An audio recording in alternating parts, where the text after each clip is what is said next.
again. So again, thank you for everybody being here today. Let's see.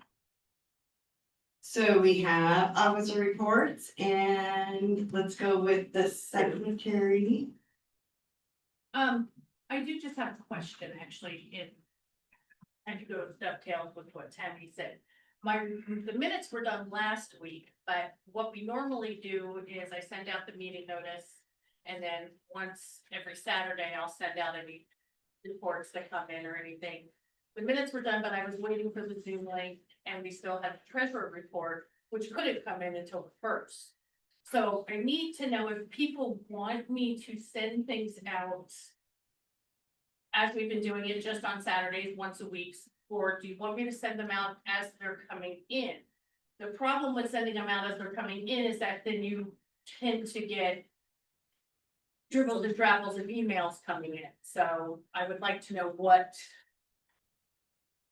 I think because the secretary's report and the minutes have to be approved by the membership, they need to come out as soon as possible. So you would rather have them than just a set. And then the treasurer's report and everything can come out later, Sounds but good. because Sounds they good. need to be approved. Right.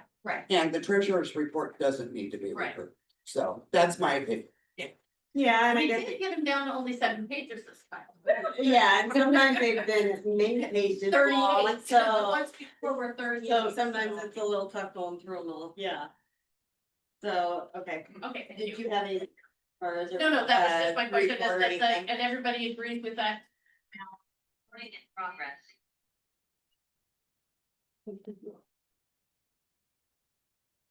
That was Okay. And then, all. Have you, what's your statement, just that, was that your whole statement, or you?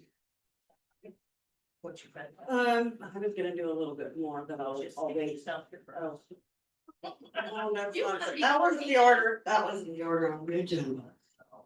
And I don't know why. Oh, okay, normally it's you, it doesn't matter. That's fine. Well, okay, so I guess I can. So a couple of things I wanted to say, so.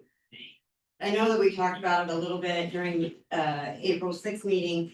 The tournament went well. I mean, there wasn't any major issues or anything of that sort. But I do just want to state that as far as numbers go, I do want to say that, you know, COVID kind of put Western BCA or put our tournaments and the people coming out to play kind of back a few years. So,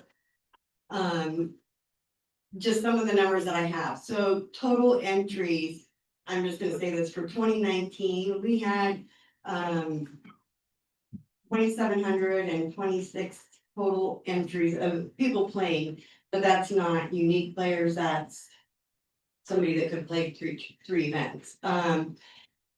Now, then it went down probably about 1,000 coming from 2019 to 2022. But then come 2025, we had 2,350 again. So we're on the right, we slowly are coming up to back to where we were pre-COVID. So, which is a good thing, so. Other than that, that's all I got, so I will give it to. Oh, VP, Do you have any? yes, I have a question. yes, So you're saying, tournament entrants are rising. Is our membership also rising? yes, yes. No, I mean, in comparison, so if our membership's rising 15% a year, but our tournament's only going up 2% a year. Have you looked at those kind of numbers? No, we haven't, done an exact comparison on that. We are working on a data information for the comparisons for that. You know, back pre-COVID, I think it was on an average of like 4,000 players. Where I think that we're at least 1,000, if not more than that at this time, so. I think we're at 6,500 days. something, or even so 2,000 or 55, 6,000, something like that. And I'm So, just curious. yeah, on the so comparison. it is rising, and I know that I've heard a lot, I've heard from a lot of different people that there's a lot of new players that are starting to play again too, so. So we have the, it's getting back. Because my question is this, okay, if our leagues are growing. But our tournament isn't growing at the same proportion, what can we do as Western to entice those proportional players? And that's Yeah. just kind of, And I think, we had a couple new players, there was a new player that went for the first time this last 9 ball. And, I says, you gotta at least just check it out, and it's always, if you go once, you're hooked. Kind of thing, so and they also get the word out to other newbies that come and start playing, so, yeah.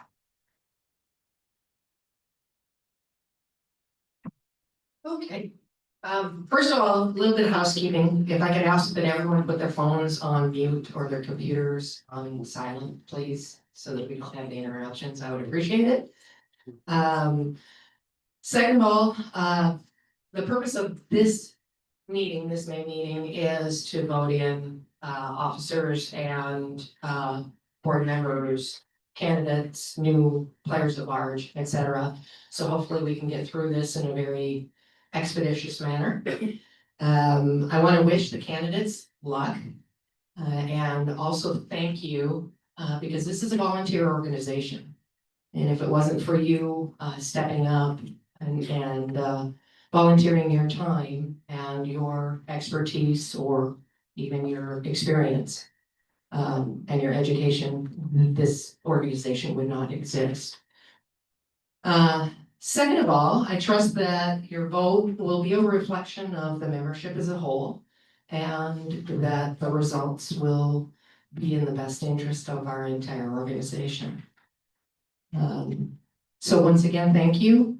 And we have, just to clarify, we did vote in that we are going to use a simple majority for the voting, so we shouldn't have some of the same issues that we had in previous meetings where we were trying to vote. So just a reminder of that it is simple majority when we do the voting. Thank you.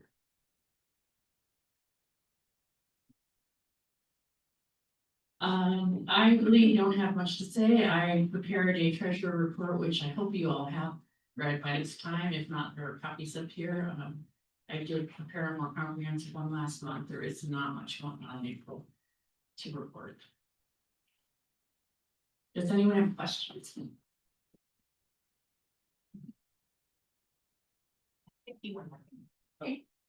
Oh, one more thing. I just want to encourage the league operators and district representatives to make sure that they are sending in their sanction fees and filling out their sanction form in a timely manner. It really helps from Sue's perspective and our whole organization for doing planning if we know what our cash flow is and what we're looking at for our next tournament. So it's helpful that you all communicate real well with Sue and with the leadership to try and get in your sanction fees. Thanks. So I did have a question. So our balance is 64K. Is that back to pre-COVID about? I seem to remember it's about that. What are you looking at here? The total liabilities and equities number. It was at 80 something pre-COVID, and then because we have that extra funds in there, I know Darren had started giving a little bit more to the tournament. For added money, Canada as far as payout area. I believe this is probably one of the biggest payouts that we had this last time, right? Absolutely. Yeah. Okay. Nice. I didn't even have to shop. That was great. So Okay, so we're good. Yes. I'm gonna pass around the finance sheet, your name, phone number, email are on here. If you guys see anything that's wrong, please just write it on there, update it. I'm gonna pass it down there, and if you guys could just pass it around for everybody to sign. And then can you ask on the chat, there's applesauce and Angie's phone or Angela's phone, I need to know who they are. You don't know who applesauce is? I don't know who applesauce is. And you know, applesauce comes to all the meetings, so I should know. They're what, pork chop. Yeah. I'm working on the applesauce.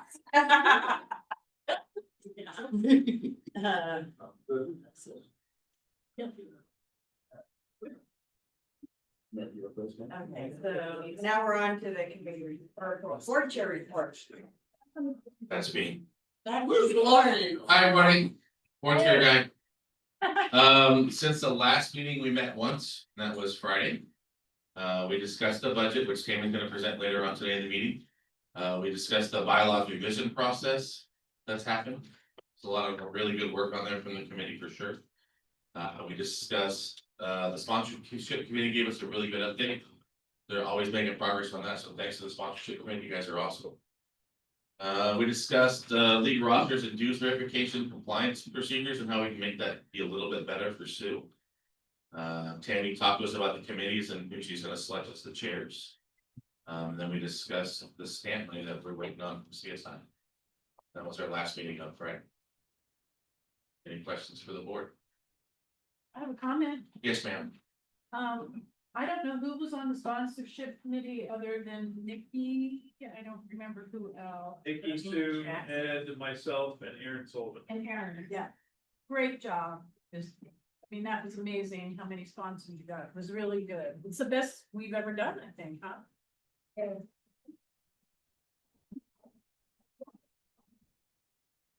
Actually, can I have them stand up so you guys know who they are, in case you don't already know? Another thing, the sponsorship committee. Ed, you're- I know. And we're just getting started. And we're having a lot of fun with us. We had a couple people were like excited to see Mucci there as a sponsor, but they wanted to see a booth. Just saying. Thank you, Ed. I know, Yeah, I know. we need another room for booths, I have so many people that wanna Is be that right? there, oh my gosh. That's cool. Anything else from We you? have 20 vendors if we had to. Sweet. It's too bad. I do have one more comment. I wanted to, in addition to the sponsorship committee, I want to thank everyone that volunteered their time and helped and did everything at the tournament. Elaine, the podium staff, you did a fabulous job. Pat, kudos to you for being your first term of service. Everyone that answered questions, Dave Chavez, you ran a tight ship. Thank you very much. Appreciate it. If there's anybody that I missed, I apologize. Bill, you're always available to talk to people and people are always opening up and talking to you. So that's great. Yeah, so I just want to thank everyone that was involved in the tournament and everyone that selflessly gives their time every single time, no matter how much attention they get. And we appreciate that. Can we have them stand up for a second too, so people know who they? Anybody that volunteered. Yeah, so our tournament registrar, the one that sat there and took all the entries and all that kind of stuff in the past, you got the podium, Elaine, Rich here helped. Up at tournament officials, podium, all that kind of stuff, Dave Chavez, head tournament official, payouts. Sue, They're so I mean, selfless, they don't stand up. it's, yeah. Chad a lot of times is in the background, Vic's in the background, but they're also there helping. Right where they. Camitha's our payouts person, her and Arlen, they do a wonderful job and they have it down the path. Vendor coordinator, all our vendors. Yeah, Jackson, Florence, I mean. It couldn't be done without the help of everybody that volunteers to help. So Trina too, sorry, I'm not trying to forget anybody, I'm trying not to. So, okay, Thank you, everyone. yes, thank you.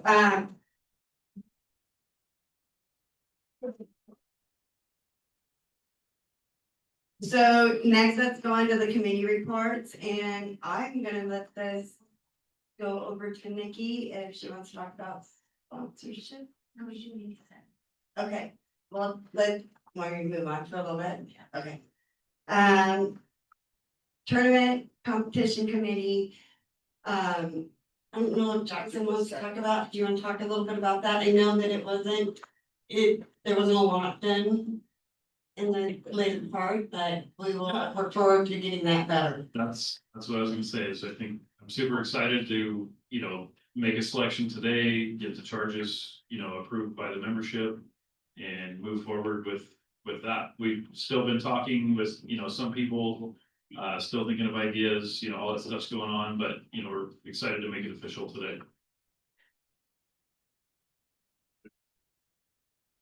Okay.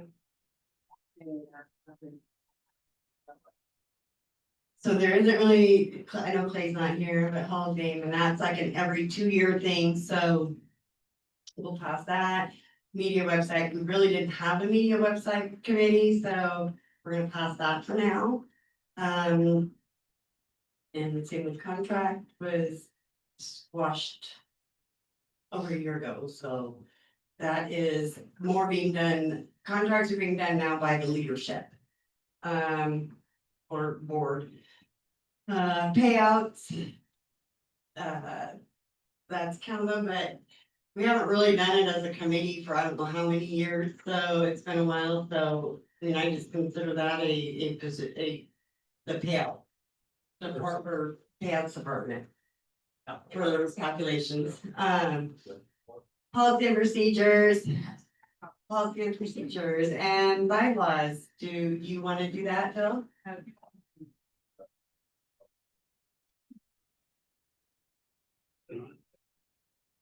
So I'm the chairman of the Bylaws, Policies and Procedures Committee.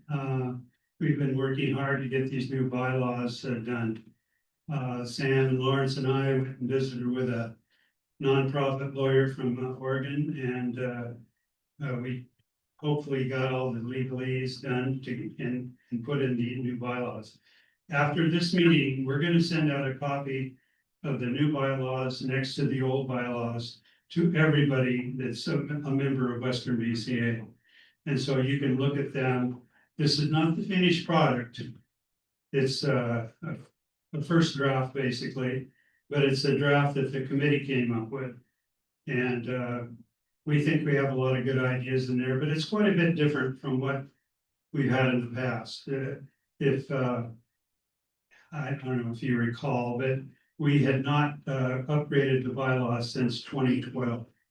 And Oregon law has changed and our association has changed. In 2012, we were doing grandmasters, masters open like that. Now we're using Fargo. We're doing a lot of things different than we used to do.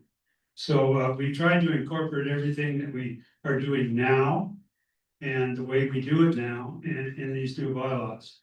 And once the new bylaws are, they'd have to come to the membership, and the membership has to vote by a 2/3 majority to accept the new bylaws. And I think that they're getting close, but they're not the finished product. So when you get these new bylaws and look at them, if you see errors, or if you see questions that you have, or if something's amiss to you, contact me. There's gonna be my email address. You can contact me. And let's get it out there and see if it's a workable solution. If you have an idea that we can put in there that will change things, let me know. Right now, we've just done it through the committee, but we'd like to open up to everybody, all the membership, so that it's a group effort to try and get new bylaws. Policies and procedures will come after the new bylaws are in effect for a lot of things, but right now, I think the policies and procedures they'll have to go to the board of directors to get approved. That's the way that it's set up to do, and it's quick and easy to do. usually we talk them over and figure them out, and then we have a vote on the competition committee, and then it will go to the board of directors to be approved. So if there's any questions anybody has, I'll take the questions now. Bill? Really? I've heard this said both ways. Are we a nonprofit or are we a not-for-profit organization? According to the Oregon, we're nonprofit, but we act pretty much like a not-for-profit organization. So does that matter? I don't think it does, to tell you the truth. Sam might know better. It's only a tax differentiation. It is not a technical differentiation. Okay. Tax purpose. Well, yeah, of 503C, you have to have, there's some different paperwork that you fill out, so We're a 503C or we're not? We're not. We're not. we're not. Okay. We're- Any more questions here? I just have a statement. Okay, Suzanne? I think the key is that this group is really trying hard to get things done. Sam, kudos to you and to Vanessa for all the work that you put into it from a technical side. Moving things forward is the key. And so not trying to get things caught up in a toilet, so to speak. So we appreciate, I say I, but we appreciate everything that these guys have gone through to move forward with our bylaws, to make things a little bit more appealing, yeah, and work well, so we don't have as many questions that hold things up. Yeah, including, the gray areas and all that. I also wanna say, I know Kamatha did it to where it is side by side. She helped do it side by side. And so that it's easier this is the way it has been since 2012. And this is what is being proposed, so it's easier to kind of look at and kind of cross reference to see what's changed. But let's see, who's all on the bylaws and policies committee. So Bill, Sam, Lauren, Shirley, Shirley, Arlen, Sam, who? Or- Stephanie, Jonathan, is he on? Lawrence. Who else? and some people that are here, Oh. Izzy, Okay. Harley. So there was quite a few that all kind of were in play with all that coming together, so. Anyway, good job, everybody. Any other questions for Bill? Okay, thank you. Thank you. The key is to keep things moving. Okay, are you ready? Yeah, yep. Thank you. Okay, so if any of you sponsored, thank you for sponsoring, because it's a huge thing. And you're giving away free money so we can win it. So that's really fantastic. And I really want to give Steve and Carissa a huge shout out, because they were the very first ones that offered to give a lot of money to us. And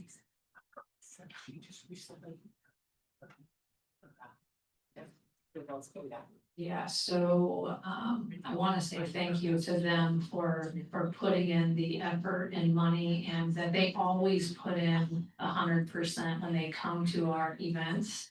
And I think maybe we should make sure when you guys see them again to make sure that they know they are the ones that gave us the beginning of our sale to get going on sponsorship.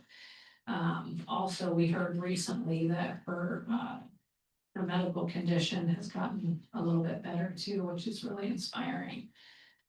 She's in remission officially. Yeah, so officially in remission.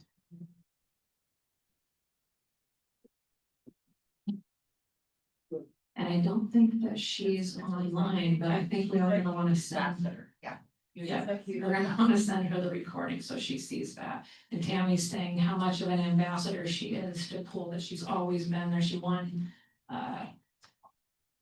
yeah, that big thing. Hall of Fame, she won the Hall of Fame for a reason. Like, she really makes an impact on Pool.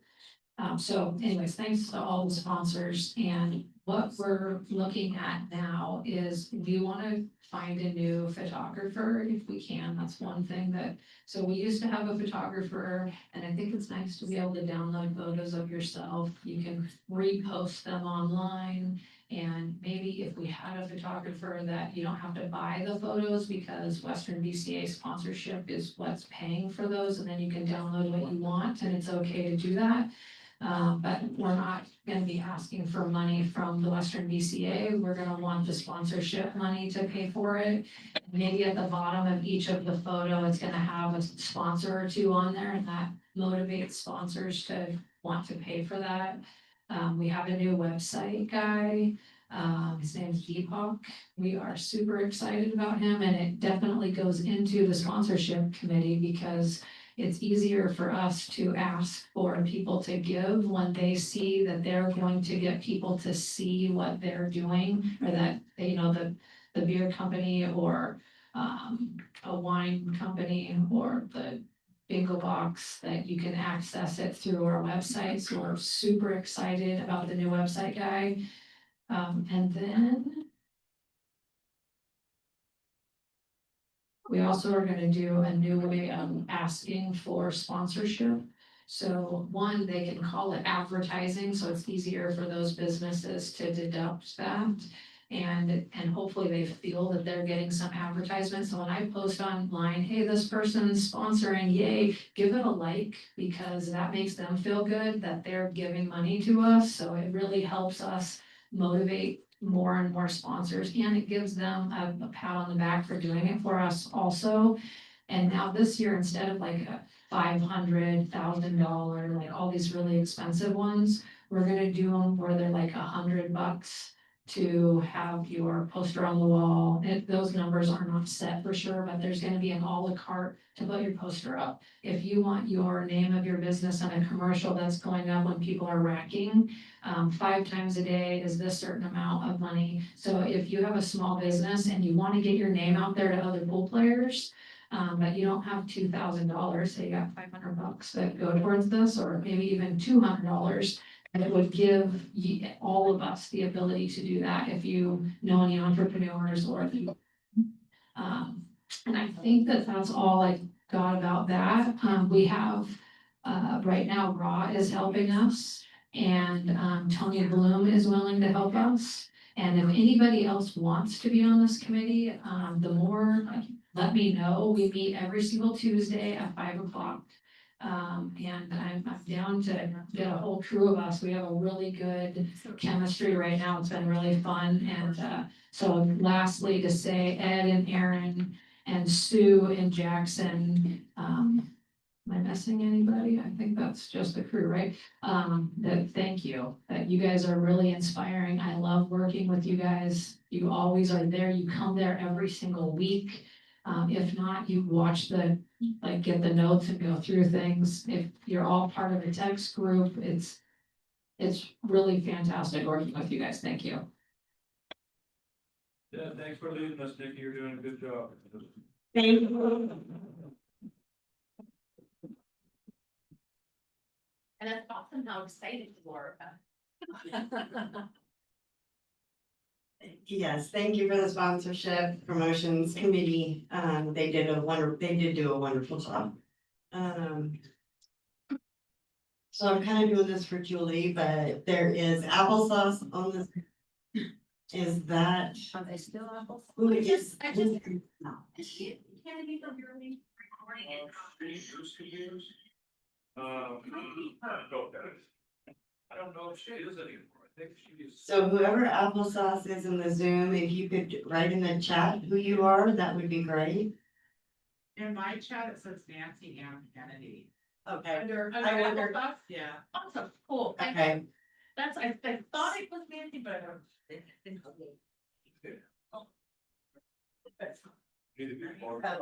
Oh, yeah, Nancy. Okay, thank you, Nancy. Okay, so I guess that's it for the committees. So we're moving along. I like it. Old business, we really didn't have any, Was there no fun day committee? okay, fun day committee.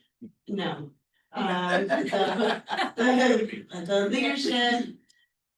leadership decided on what Sunday events, and so when we had our leadership meeting on Friday. We discussed that, if somebody wanted to take over as far as the funding committee, I'm happy to do that, and we can try it. But we decided that leadership would just decide what events and go from there.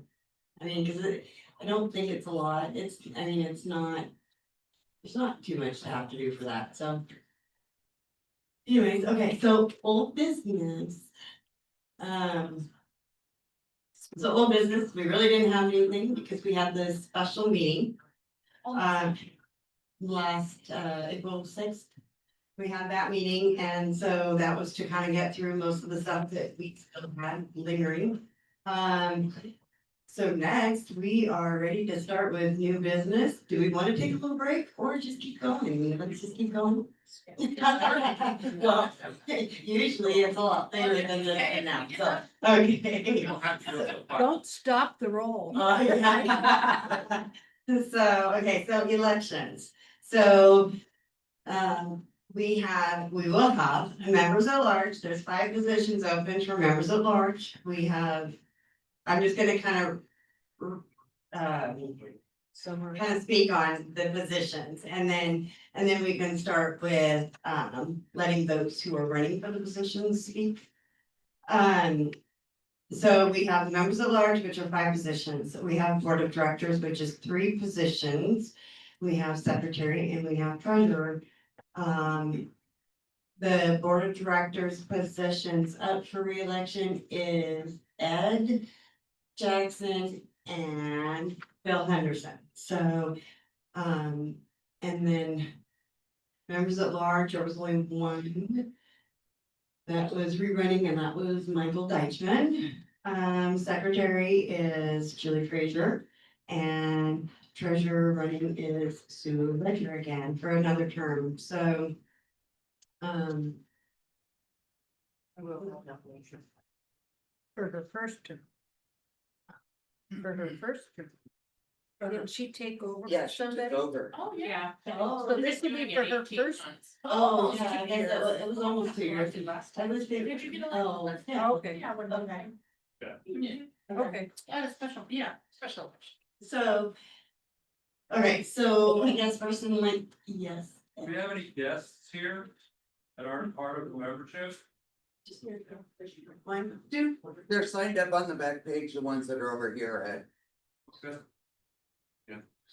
Everybody else is voting no. Wondering if you might wanna be in the membership, and be elected to a member at large. What's your name? Mike Crystal. Mike Crystal, we're gonna. You doing that yet? Do we have a? We're getting ready for. Okay, thank you. We're ready to. How many members are available? So 5 seats available. Five Every available. 5 positions are available, and that's only on what you're trying. Okay. Yeah, and so the only Oh, it's one right that here. we have received feedback that's running again is for Mike Deichman. And so that's just one. However, if there's anybody that wants to. Wants to nominate from the floor, somebody that wants to be a member at So large. just, yeah, Mike Crystal? Yeah. Yes, yeah, it's gotta stand up. Ed. I'd like to nominate Mike Crystal. Ed nominated Mike Crystal, and Sam seconds that. Do you accept? Mike, would you like to say, do you accept? Mike, do you accept? Yeah. Want to say something? Yeah. So. Tell us a little bit about yourself. Sure, sorry. No, There you I want to clarify something first. Mike is actually a member of my league, Southwest Idaho. His wife Stephanie. And it's my policy that I do not have both a husband and wife as players reps, so that's one of the reasons why he's running as a member at large. Thank you. And I recommend him. So, yeah, I tried to be a member at large last year. I have my resume up there. I don't know if the old resumes are there.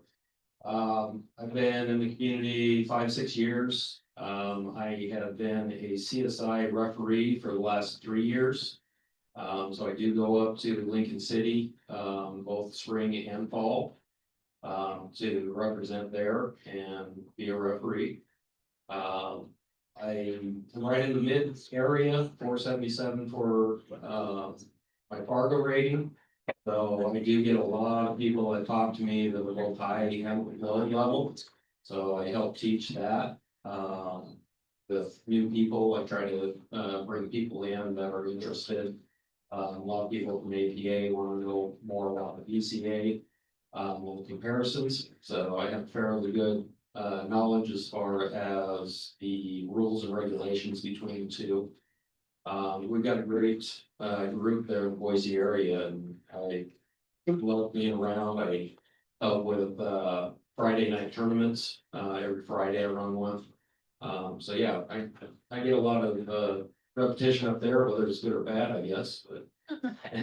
Yeah, I hope to become a member at large in order to help out with the committee, put a little bit more input in the involvement. He also makes absolutely beautiful pool cues. Yes. Well, there's a. Little advertising for you. Yeah, I appreciate it. That should have been at the top of your list.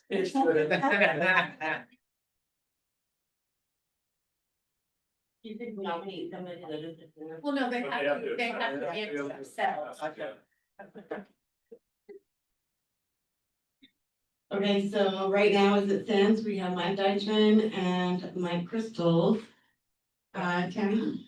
I would just like to say personally, I have an issue with Mike Deichman being a member at large because he is sponsored by so many people who are sponsors or employees of Western BCA. I think there's a conflict of interest. Or Western. Huh? He's sponsored by so many people for all of his pool travel. And a lot of those are either employees of Western BCA. I mean, no, the employees, as in we hire bad guys, we hire strangers, we hire. Okay. And or some of our booths and stuff at Lincoln City. I think there's too much of a conflict of interest with Mike Deichman. And he is actually in Boise right now playing in a one pocket tournament. Oh, nice. So what, Yeah. just, can you explain to us like what's? I think that because of he's sponsored, I think he could have a conflict because he's sponsored by Bad Boys to want to lean more towards Bad Boys instead of the players. That's just my personal opinion. Okay. Is I would question that and I would question that to his face. Do you have an example? Has he done that? That you think he's done that? I know that he, he's always on social media, throwing out. Support these guys, support those guys. And I just think. According to the ethics clause and everything under Western BCA. That I don't know that, and I wouldn't want to ask him, can he put aside his sponsorship from Bad Boys to represent the players and not just represent Bad Boys? Because in the past, I know he has been extremely vocal about supporting Bad Boys, maybe over the players. And I wish he was here so I could ask him. I think his I've talked to him before, and I think his primary focus is players and what's stuff for the players. I don't think he's got any agenda or anything. I think he's pretty solid with the way he thinks. I wish he was here so I could. So I've noticed one thing that I see Mike Dutchman do on a lot is petition players that he represents. He does ask a lot of questions about the issues going on. This is recently on there asking, hey, how do you guys want me to vote on this particular issue? And so, I mean, I personally, I understand, the conflict of interest concern. However, he has also shown an effort, a strong effort to represent the players the way they want him to. And I really appreciate the fact, hearing from players that he does represent. And that he is actually going to players, so I fully respect that. Do we not have a conflict of interest, Sam? Did We have one, it's actually by, it's a policy procedure that we do have one. It's. I was gonna read it, but I, yeah, the code of ethics, and some policy that says that you put aside everything in your personal life to vote the way you're supposed to vote. And I don't think that Mike has ever voted in a way that to benefit his companies that he represents. Mike's usually Western BCA before everyone. You don't want And that. I appreciate the input. Thank you. That was just my question that I had. No.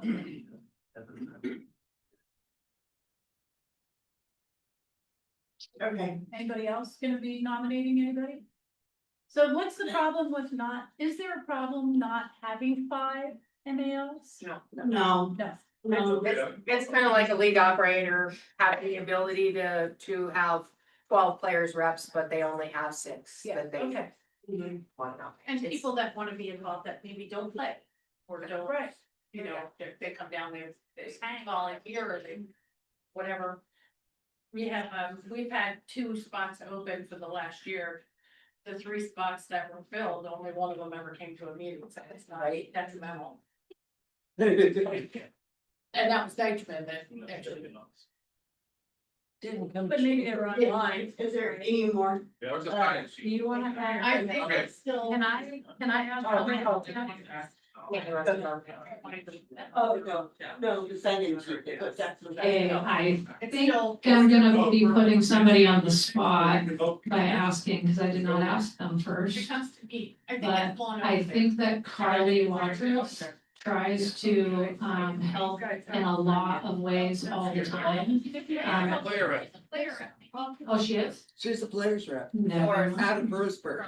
Awesome, okay, well then she's already one of those, I just saw that she logged in and she had applied once before, so I just wanted to make sure that she was noticed, so, okay.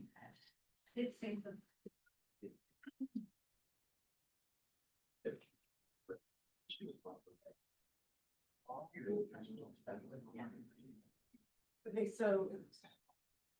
If you want some fill, I'd like to thank Sue for the budget. I guess the first one that's actually been presented to the membership is.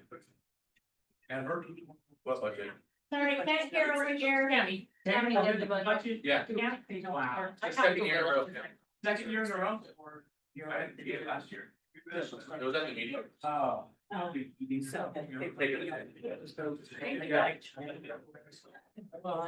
Deichman, what else would be eligible?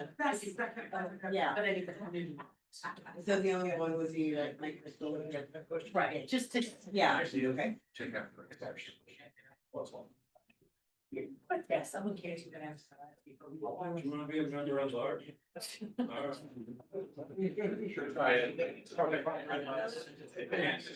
Anybody else want to be a member at large?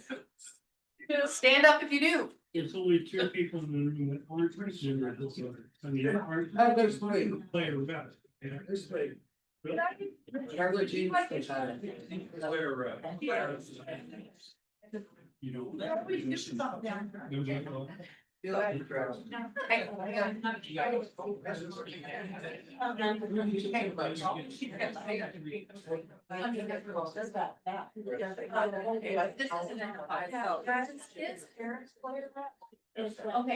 no, that's great. So then they Yeah, hit the vote yeah. today, yeah.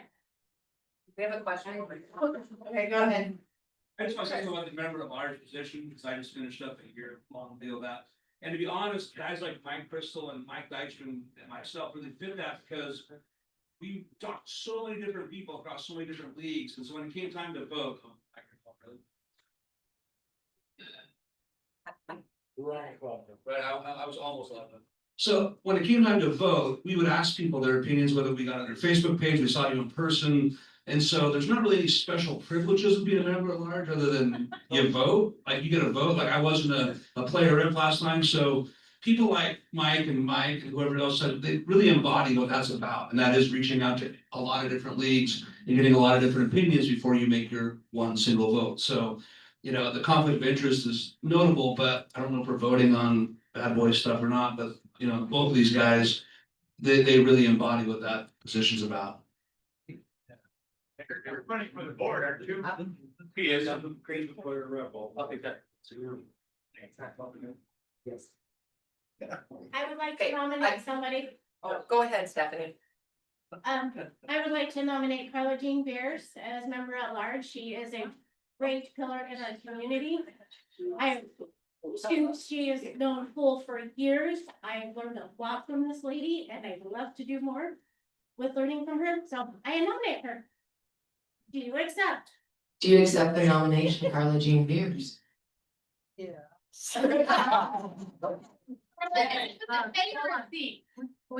that a definite or was that a maybe? You want my?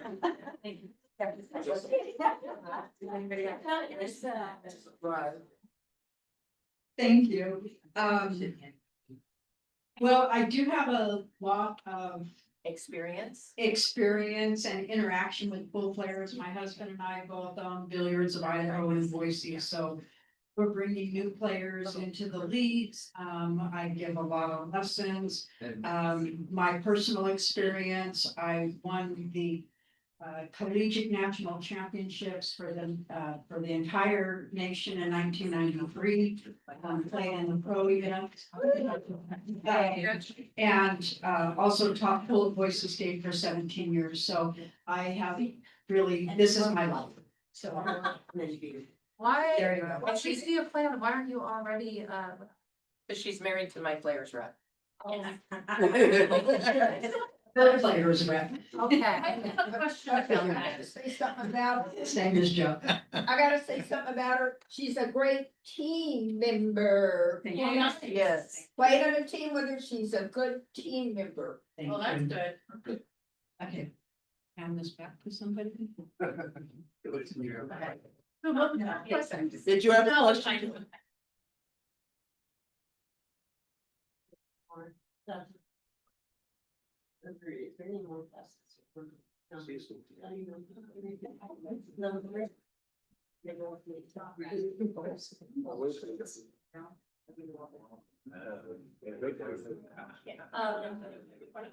Hey, Chris. Chris. That's good, she's asked me the exact same question. So I'm finished with the member of large, like, as of this meeting, but Rob is meeting with player rep for his meeting. So my member at large ends today, and Rob is meeting with player rep since. Answer Brittany's question, Jeff. Currently a player. So currently I'm a player rep. Yeah, currently he's been removed as member at large and added as a player. That's for the last meeting, no? Yeah. Yeah, that's what I thought, okay. I was just confused. Is there anybody else that's here that would like to either nominate somebody or be nominated for member at large? If not, we'll move on with doing the vote for these three. Can I ask you? Oh, go ahead. Suzanne, how many spots do you have available that you could still give for player reps in your I know. area?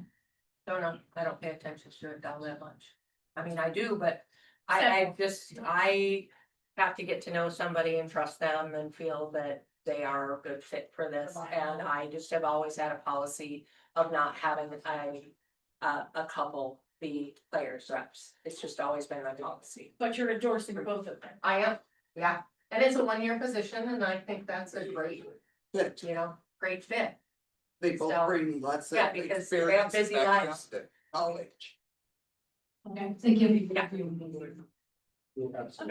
we, oh, go ahead. Ed. I'd like to nominate Autumn. Autumn Brandon, member at large, please. Did you accept? Board meeting every. She did every meeting. I accept. I'm going to start off with telling everybody though that I do not play pool. And it's not because I don't love pool. I probably watch more pool than one does. On my television and anytime we go anywhere, everywhere that he is. But I don't have the eyesight for it. And so I don't have any depth perception and I can't see half of the colors that everybody else can see. So it's too frustrating. But it doesn't mean I don't love it. And it doesn't mean that I don't love everybody in this room and WBCA period. I feel like member at large, it says what it is. It's people that aren't could possibly be people that don't play, but they're there all the time. And I've gone to every event down at the beach since 2011. And I've sat and I've talked to people that don't know who I am. And they tell me things all the time. I overhear things because I don't have any eyesight. So, you know, if you lose one, you gain another. So there's a lot of things that even when people don't know that I'm hearing their gripes or their pleas, I'm hearing that. So, kind of feel like I'm a perfect person to represent anybody that's in this association. And I have been to every meeting. I'm his road homie. That's what he calls me. But I'm here because I want to be. And all the events. And yeah, there's all the events. We have, it's a non-affiliated pool league where we live, but I'm the president of that. Even though I don't play. But I am a member of that league and I represent, that league.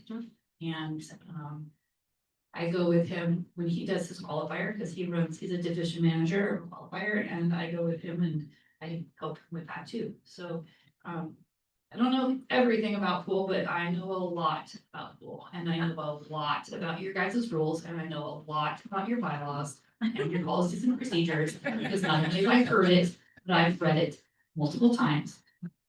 Because I want to understand everything that's going on. So if you guys will have me, I'd be more than happy to be a player at large, or member at large.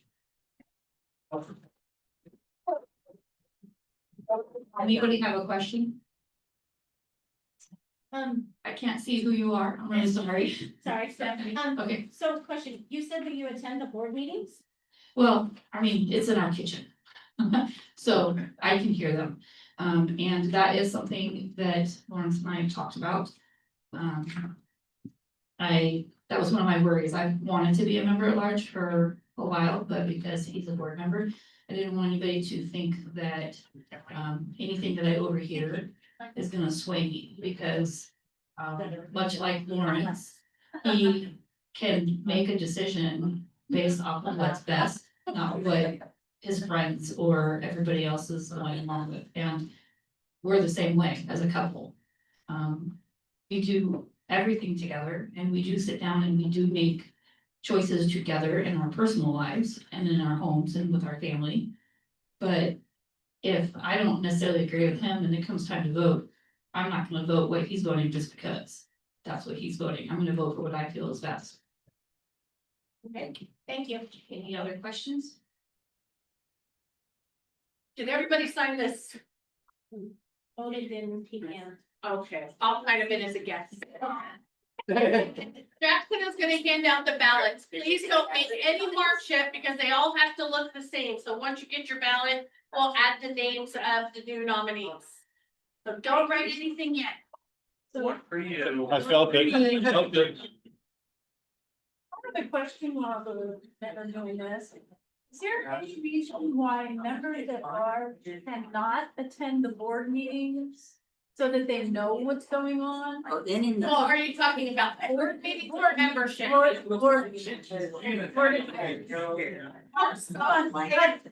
I'm just curious. I think it might be a good idea because then the members at large would be very well informed, but they could not participate. Just listen. Or players rep. Oh. You're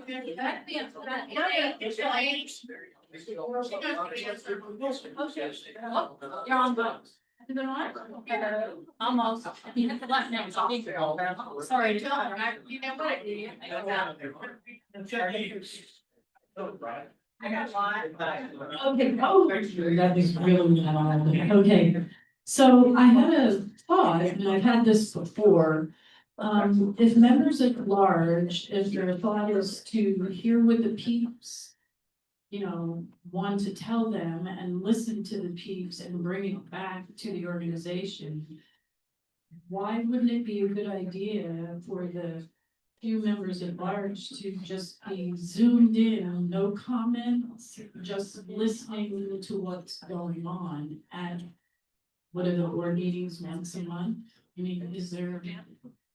Does anyone think? that's a good- real quick, don't fill yours out yet until Julie gives you the order. Do not write anything down on the forms yet. Does that sound familiar? Don't do this. Yes. Okay, Ed, you're gonna answer. am, yeah. Thank you. Okay, hold on. Board meetings are for leadership. Yes.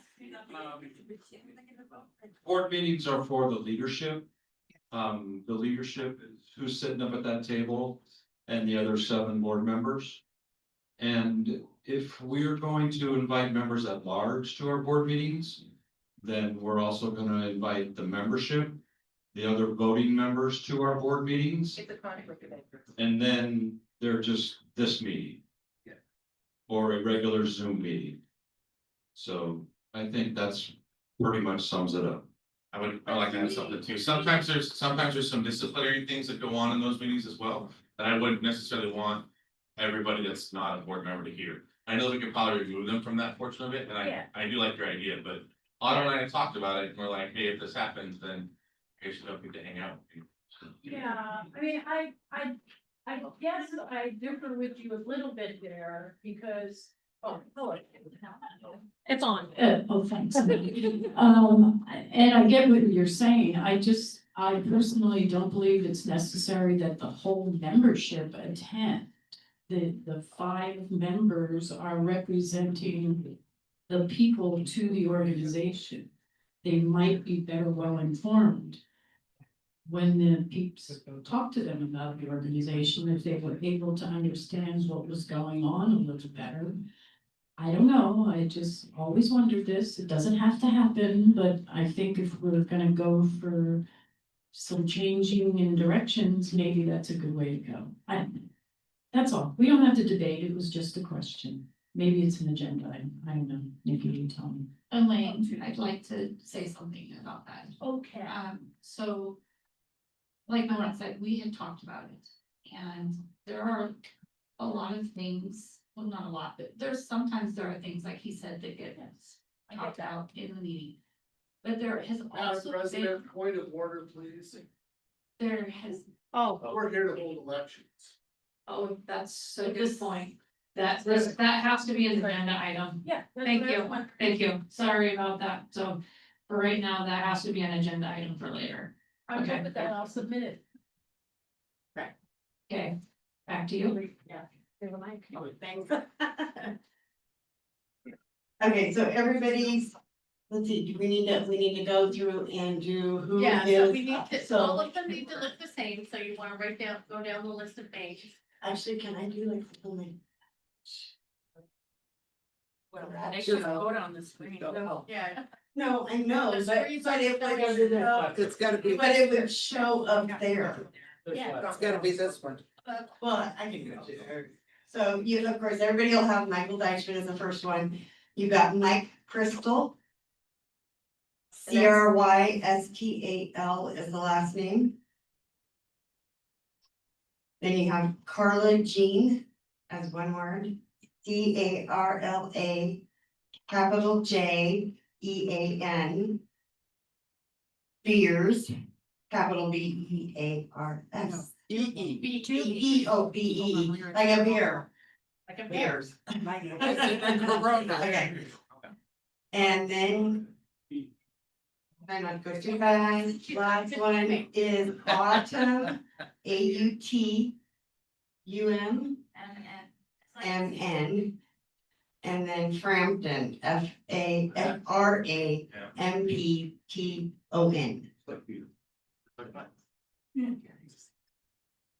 Has everybody got 4 total on their sheets? And then. Yes. No, that's fine. Mike, already back in autumn. Yeah, so as long as you have the 4 on there, You can vote. and then you can select yes, no on each one of those 4. Yes or no. Julie, I know Tamitha and Caroline also said that they would be willing to help count votes and stuff too. So, right? So, Yeah, cause I can't help with the secretary. no, you can't, but, Yes, does anybody need a pen? so anyways, we'll go around and we'll get Maybe the hint. picked up. No, and like. Everybody, oh, you don't have a ballot? I don't have a ballot. Oh, doesn't have a ballot. Yeah, an extra ballot. Oh, I'm sorry, Shirley. We doing the 51%. No. So it's, so this is. Anybody else? Take care. I was gonna go around. Yeah, I'm walking around. You know. I'm all right.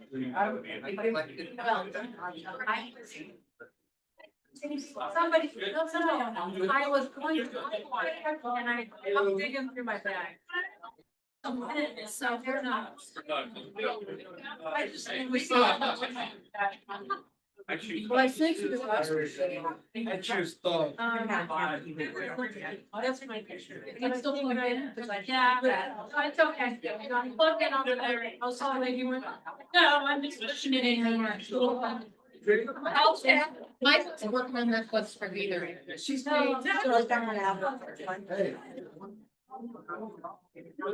You don't have.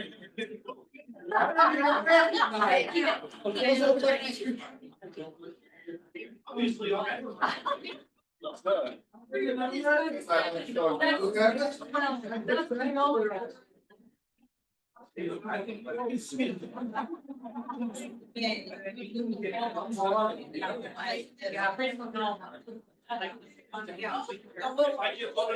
That's the third time someone said 12.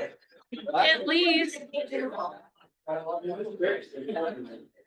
I thought that Julie might have one. I see her a lot, but she doesn't have one. What, you need another one?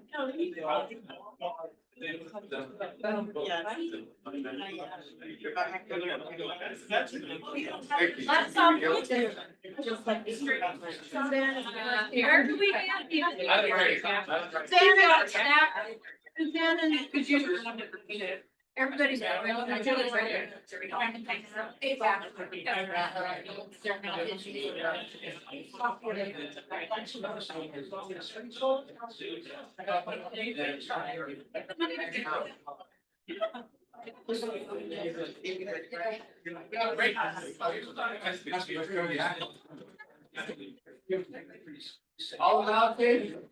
Are all the ballots turned in?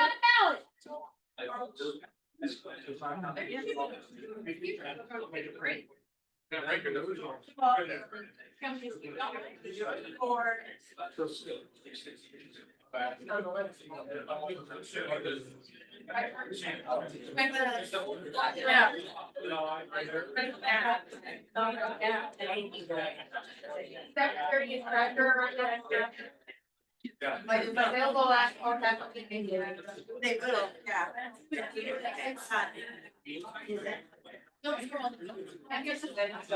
So we've already done that.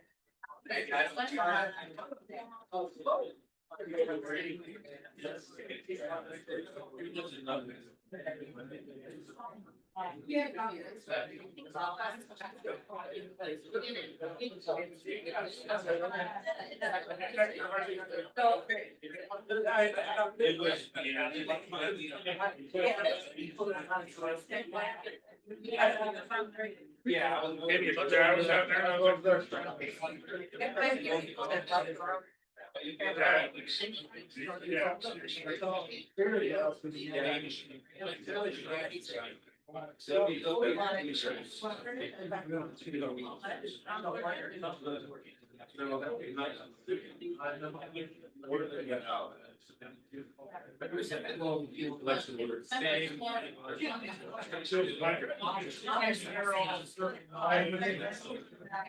It doesn't matter.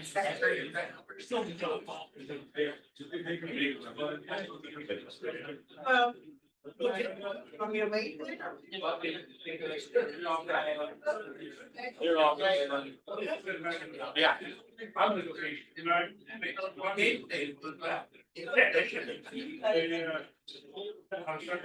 You wanna let?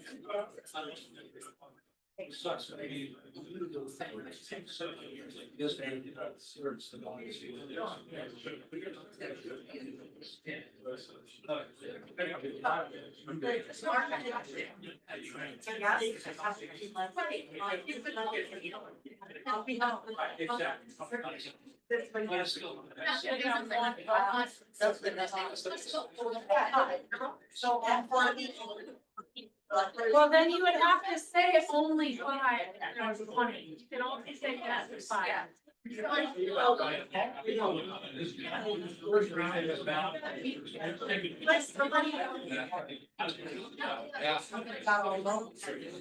Yeah, but that, I think it's simple majority. We need a different number. Yeah, but that's not that. Okay, so order. Please. Everybody that's in here, so as far as members at large, there was 5 positions that were available to be filled. We had 4 candidates, Simple majority. so simple majority. They all got at least 1 yes, so it is, all 4 of them are now members at large. So. Right, How is that? How is there? One vote gets somebody a position now, I mean, I feel like we shot ourselves in the foot when we changed that. I agree, But it was changed. but it was, okay, it was voted on. so it was voted on. You sure that people knew what you were voting on? Yes. Well, okay, so if you had 7 people that were up for election, or that were running for members at large. Yeah. And you only had 5 votes, or 5 people, 5 spots to fill. It would be the top 5, the 5 with the most votes would have been put into that position. Not the 51% doesn't take effect at this anymore. But it will take effect, let's say for the board, if there are only 3 people running for the board, all it takes is 1 vote for them to get elected. It's no longer that they need 50% of the people voting. It's a simple majority. Yeah. Correct, a simple majority. However, I mean, everybody's got more than 1 vote. Excuse me for saying 1 vote, because it's just that. But 1 vote would do it. But the membership. Yes, and 68 votes for no, why should they be, No, I think there's a clarification. Hang on, let Bill. Let Bill answer it. Microphone. Microphone, Bill. There's another person back. I think what was said was wrong. A no vote is a no vote and a yes is a yes vote. Abstentions means you're not voting. Okay, so if there are 7 yes votes and 12 no votes, that's not majority. Yeah, want to count them, and if there's. Yeah, no we got more votes, no's then than yes. They got 1 no, it's a yes. Yeah. The only way to go. Together, you're right. You're right. Thank you, Bill. So they already. All right, so we're back. No, so yeah, you know, yes, but we still not here.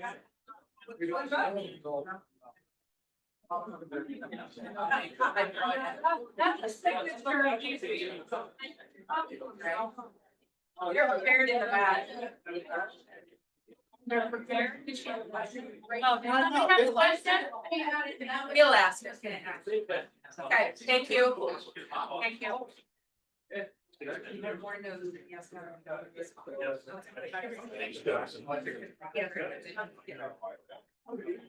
Oh, is everybody back? Yeah. Well, just call a break now, Tammy. Call for Yeah.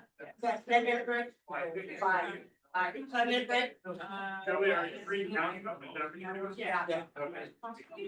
Okay, we're gonna call for a 5-minute break. Yes.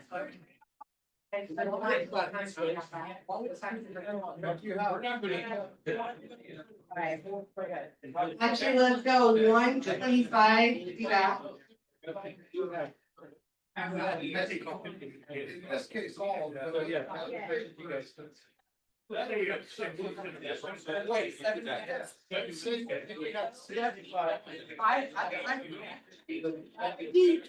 Well, when you get to.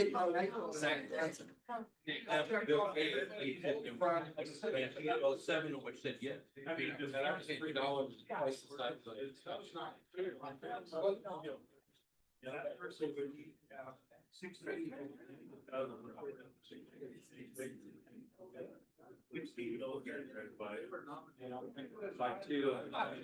I just think that's.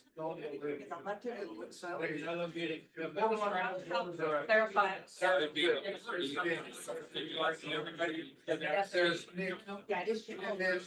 Maybe yes versus. Sometimes it's actually.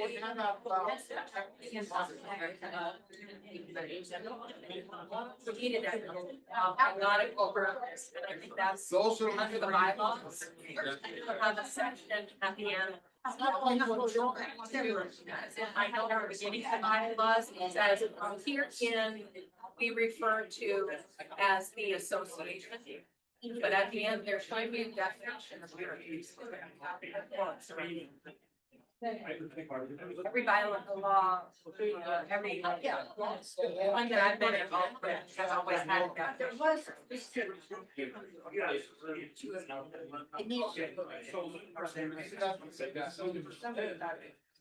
Like when they had the ground. There should have been a.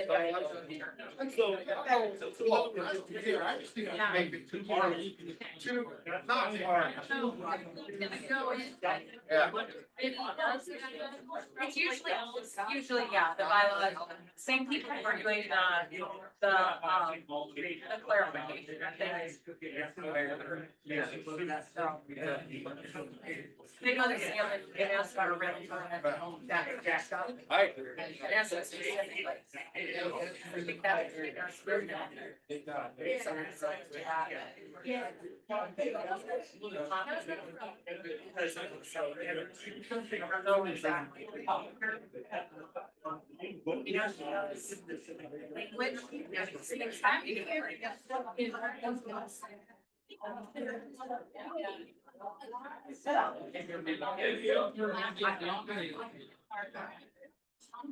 It is, but I think if she does this for a living, she probably sees this on a regular basis, as things to find out. And I don't, there's different editor programs that allow you to find text, highlight, that kind of thing. But I think they're trying to tailor this for the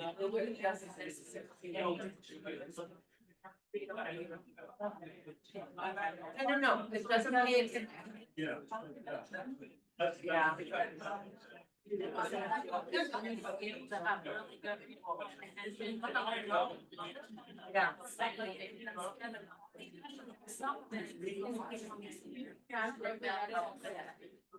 Does it refer back to, so I haven't even looked at one thing.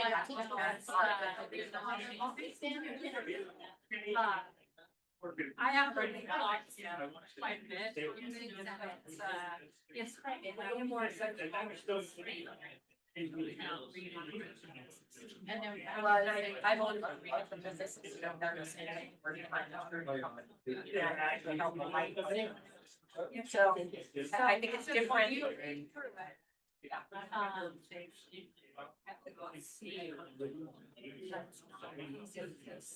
So who would you suggest?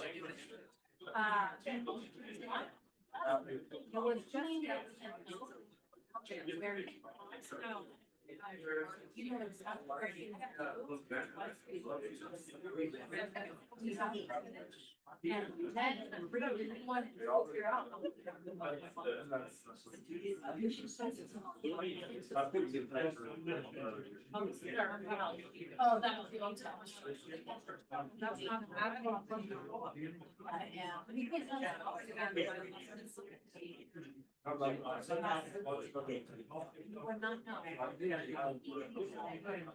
But I think that's gonna be up to the leadership and to review it and to capture things. So, or the membership, you're going into the membership.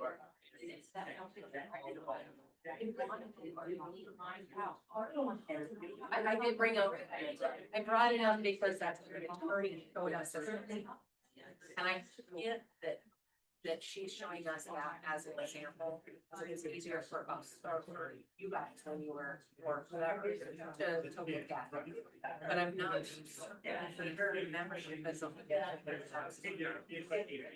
that make sense? No, I'm. No, I agree with you.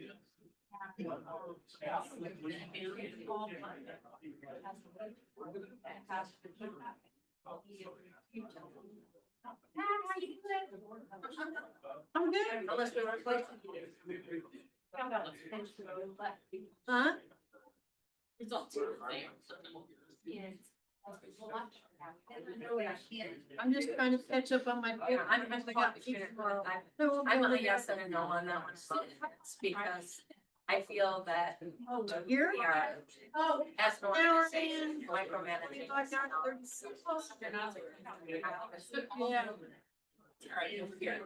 Yeah.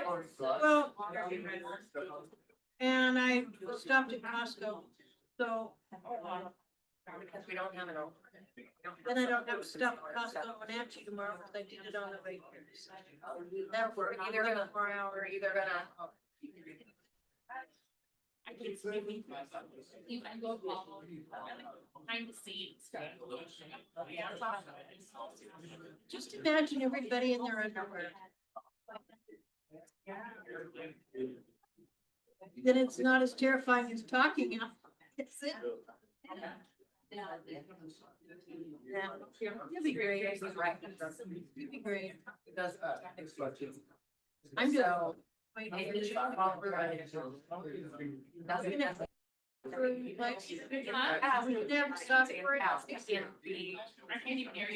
website bylaws, it's not, our policies and procedures, it's not spelled out. Unless.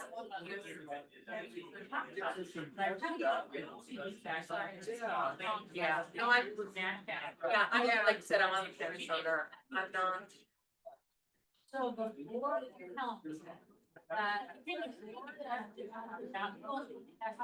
trying to help you, but you don't have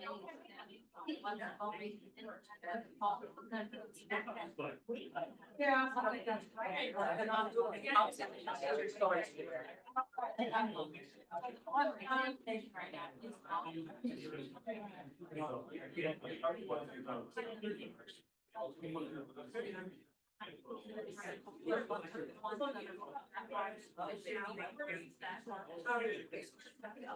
It's just board, but it doesn't go through the board, it go through the board for changes, yes, but it doesn't go through the board for ratification.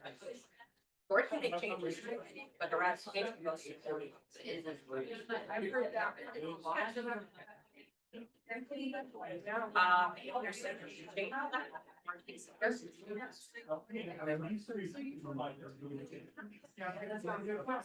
So if you find somebody who wants to take his, do we have line by line? Then great, yeah, that's. I don't know of anybody that's looking to do that capacity, other than the attorney, which this group is not willing to pay the attorney.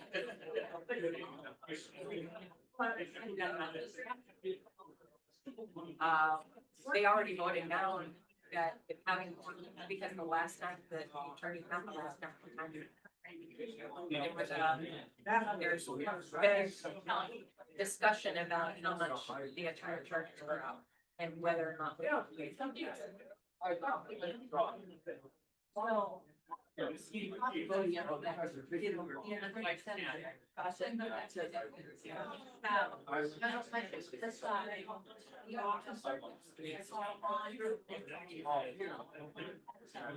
And that's what I suggested.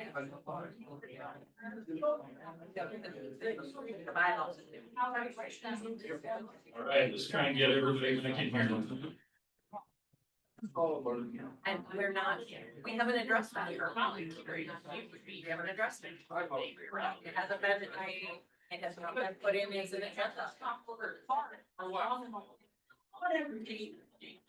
I think once that's done, I think that ratification by the members as to whether or not, the officers are running the work, that needs to.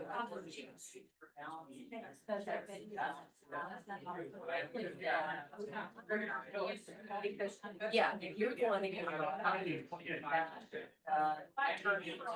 That was saying, I wrote it to her. Said that was the first thing that needed to be done. I've asked about that. But just so we don't never, so many never said it. Okay, everybody, I think they just want to.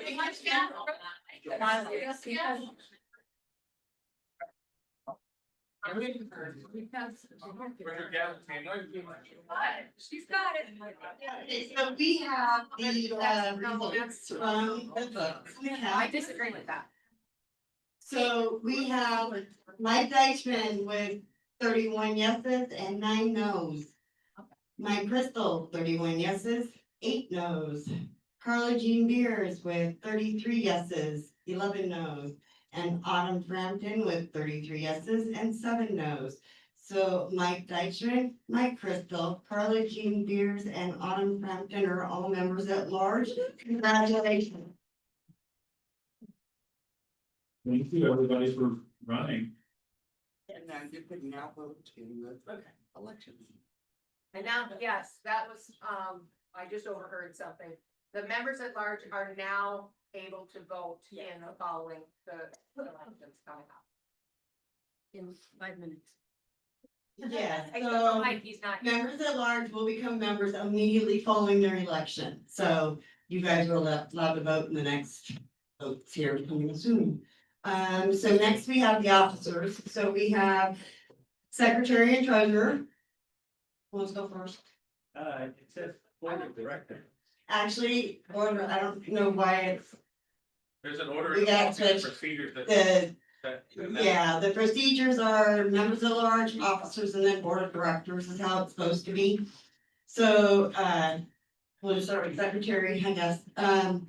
So secretary, that is Julie Frazier. We accept the agenda as proposed and Oh, so we must follow it at this point. okay. So we accept the agenda, so we don't follow it around here. Correct. That's right. Point of order, she wants to call. The board of directors. Yeah. Oh, It just made me laugh. oh, really? I'm gonna put order back. Same thing happened last year. So, It was, we did wrong, and we voted it right, but we can do it this way. A motion to amend. Third. Robert's right out in the hall there and he's gonna. screw up. Well, No, don't matter. Yes, it's gonna work out. I like that too. Those matter. that's the agenda. Do the no's matter if they get more no's than yeses? Yes. Yes. No, it's not statute. No, it's not. No. We can write down extensions. Stage means if you don't vote, that we didn't count. Really think that was a good one vote. Yeah. Yeah. I don't know for it. I say I don't. We better clarify it now.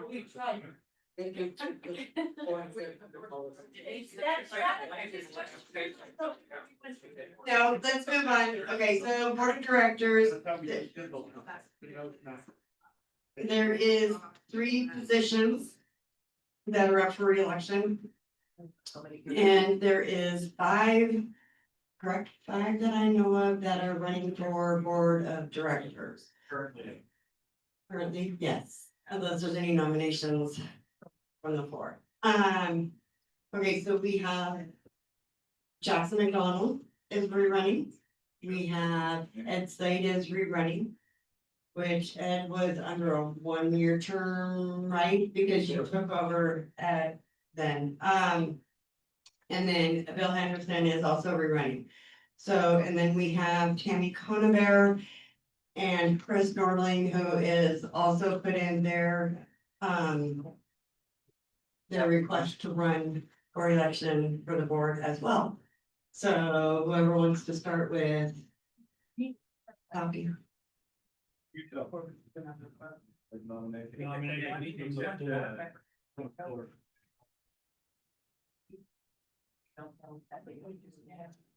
Gross, how do you spell your last name? Lang, Ling. And so, okay. So no votes or. Well, it's a discussion, there's a disagreement on that, that is what needs to be decided before. You wanna make sure you have that right for everybody to know before you hold the election. We already voted one way. Yeah, all that. But we can have more than someone. How do you determine who wins? The person with the most yes votes, is that correct? That's the way, yes, that's what it should be, yeah. So the most yes votes wins. Yeah, correct. So whoever has the most yes votes wins, so the no doesn't mean anything. Is that correct? Unless it's more So no doesn't even need to be on the ballot. You won't win it. No, There's doesn't more need to be on no's. the ballot, otherwise it's an abstention and that ballot doesn't count, so some people wanna have. Maybe it should be a vote yes. Ballot still counts. That first seems. But the problem is that you're voting for. There's no, then yes.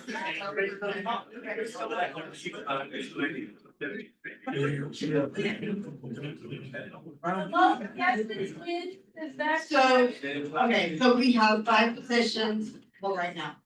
Doesn't matter how many positions or how many people are running. There's 3 positions that are that will be nominated today. Three that will be filled. 3 that will be filled today, okay, and then. It'll be the 3 with the most votes For yes. for yes.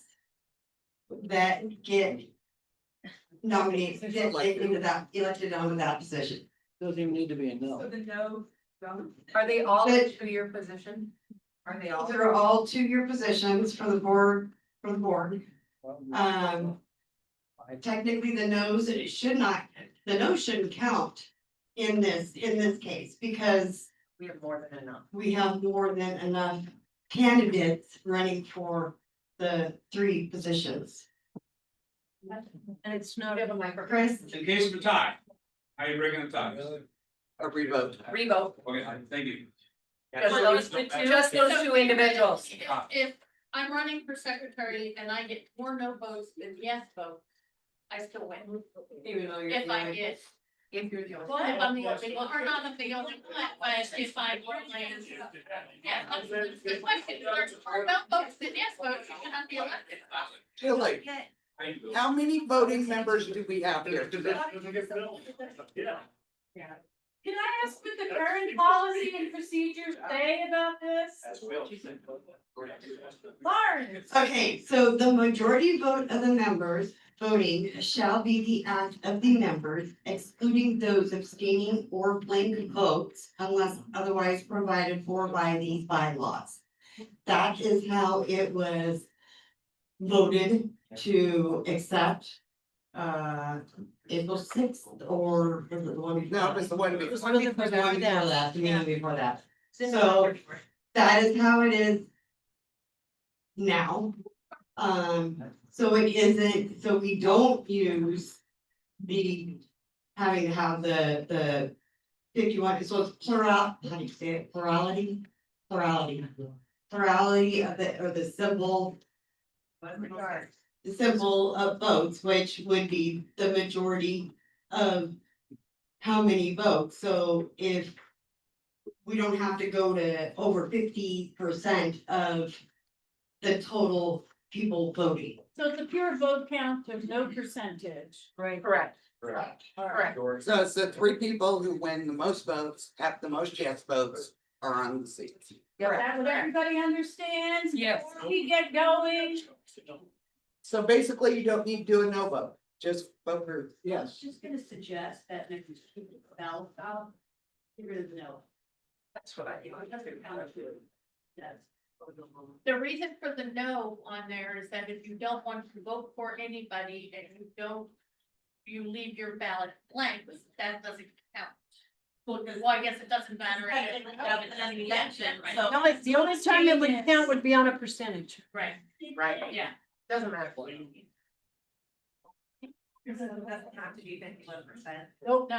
We could, we could have just put the names down and you could have circled up to 3 people. That's what we could have done. That's how we used to do it, Well, but it was based on a the percentage. reason you Now have it's to have just simple 51% majority. vote. Right.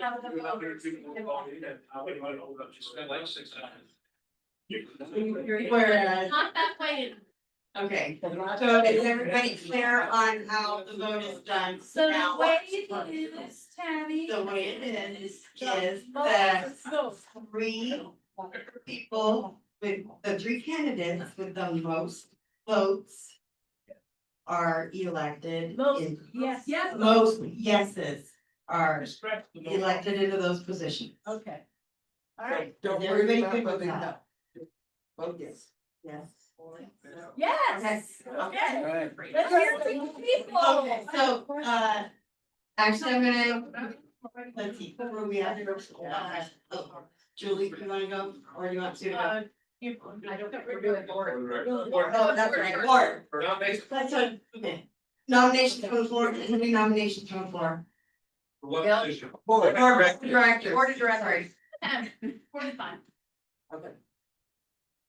It So doesn't Any matter. nominations from the floor for the board? No? Going once, going twice. Sold. Okay, so we have Jackson, Lawrence, Ed. Or no, Jackson, Ed, Lawrence, Bill, Chris, Tammy. Who wants to go first?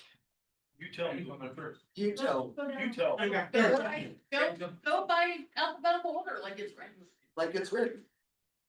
So that would be Bill. Tammy's there. My last name? Oh, it's fine. Okay, my last name or first name? It's not my. By the list, Tammy's not a very person.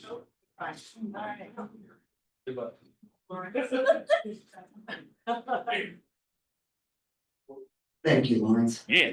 So I'm Tony Conver. I'm running again for the board of directors.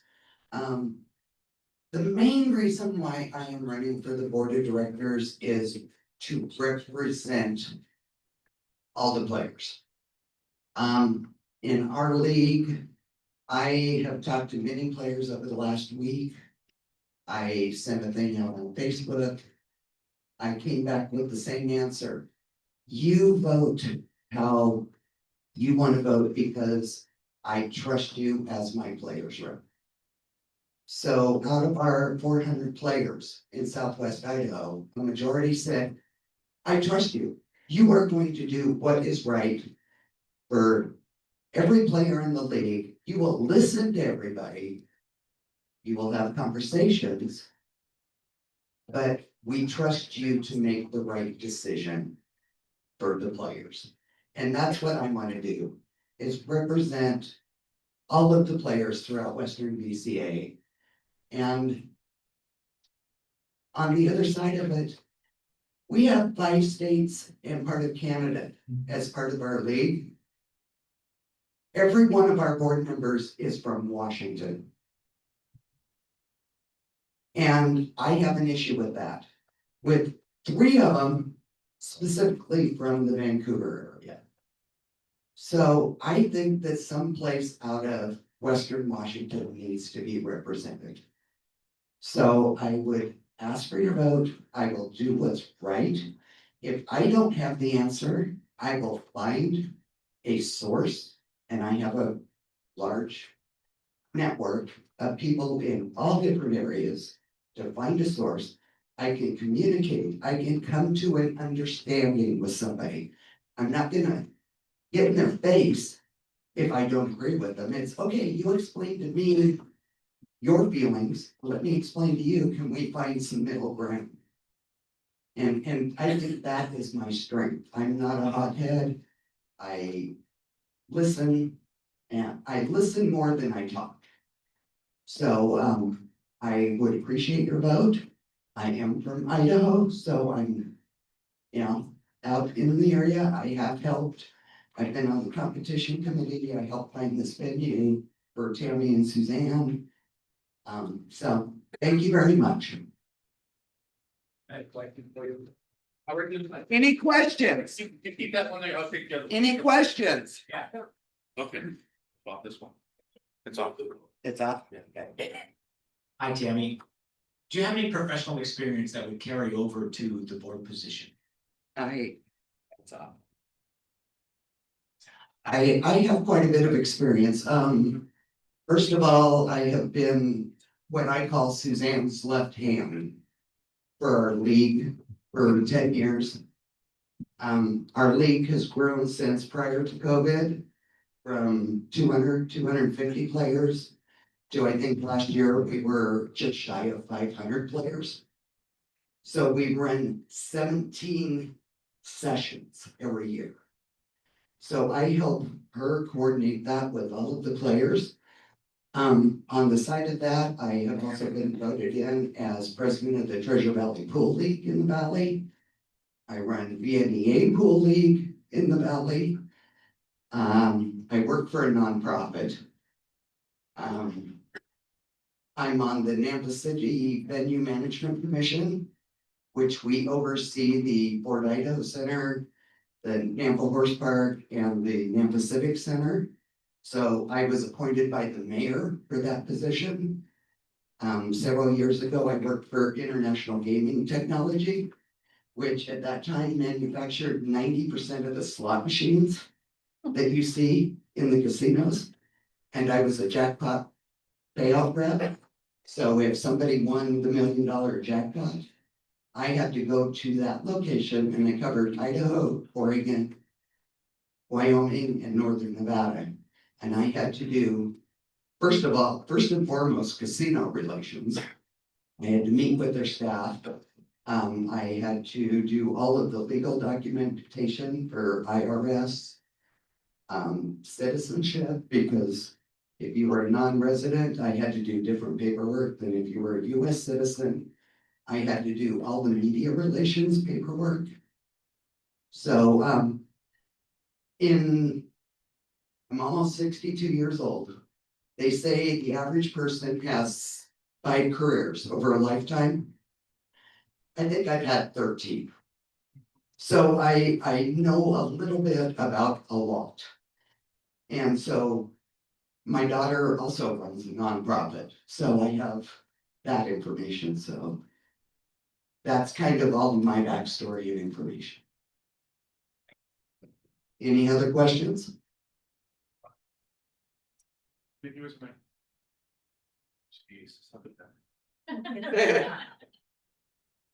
Sandy, first, thanks for running. My question is, what differences do pool players in Idaho face that players in Nevada don't face, Oregon or Washington? I think first and foremost, I don't know that there's a lot of more challenges in Idaho, except for our league being so large, will have more challenges than Bill Henderson's league with 30 players in it. But I think we have, 100, sorry. But I think just dealing with personality conflicts, scheduling conflicts. Suzanne has done a great job in our league, as integrity matters and sportsmanship matters in our league. So our players exude that to all of the new players. So I do have to say, we don't have a lot of challenges in our league.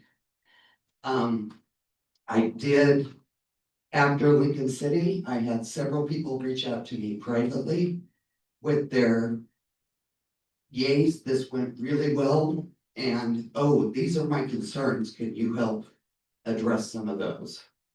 So I do have the ear, but I also work with Cynthia Valentine and Jill Edmondson out of the Reno League whenever they have questions. I try to travel when I can down to other tournaments to find out about people, but I think the biggest difference between the leagues is size versus number of players. And with us being so big, that we probably have a few more issues than some of the smaller leagues do. Well, I understand that prior to this splitting up of a league, the MPL was the largest league in Western BCA, which is where those three people on the board came from, correct? That is my understanding, yes. Thank you, Ken. And I believe Southwest Idaho is the third largest league in Western BCA. Questions? Oh, sorry. Oh, you know, One more. anybody have any more questions? Yep, just go one. Okay, so earlier in the beginning of your speech, you had said that Canada, when you were naming off all the different areas, just so everybody knows, the Canadians come down to Washington to, But they're still Canadian players. right, but they do qualify in Washington. Right. So, Washington and Oregon and Canada are, if you take Washington, Canada, if you're gonna count Canada, because you said they come from Canada, Washington and Oregon, that's the majority. So doesn't it make sense to have Well, a and Amber, majority or of- Bonnie, last year at the meeting, I did do some research. And I don't remember specifically now, but out of all of Western BCA, there were an equal amount of leagues east of the Cascades versus west of the Cascades. Okay. So that was, as per number of leagues. Now, that may not represent players, but it might, because Tammy's league out of Tri-Cities might help balance some of the leagues off of west of the Cascades. But it was pretty equally balanced leagues east of the Cascades versus west of the Cascades. And I guess my last question was, I noticed in your write-up, and you'll have to pardon me for asking this just because I don't know when you were on the board. I don't know if it was before we started coming to the events or if it was after and we just were paying attention because we weren't really paying attention to boards and that kind of stuff back in 2011. Did you run again and you weren't elected back in, or did you just not run? I was elected to the board just prior to COVID. And then COVID hit, and I did run again at the meeting that was held at Nikki's location, whatever year that was. People, like, I got questions from the chat. Yeah, I was gonna say, who's got the other mic? Other questions? Yeah, so if you wanna read the chat. Oh, chat questions. Yeah, read it. So Brittany says, when we vote for the people that we think will represent WBCA the best. We don't vote based on location. Can you explain more on the issue of the board members being in Washington and Vancouver? I'm gonna get into a little personal opinion at that point in time.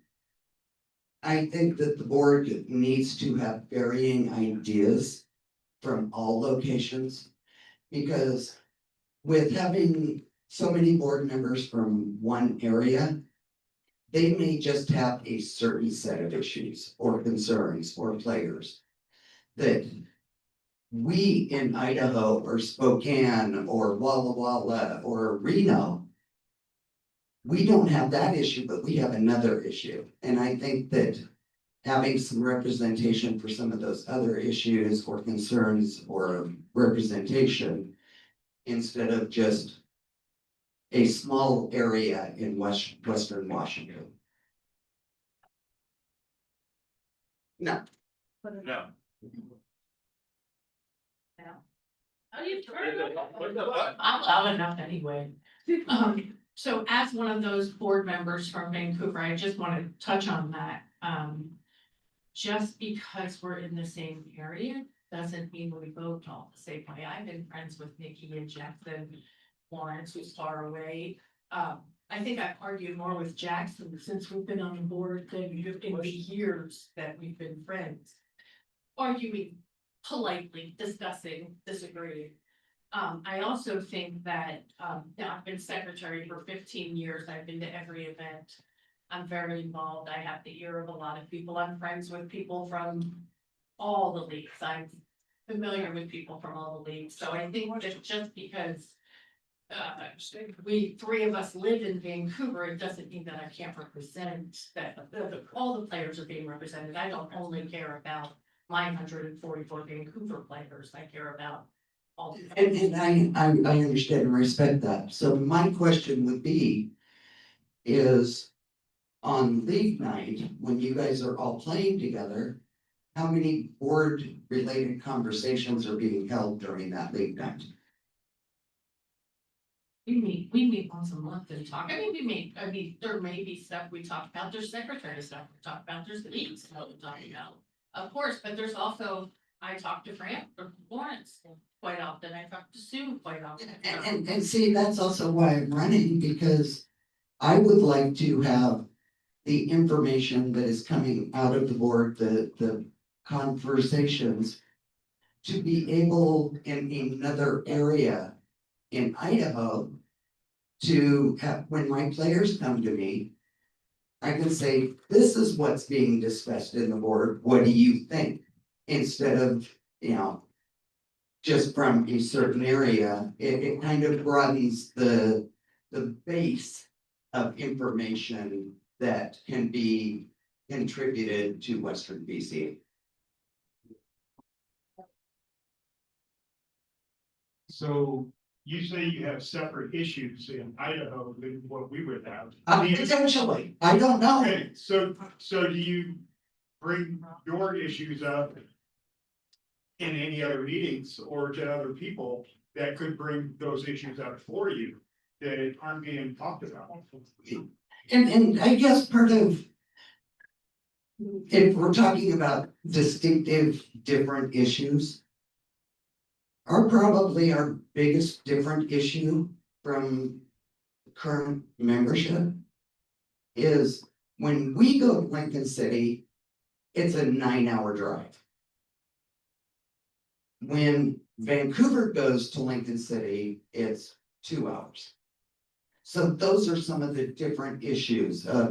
And one of the concerns that I had this last meeting or this last event that I heard from my players is, okay, we drove clear over there and we had one match on Thursday evening, and then we didn't play again until Friday evening. And we drove 9 hours to go. And we wanted to stay and play Second Chance, but Second Chance didn't start till Sunday. We're driving 9 hours. We can't stay for Second Chance then. So those are the concerns and challenges from Spokane, Boise, Reno, the farther east locations. And I think those need to be voiced and concerned.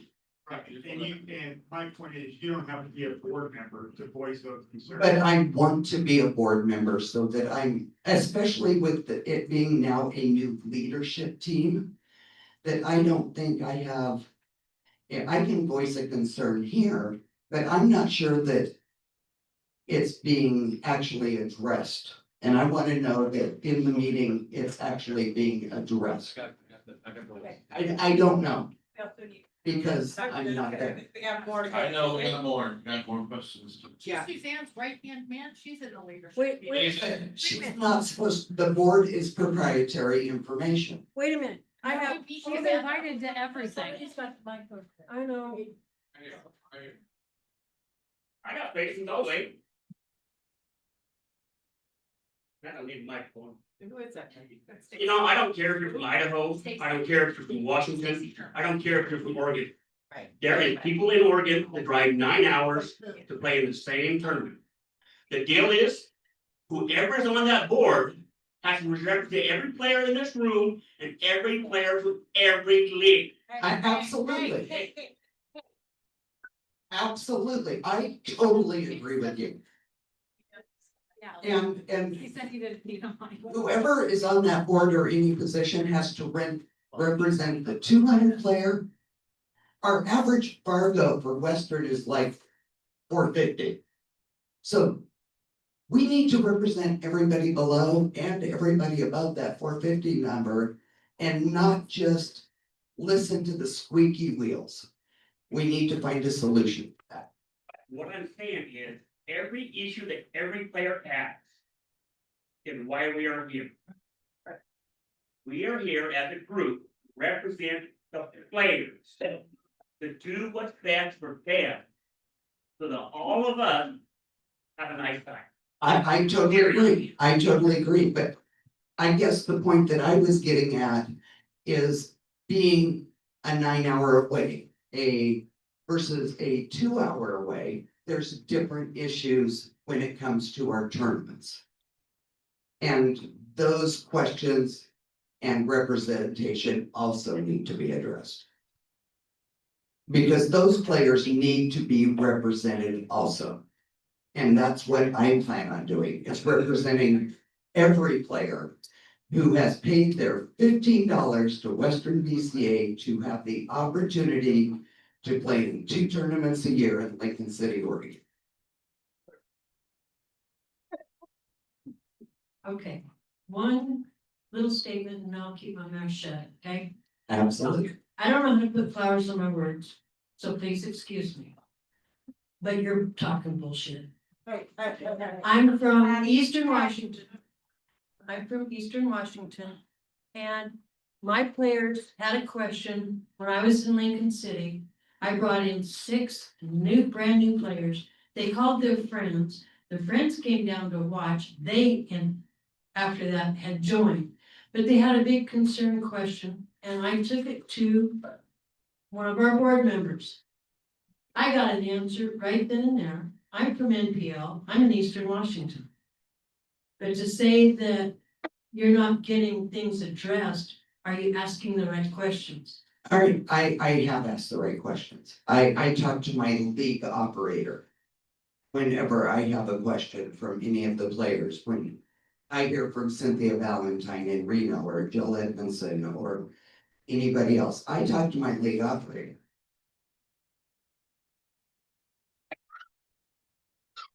I'm gonna be blunt. You're blunt, I'm gonna be blunt. My league operator, as a vice president of this association, goes to the leadership meetings. And she is not respected in those meetings.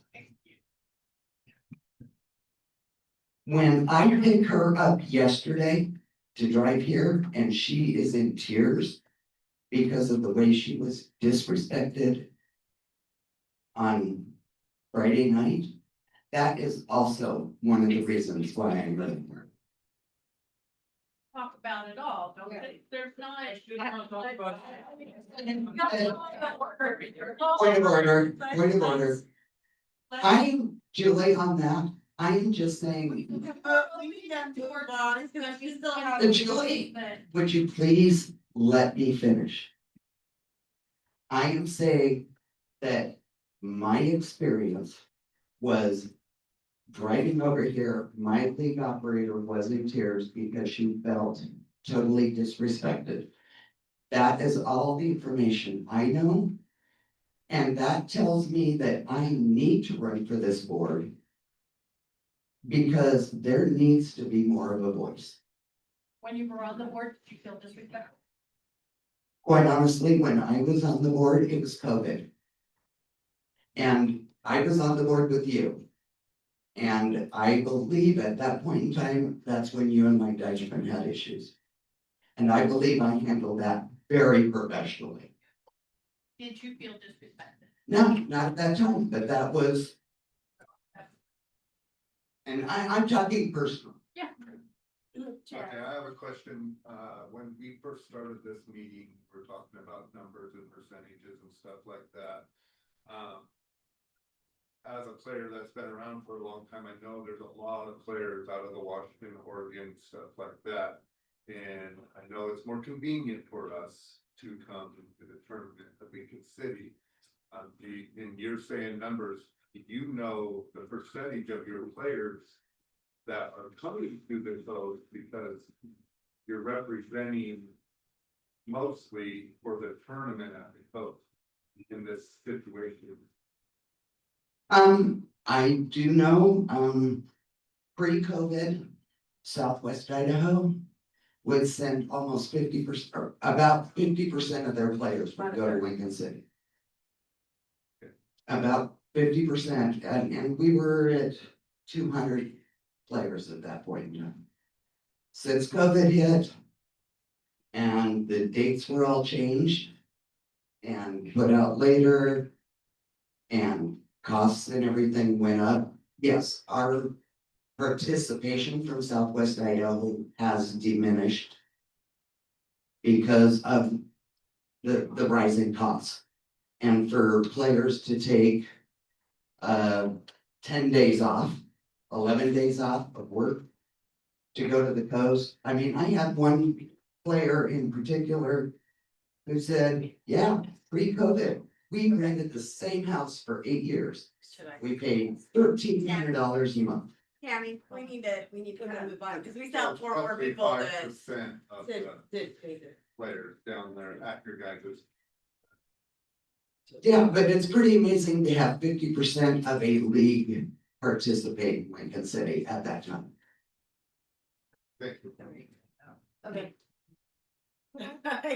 Is it quick, Elaine? We need to make it really quick, because then Bill Henderson is up next to say the thing around questions asked.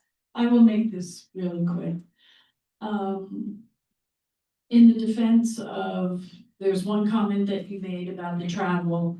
I remember one particular instance where scheduling wasn't gonna work for most of Idaho because getting over a pass or something, I remember. Something on the challenge. So there are actually, I'm a geographer, so I'm spatial. But aside from that, no comments to anybody. Can we please get back to the way Western BCA used to be and be respectful? People have their opinions. Let's just be. We can politely agree to disagree. Yes, thank you. I agree with that. Okay, I will pass it off to Bill then, Tammy. Thank you, Tammy. Bill Henderson. Does anybody have, do you want to talk? I can talk a little bit, Okay. but I'm gonna make it very brief. Okay. I thank everybody who's here that voted for me in the past. I would like to continue on the board of directors. I think I have a resume that's probably as good as anybody working for Western BCA. I've been the president, chairman of the board. Honorary registrar. Gone to every tournament, Hall of Fame, what do you want to hear? History Like, guru. Senate, I guess. I don't know. And I've been here a long time, but my hair is gray. I'm 80 years old, okay? I'm getting older. I'm still working enough, I think I can handle the duties that I'm doing on the board. I'm also working really hard with the bylaws and trying to get those done. But anyway, I would appreciate your vote. And just to speed this meeting up, unless it's a really serious question, please leave the questions for the next people, okay? Thank you. Okay. Does anybody have any questions for Bill? Most everybody knows who Bill is. He's history guru. I don't have the. What are you looking for? Bill, for some reason that you're not elected today, would you be willing to still continue doing the bylaws and all the stuff? Yes, I will continue with the bylaws. But I really hope that I get reelected to the board because I think I do a lot of things that, for example, the last few months I brought in Iman Deepak, and I think he's going to be the best person we've ever had for our website. Okay, he's a division manager for me from Canada. I have a Canada division now. And, you know, there's other things that we're doing. I think I talked about the next agenda thing on an agenda for next month. We'll be forming a long-term goals committee so that we're looking to the future, not just the future of the next tournament, but maybe 5 years or 10 years down the road. So that we can figure out what we have to do as an organization to be ready for any changes that come. Whether it be a new casino that we could go to, or new tables that are available, or, you know, whatever comes down the road, we need to be aware of what's coming, and that's why we need these kind of things. And I think I can still handle the job for the time being anyway. In 2 years from now, I don't know if I can, but today I can. Okay, thank you. Thank you. Thank you, Dale. Alright. Gavin No problem. McDonald. I'm on my way. A little slower. A real question while we're getting ready. Linda, is it Wecker? Yeah. Okay, I'm putting you down as a guest and I couldn't read your last name. Thank you. Okay. All right, hello, everybody. For those of you who don't know me, I'm Jackson McDonald. I've been, as it says on here, I've been with Western BCA for, it's actually a little over 20 years. I'd like to keep this short like Bill. I've been doing this the last 2 years as the board of directors. I've been a player rep for I think 8 or 10 years. And volunteering in different ways since. I enjoy this, every part of it. I think you guys can see that by reading this. I put a lot of effort in, work with everybody, and just try and make this membership better. Make our tournament better, help out the players, all that stuff. So in an effort to make it quick, does anybody have any questions? Brittany does. Brittany does. Yep, it just says, what have you done if you're being reelected? Can you give a quick update on what you've done for the board? Be better Western BCA during your time.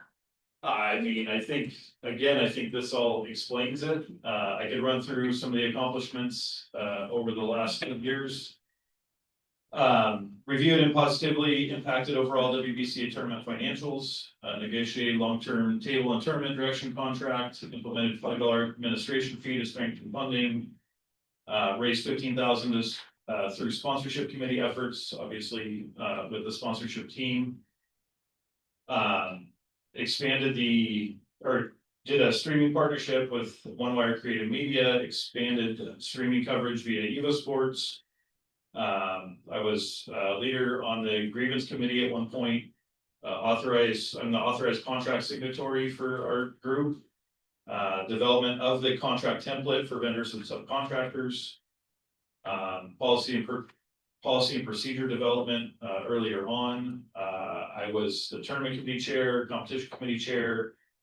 A member of the sponsorship committee, as we talked about, and I just have an ongoing commitment to the membership experience. So I look forward to continuing that effort through this process. I got a question. Yes. I should talk real loud. Not really. No. Yeah. So with all the experience that you've got on the board, what do you see as the biggest challenge that could make the biggest difference right now? Any specifics or like just generalized? Generalized, what do you see is the best solution or the best way forward with the biggest challenge that we go? I would say the easiest answer would be more communication. With membership or? I mean, board specifically within the board and executive leadership. Membership, I think as well. I think we can provide more communication with the membership. Absolutely. Anybody else? Yeah.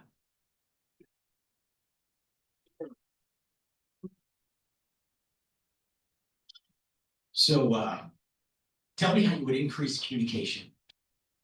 I think it's pretty simple. Get everybody on the same page and on the same, community threads, whatever is, via text message, email, Zoom, just, more participation in general. So it kind of goes along with transparency, correct? Yeah. Okay, so during the time when the board decided to dissolve the contract committee, I asked you to be transparent. And I asked you to communicate with the members what you were doing. Yes. And you spearhead the contract. I spearheaded the contract, yes. Yes, so you refused. I refuse what? To be transparent and to communicate with the membership what you were doing. I'm not sure I understand. We had a phone call. We had a couple of phone calls actually, while that was happening. And I was like, Jackson, it's your choice. It's what you're doing. Please tell the membership what you're doing though. This is new. This is big. And you refused. I guess I don't understand what they're gonna tell the membership that I wasn't doing. That I was rewriting the contract? That you were dissolving the committee and you were working a contract. Right, so that, Okay, fine. so that was, Tell the membership and you refused. right. I actually didn't refuse. Oh, yeah. It was not my place to tell the membership. I was not the board chair at the time. And that's the board chair's position.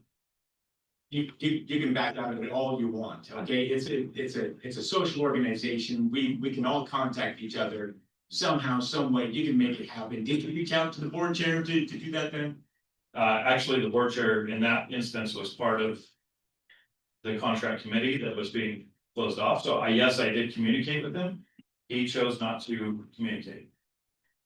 So you ran that by Stephen Weekly. Yeah, absolutely. Yes. And he said, no, I don't want to tell the membership what's going on. He said he would take care of it. Yes, And Julie. at that time, did the board not put out a statement, did 4 members of the board not put out a written statement to the entire membership telling them exactly what was going on? After the other people told us not to? It was after the fact. It was during. No. No, it was exactly in the conversation with Jackson. I asked him to reach out. He flat out said no. Who did you? So hello, I have the mic. So what I'm basically saying is you're promising communication and I'm promising transparency. And in the most important part of our association, you said no. You know, it's all. Tammy. Oh, Mike. Oh, I'm on the line. Hey, oh, No. oh, yeah, that's Tammy. Sorry. Not all. My bad. So my question is again on the communication. So I was on the competition committee with you. As soon as 8-ball caps were released and voted on by the membership, at some point shortly after that, it was determined that the committees were no longer viable committees because they had not followed a process. Why could you not let us on the committee know that? We had to wait until a meeting, a general meeting, when I asked, why haven't we worked? Because the last meeting we had as competition committee was, okay, as soon as this is over, we need to work on 9-ball caps. And you never got back to Carly, myself, or Harvey that I know of. I know for me personally, that I didn't learn until 3 months later that the competition committee wasn't a committee anymore. So communication, how do you address that one? I'm fairly certain I sent out an email to all of us. I could go back and check. It was either an email or a Facebook chat as we were chatting through the meeting. I did not get Okay, anything. I'll double check. And because the first I heard about it was at a general meeting that, no, the committee doesn't exist anymore, so. Okay. So I will quickly just say something that, moving forward, we will have the committees and committee chairs. Darren didn't, we ran out of time at the last annual meeting last year at Wild Horse. And so the committee chairs weren't done exactly the way that they're supposed to be done. So at that time, but moving forward, it'll be done today and the right way here on. Okay. Okay, so Tammy, are you saying that the way that we set it up is it couldn't run properly Or did Jackson resign from the position? What happened there? I don't think he actually resigned from the position. So That's what- not the intention that I get. It was just technically that it didn't feel like it was official. And And my there was whole a thing feeling was that we not weren't it told. was official. Okay, So, no one was told. but, Tell the meeting pretty much.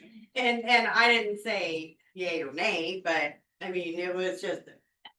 And I didn't give any charges because that would have been Darren's deal at that time. However, but that's for a whole nother thing. We're getting off subject. So, go ahead, Jackson. Before you go ahead, Brittany, just clarify your question for me. I don't know, it says this feels personal and could have been discussed privately, so. If you want to rephrase that, which part are you talking about? I don't know what you came with it now. Me too, the hill. Yeah. Jackson, I have been a voting member since 2003, so I've been around the block for too long. You have made some comments that the competition committee is not really a committee. Yet I have an email from 2012, when we have reports from the competition committee. It is a standing committee when Mike Jensen was the board. So I'm curious for you to say that it is, it's said a couple times, it seems like you're kind of negative about it. To say it's not a committee, but then you put on your resume that you're bored of it and bring that as a positive note for you. Can you just comment on that? Because it absolutely is a standing committee. I have notes from more than 12 years, 13 years ago. But now it's a positive, but you say it's not a committee, so what's up with that? Yeah, so I was actually super excited to do it. I think we did a lot of things. We worked together a lot, like a lot. But essentially, so maybe I didn't say it right. I didn't mean it's not a committee. I meant it wasn't ratified, therefore we essentially did nothing that meant anything. So that's what I meant. And so, yes, I was upset because we put a lot of time and a lot of effort into it. And then you come around and say, well, you're not an actual committee, so what you guys did doesn't mean anything. That's essentially what happened. So that's where I was a little upset. You said that, nobody else said that. No, that was actually stated in the meeting. So, You're not a committee. really, yeah, Nobody said that. Someone said that the committee wasn't a committee, because there are other people saying yes. the committee was, anything that the committee did meant nothing because we weren't ratified. They're ratified. Yeah, we implemented things that you did as a committee to. Yes, correct. And that, So. when this came up was the next meeting after that. Right. When things That- started to change, got shot down. Right. And then That's right. You then brought up that it was never a committee and you were. No, I didn't say it was never a committee. I never said it's never a committee. I said it's currently not a committee that has been ratified, therefore. It doesn't matter. Ratified committee then. I'm serious, when you say it's not ratified, what do you mean by not ratified? During a long-standing committee that we've had for years. The chairperson of the committee that's been appointed to has to be ratified by the membership. It was not. The whole. It never has been because it was never done correctly. It's supposed to be. You read it, it says right there exactly how it's supposed to be done. Elaine, yes. So what your point is, it's in, Sorry. okay, thanks. I don't wanna belabor that anymore, but I think your point is, it's in the policy and procedure as is that way. Okay, one thing on your list, I get what it's about, I guess, but describe the grievance committee. I mean, is that a busy? No, committee? not at all. Not at all, that's good. When one came up, I was selected to be the leader of the grievance committee and went through that process and dealt with it in this, how it's, How many people are on that, like, there was 3 of us. and who are they? At that time, it was me, Bill and Nikki. So it's board, Yes. Oh, okay. It's always gonna be a selected few of the board. so it's always on the board? Yes. Yeah. Okay, I don't know. And the grievance committee is, as far as the grievance goes, which is still off subject, but is always like 3 people and it's only as it's needed. And because say that I might know the person that this grievance is against, I don't wanna be on it or whatever, so it could change each time for each grievance, so. It's appointed by you, but by the president. Correct, Okay, correct. I just wasn't familiar with that. Report. I don't need microphone. Gotta be loud. They gotta hear you over here. Yeah, we hear you. With you being on the grievance committee, you don't find that a conflict of interest with you also being on the chair of the tournament committee and the chair of the competition committee? You found that as not a conflict of interest? If somebody was complaining of had a grievance with the tournament, and you're in charge of the other two committees? This was actually not that scenario, so. That's a question I'm asking. Right, no, I personally I don't think so at all, but that wasn't the scenario, it was a disciplinary scenario. Yeah. Grievance committee is assigned by the president. Just, grievance committee goes. It would be, it depends on the situation, so was somebody mean and, you know, we kicked them out of the tournament, so. So now I need 3 people because they're filing a grievance, you know, okay, pick 3 people that don't really know that person, so there's not a conflict there. Versus whether it's somebody with a low Fargo or whatever the case might be, you know, maybe not Jackson, because maybe he's on the tournament committee or whatnot. So it just kind of depends, I mean, it could be a number of different people for each different grievance that might arise. So We hope we have no grievances, but. So it changes. Yeah, Yeah. yeah, we don't want anybody who would have a conflict with that, because that's not a fair grievance. That's what I'm asking. Yeah. That was my question. You're chairman of 2 other committees that are involved with the tournament, competition and the tournament committee. And then you get a grievance, you're on the grievance, you're the. Yeah. Put in your resume, the chair of that then committee. Totally different. That's 3 things that all coincide. Where I see a conflict of interest, you need to look at the grievance and look at the committee. Go to the committee and find out, not be part of the decision about it. Yes, That's because it's separate. straight up to me conflict of interest. Somebody's complaining about something, they, hey, I'm in charge of it, I'm gonna say I did okay. That's how it looks, that's the optics of it. Oh, we didn't do anything wrong. Yes, I think as the grievance would come up, I would assign it as the grievance Jackson. comes up, so. At what time were you part of the grievance committee? What year? I believe it was 2023. Okay, so were you the chair of those committees that I was talking about at that time? Not yet, no. So there would not be a conflict of interest. Grievance committees, right, grievance committees come up as needed. They're not a standing committee. They're an ad hoc committee. Okay. I just have one. So Jackson, what outside experience do you bring to your role other than Western BCA? Yeah, so I manage a $180 million construction company. I do a lot of contracts. I work with a lot of attorneys, and so I bring a lot of that to the table. And I've been doing that for the last 10 years. Anybody else? Just, my name's Rich from Yakima. Been a player rep for a while.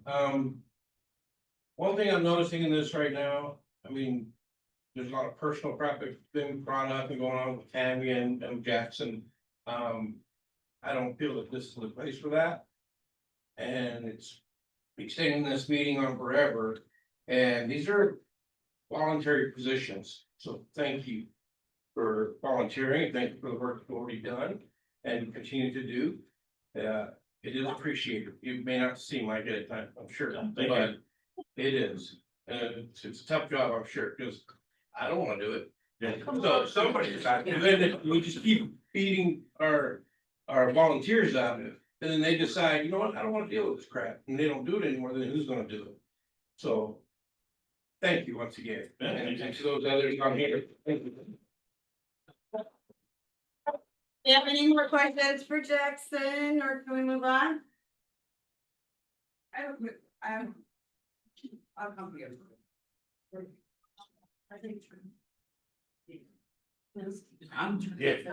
Jackson, in any of your events at this last event, whatever, did you have any races cut?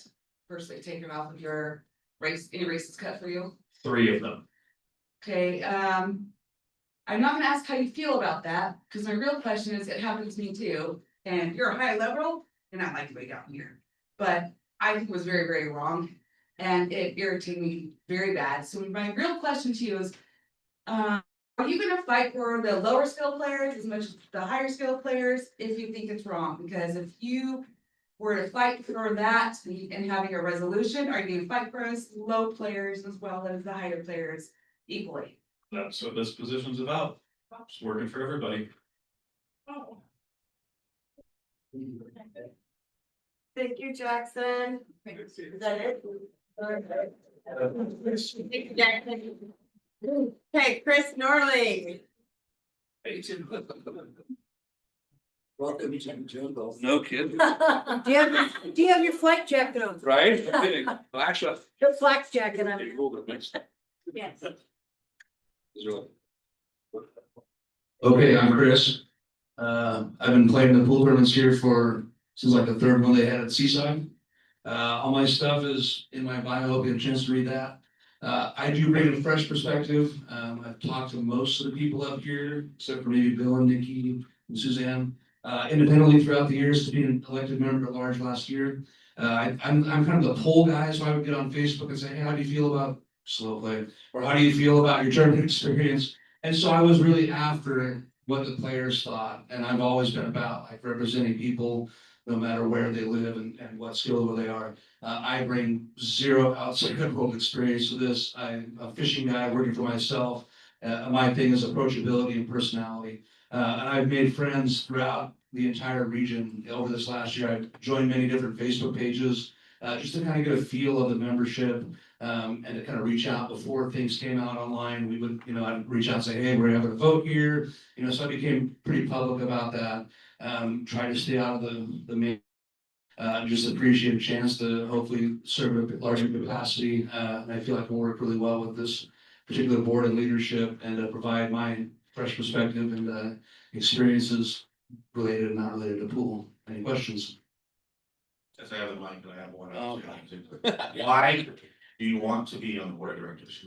So I'd really like to see the events expanded to maybe add another event, whether we do 10 ball or my main mission, and my wife asked me this question too, why do you want to do this? Why do you want to give up your time? And so much, right, why do you want to be up with a flak jacket on? And so much of it is about, there's only so many things we can control, right? We can't control the space or the time of the event, but there's other things we can improve upon and increase. And adding another event would alleviate some of that problem. People traveling 9 hours to travel and play pool, which we totally appreciate. When this first started, it was very much down the I-5 corridor, and we've grown so big. And it's just awesome to see, and meet so many new people from a lot of different places. So being a part of the board, I think will just bring that. The idea of let's grow the part that needs to grow. My biggest conflict, I guess, would be that I think it should be ran like a business, no matter if it's me or Lawrence or Mickey Mouse or whoever's in charge, that it should be able to be step in and just go and go and go. And that, we're not trying to rewrite history, we're trying to make our association better. It's tough to watch my friends and people that I know up here just getting drilled because like Rich said, we are volunteers. We are trying to make the situation better. So my thing is, I'm not gonna be like, let's have a big kumbaya hug or anything like that. Just like, let's kind of come together and improve our events so they can compete at the national and regional level. Throughout the year, I've had people reach out for a variety of different odd reasons and help them through their situations. Whether it's, I don't want to bring anything up, but just different things, they've reached out to me, so I feel very happy that people are confiding in me with that, and I did feel like I did serve that member at large very well as a large thing. I'm happy to be a player rep for Mr. Rob Cameron there, which is awesome, but I just want to keep helping the association grow to where we're supposed to be. You've got questions? You mean Elaine has a question, right? Oh, come on. And I'm probably the most comfortable speaking in front of people too. Yeah, you're really good at it. I guess that's from having your own business too. So you're saying growth, which you spoke about, but communication and leadership, how do you see that you might improve the way things are now as a member of the board? Any ideas? You know, I'm a big team player, and so I do have my opinions, and some of these people and I have bounced ideas off each other. So to me, communication is just opening those lines. It starts with that. If I can't approach you and have a phone call, a text message, a Facebook message, then communication is gonna be tough, you know, whether you talk to me out in the hallway, whatever. It's the association, I actually kind of think about that. I would like to see like an email database. And, you know, there's just different parts of the tournament I can see changed. Won't get into that now, but communication being, let's get some membership, you know, we could do like, you know, newsletters are probably old and outdated, but something to communicate with our members. Because it's hard for me to hear that we have a bunch of people in Idaho that want to come, and to be honest, where I played a lot of people want to go to the regional tournament. I live 2 hours from the beach, and nobody wants to go there for a variety of reasons, whether it's costs, whether it's can't get time off of work, whether the events are wrong. But just to open up that and get their ideas. So I did that by going through the Facebook pages and the Western BCA closed voting thing, say, hey, what do you guys think? How do you want to approach this? And that's, you know, basically the way I would do it now. You were talking about growth. So if we grow, how do you see managing the number of people that are going to be coming to our tournaments? Are we going to continue shortening races? Are we going to continue penalizing people if they run over time? We've reached the edge of being able to be in the venue that we're using now. Do you see separating out and having a whole different separate tournament for Scotch? Or how do you see that we can manage growth? If you want to manage growth, do you want to split Western BCA? What are your ideas on that? Well, I don't like splitting the association. That's difficult because that's going to create kind of more division amongst the players. One thing we can't control is the dates that we have and the space that we have. So I'm just going to throw it out there. You know, maybe eliminating the late entries, like, sir, you didn't sign up on time. You know, you eventually we have to have a hard conversation about, we have to cap our entries because we don't have the space. We were asking volunteers to be off of work, away from their families, whatever, for 10, 12, 14 days. That's a long time for most people. I'm fortunate, I can kind of do whatever I want. My wife can work remotely. I'm good with that, but that's not the same for everybody. So we have to think of a big picture. And to me, saying that allowing somebody to sign up with 35 seconds, and I'm that guy, I'm literally that person that walks into the store before it closes and says, here's my purchase. So that is totally me. But we have to draw the line somewhere. And so we're looking at cap entries and things like that. We're adding, I think adding a third event would alleviate some of that. You know, maybe have an 8-ball, 10-ball mix. Maybe, you know, and I worked with Dave and Vic and several other people in Jackson in the tournament committee. And we talked about, you know, flip-flopping days for singles and Scotch and moving those events around a little bit. So, because I personally know a ton of people that would love to play singles, they can't afford to take time off work or they don't want to, or they choose to spend their vacation in Mexico versus playing pool, and that's totally their choice. So there's things we can do, I think, to move things around, shortening races. It didn't happen to me personally, but it happened to my wife, so that's kind of like it's happening to me, and that was not good. And then I talked to several other people around the venue that did the same thing. So, you know, it kind of goes along the lines of communication. People knew about that in advance, because I'm not gonna lie, Mike, those referees they were hungry. They came by, which was good, but it was a little bit too late. Nobody had an idea. And by teams, the referees were like, you know, they were on it. They weren't messing around, which is good. But anyways, so to talking about growth and expansion, you know, we can only have so many more people there. So I honestly think adding a third, fourth, and I have zero experience in negotiating with casinos or anything like that, but I trust the people that I work with and figure out we can, you know, between 7 heads is better than 1, we can make something out. To add to that growth idea by shortening races and referees having to come in and shorten races, we're paying an entry for a tournament and to be penalized because someone else was slow or whatever. It's starting to become taking away what we paid for. So I think for a lot of people, they come to play and, oh, wow, now I'm playing 4 or 4 games instead of 7 or whatever. I mean, they've shortened and now they're even cutting off. So I think for a lot of people, it's valued for what they paid for. Because there are tournaments that you can play locally where I live that might be a higher entry, but a shorter race. And so the one thing people say is, why do you keep taking away games from me? Why is it always about me losing games? When in reality, it's everybody that loses games. But that if there was a complaint, that would have been the chief one that people are losing their races and shortening their time. Anybody else real quick? Oh, he's back here. Oh, We had a ton of embarrassing communication problems with our referees. If we are to expand, I mean, 1,400 players, we gotta be on the same page as a group as the board is with the referees. But how are you gonna fix that if you're like, My honest opinion, yeah, we pay somebody that's a professional. I don't tell my mechanic how to fix my car. I don't tell my doctor how to work on my car. We pay somebody that's a professional to run a tournament. And to me, it's a business. You do your job or you don't. And if you don't do your job, we have to look for somebody else. I'm my own boss, so I don't have to fire anybody, but I think, except for myself, I think that if you look at it and go, this group of people, like them or not, these are who we hire. And if they don't perform, we have to find somebody else. We have to have somebody on our terms. I was there the years we wrote the names on the wall. And we waited for the tables together. That was a disaster. So if you have somebody that's in charge of it all and says, look, this is on you, from signups to referees to everything, this is your job. Like, we're paying you a good amount of money. I'm still amazed we don't ask for his feedback on what he thinks we could do better. So he showed me for a few minutes. I walked up there for about an hour actually, and he showed me he was able to track all the matches that were behind. He has that information. Izzy's been clamoring to get it and says we hide it from him and everything, but he sat there and showed it to me. And he's like, "This is where your problem is. This is where your problem is." I said, "Look, I'm only one man. I'm just trying to do this to learn from you." So to me, getting everyone on something that has to start.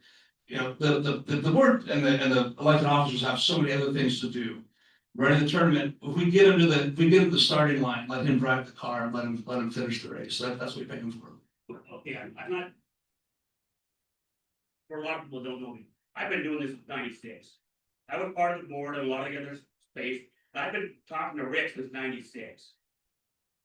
Rick can run a certain amount. He can even hire the referees, but if the referees are not doing the rulings the same way we want them to do them, because ours and nationals are not the same.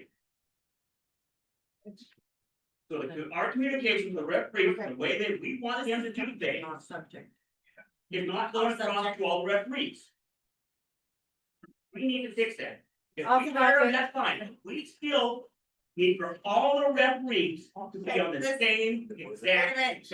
I totally don't disagree with you. I think the people that were in charge of the tournament, and people that ran the tournament did a great job for what they were dealt with. The short of the races came late. It's kind of like you're in the middle of the fire. What are you going to do to survive it? So I don't disagree with you, sir, at all. But we have to move forward and move past it, and that's my thing. Let's work to make it better. Let's just that was that. The past, whatever's the past, we have to look forward, whether it's a 1% growth, 3% growth, and then figure out ways to accommodate that, whether we add events or we, cab entries or cut off late fees. It's been addressed. We had a meeting with the rep, with Rick, with all of leadership at the casino during the event, so we can talk about a bunch of stuff. Thank you. All right. Anything else? No? Any other questions? Me? What's your point at? Oh, me? Get the microphone for. Are you good? Okay, thank you. Okay. Now I got Ed Slade. Hey, everybody, I'm Ed. Tripping Ed, yeah, just tripping. Here, let's just move that on. You can't see the black board on the black part. Yeah, I don't know. I need stuff for me. I know some people don't want me elected, but that's not the way it's gonna happen. I've been with the Western BCA for over 20 years. I've held many positions. Competition committee chair, tournament committee, tournament director, run for president and lost. But it was fun and well, it wasn't really that great of an experience, but it was fun.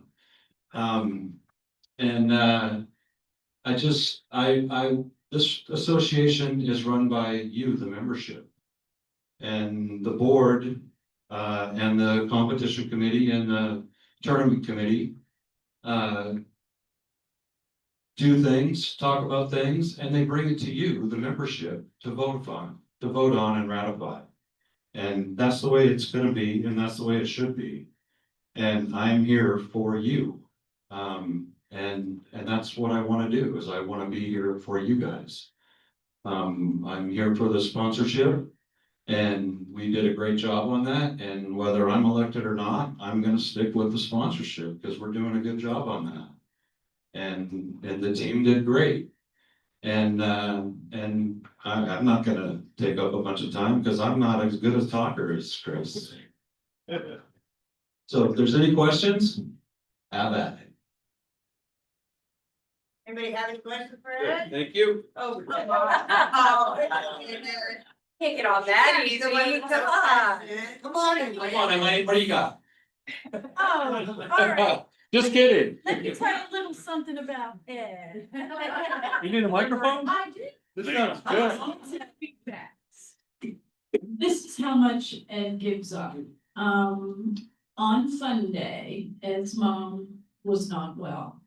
Ed came down and sat there with a balloon and went around, came down just for the day, I believe, and then took all the entries and it was very confusing for him that day because people signed up for multiple things. Bless his heart, he got it done. And then he ran around with the queue to get, I can't remember the guy's name who won, the guy from Spokane. Steph Norris. Steph Norris, yeah, won the queue route.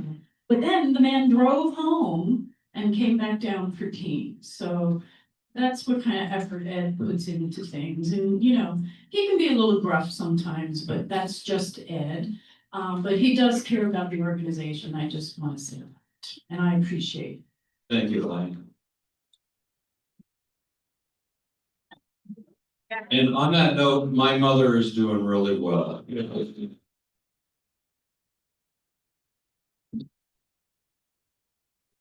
Thank you for everything. All right. Watch. I got it. Got away. Let's fix this. Okay, no. Jackson, what's your? You guys, you gotta do it.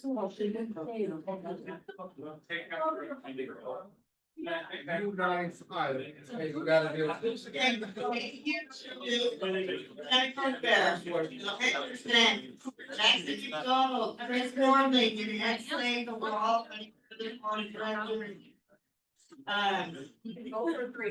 You can vote for 3 of those. Pick your choice of 3. Oh, wait, we need to. Is there any nominations from the floor? Yeah. Yeah, okay. No nominations from the floor. So there's still those 5. So Tammy, Bill, Jackson, Chris, and Ed.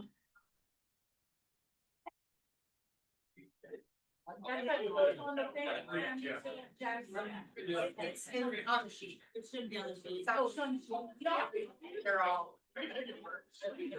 Pat, you ready? I'm on the way, guys.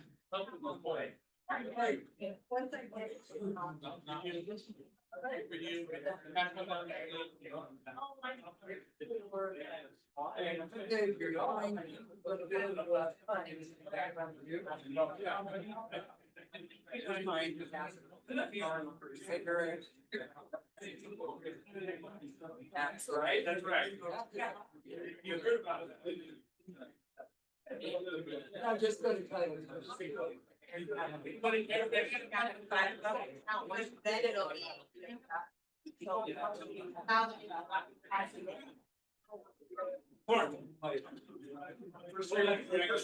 Thanks, Wanda.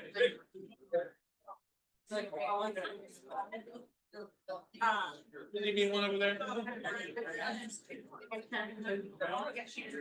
Yeah. Yeah. Okay, I'm going, that's the.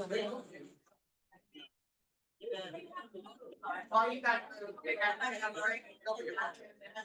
So now,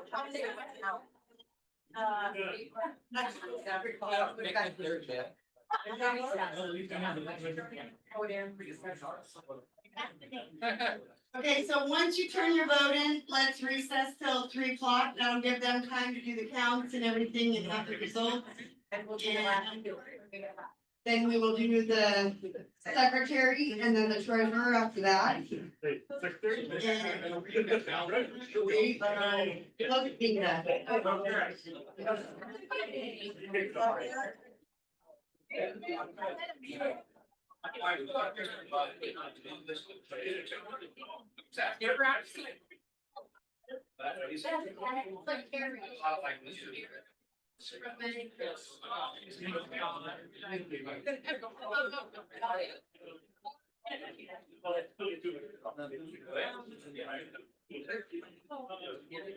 What time, everybody? Great. Go ahead. Bill? Oh, we got Bill still? One over here. I can see it. I can see it.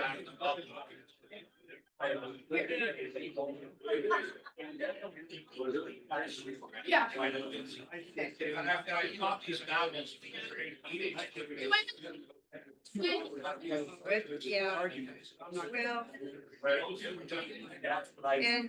And it's not, yeah. Hold on. And it.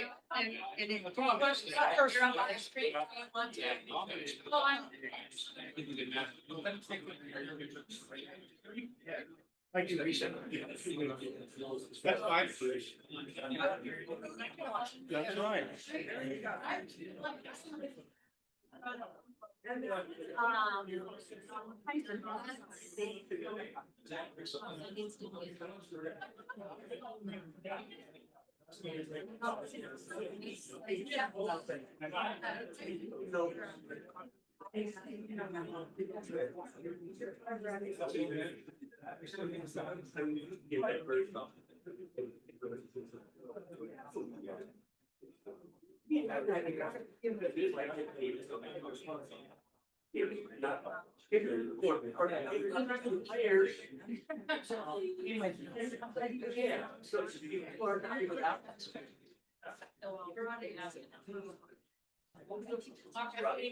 Right.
Oh, I know.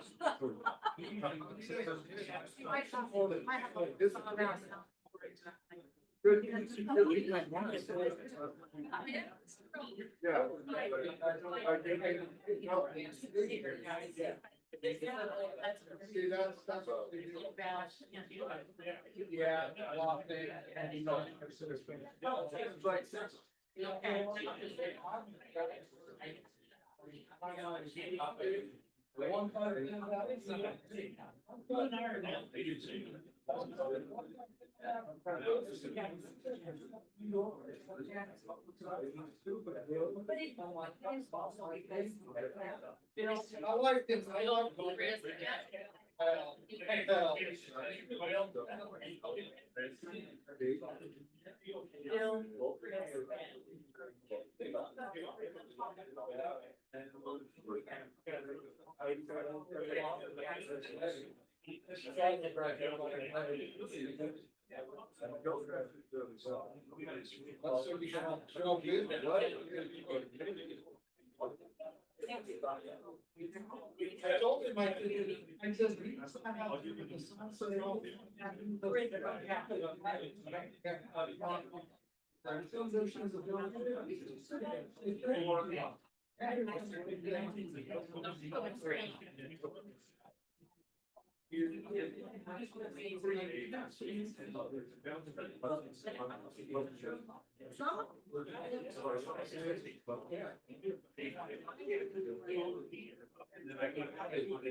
I was already saying.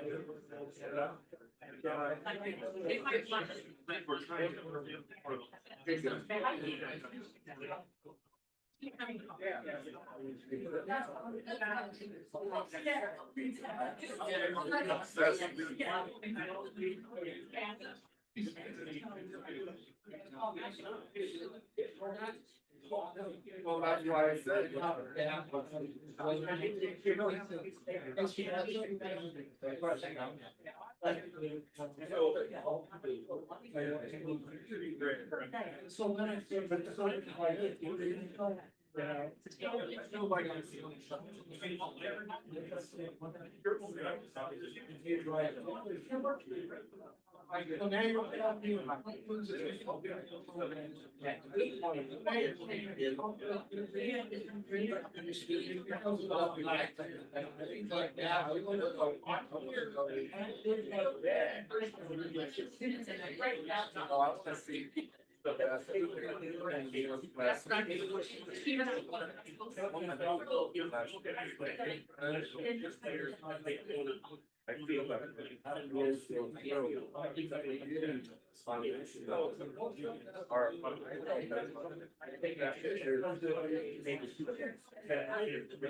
He just said that.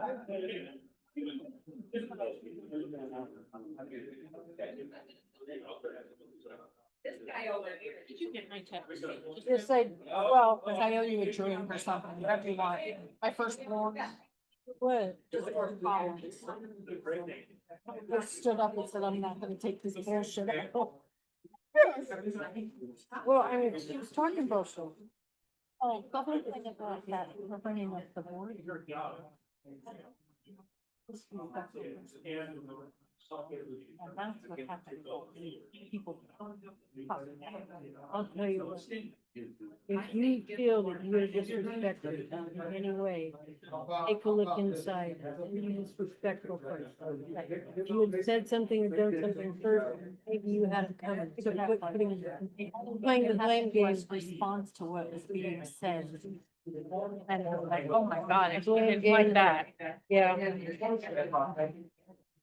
I don't know how many invalids we have. Well, I was taking the invalid ones out. Oh, okay. Yeah, well, I'm still gonna save them. Oh, no, I I just saved them separated. for, oh, I see. Separated. I think there were two.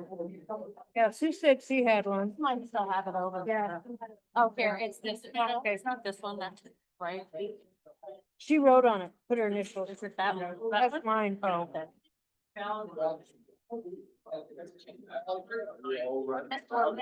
New York.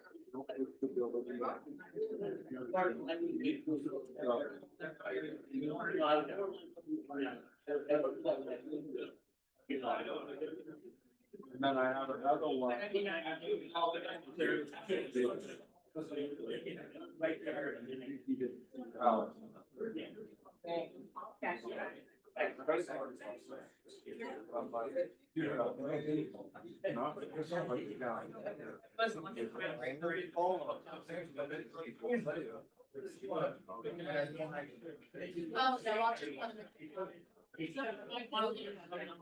Yeah, I always.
That's fine.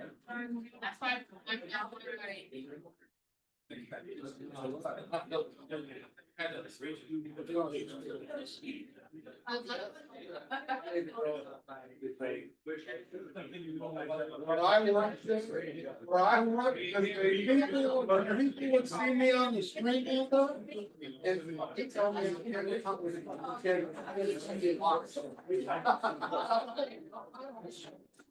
why did you love it so much?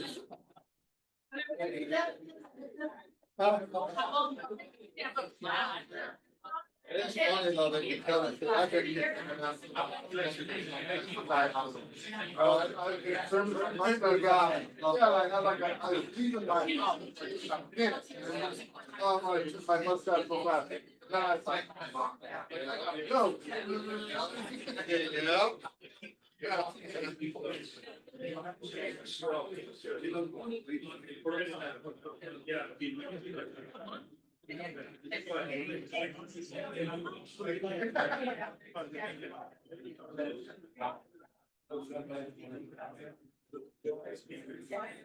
Well, that was not.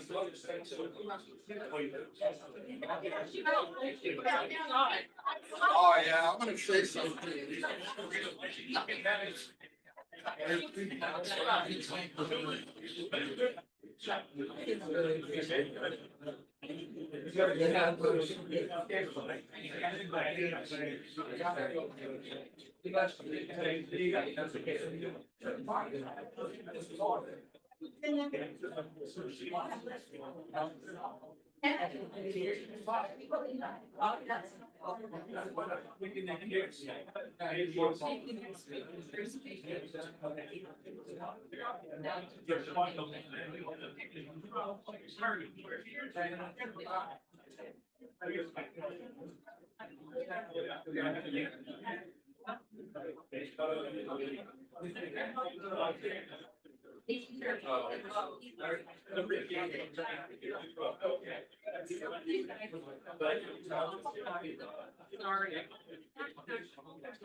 There were two.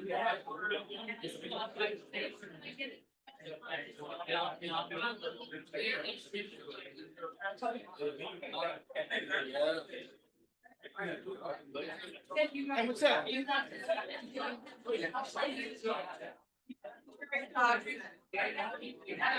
How long till we start again? I need some.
Yeah, but Phil, you can't see unless you're going, when you're really Washington, you're not going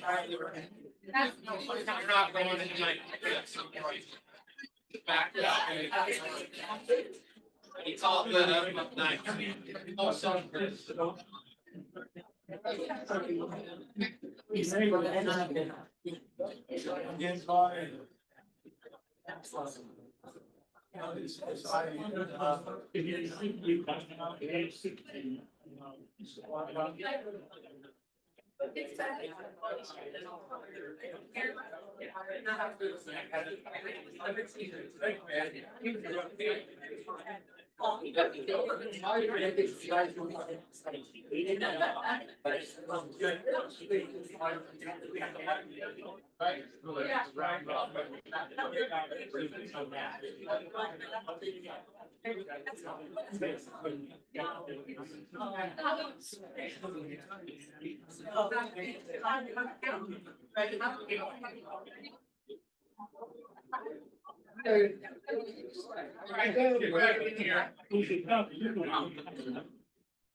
Okay, let's teach you some.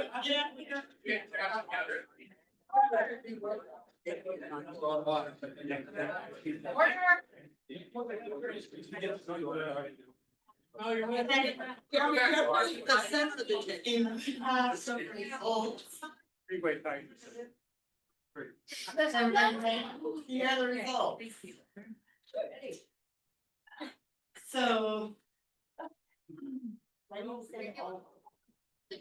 think you would just agree that, I mean, I don't know, I guess you announced all the other ones, so. Yeah. Okay. Yeah, I think we need to have a count on each. Out of each one, okay. So for the board of directors, Tammy Conaver got 12 votes, Bill Henderson got 20 votes, Jackson McDonald got 28 votes, Chris Norling got 39 votes, and Ed Slade got 32. So the 3 positions will be filled by Jackson McDonald, Chris Norling, and Ed Slade. Congratulations.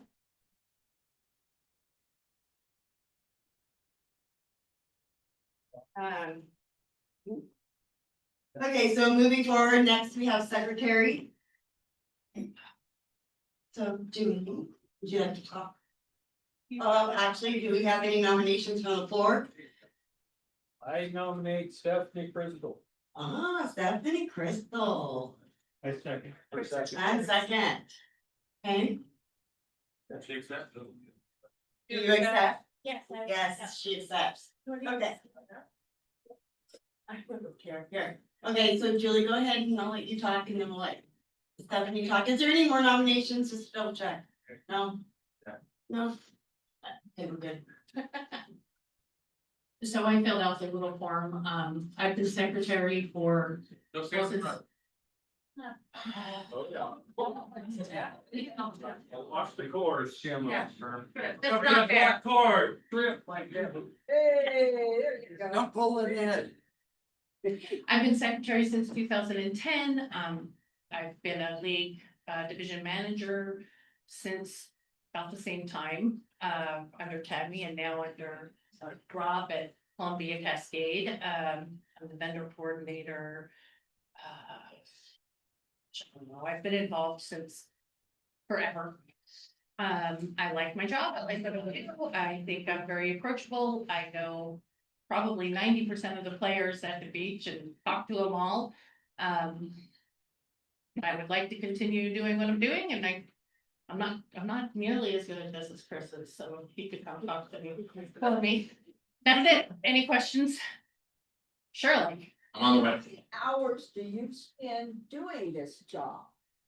just the secretary job? Secretary job. Okay, depends on when it is after the meetings. So to do the minutes. So we've got the minutes down to where they are actual minutes, not transcripts. For years, we did transcripts where I typed out every word. But now that we've got the recordings, I'm doing just actual legal minutes of what happened at the meeting, and I put in timestamps. The last meeting was not the April one, the one before that. The minutes were 39 pages long. It took probably 60 hours because you're listening to it and pausing, and now Nikki has found this awesome way to get it on transcript. But the problem is every time someone pauses, it puts their name in again, so you still have to go in and take out about 97 names. But now, like, our last minutes were only 7 pages, and I would say the minutes took about 15 to 16 hours. And then you got the notices that go out. I mean, I put in a lot of time, ask Tim. But I also run the league and I'm on the board, so that all takes up time too. One other question.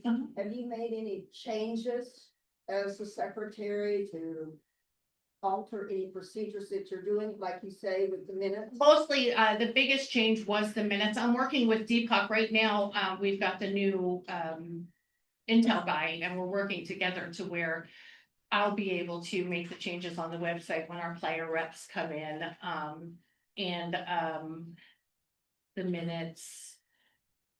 And that's it's pretty straightforward. Okay, thank you. If you're reelected and the bylaws pass, what position would you give up? Well, really would, I mean, I would give up the board position because the secretary position would still be on the board. And I like doing the secretary job. I want to give that up. Say that again.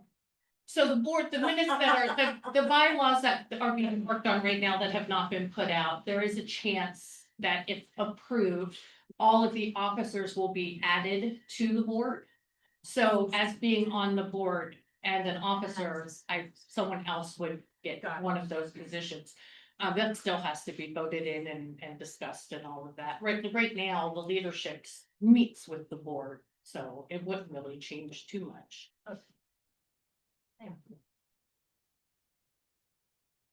Yes. Just I'm curious, what would change about that? Would it just be a couple more voting members on the board? Yeah. That's the only difference? Yeah. Thank you. As far as I understand it, but yeah, they, like I said, they already come, the leadership is already included in our board meetings, and there are things that we all vote on and discuss, but it's just like a technicality. Thanks. Oh, Stephanie, I'm sorry. Thanks. Hello, I'm Stephanie Crystal. I'm from Southwest Idaho. I've been a players rep for, I don't even know how long. And it's been great. I've enjoyed it so much. About me, I'm just me. If you want to know something and you don't want the truth, don't ask me. I've stepped on a few people's toes because of it, not intentionally. It's just I'm very blunt and to the point. A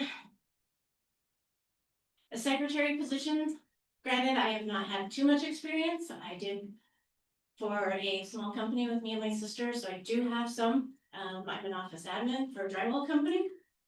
Been there almost 7 years. Love it. Anyway, any questions? Yes. Are you available to attend all the? Yeah, Julie, how many, what's the meeting schedule? Well, normally it's 4, this year I think it's been about 17. I think we had six or 7 this year, but normally, technically, it's usually 4. So it's more for you because you're on the board and. No, that was just our membership. We've had a couple special meetings and Okay, so we'll add to us. So you're available to attend all. Yes, I think in the time that I've been a players rep, I have missed one meeting. One meeting I was driving, so I had to keep reconnecting. But yes, I've missed one meeting, I believe. Yes, One more, the mic. I can share. Thank you. So our leadership group has a text thread and an email thread. And we have a lot going on all the time, so that way we don't have to wait 2 months. If somebody brings something up, like somebody just brought something up to me about people's Fargo and they're purposely dropping their Fargo. So tomorrow I'm gonna get on this thread and say, hey, I just heard this thing yesterday, what do you guys think? And sometimes the thread's empty and sometimes there is 100 text messages in a day. Would you be willing to be on that thread and how would you feel about it?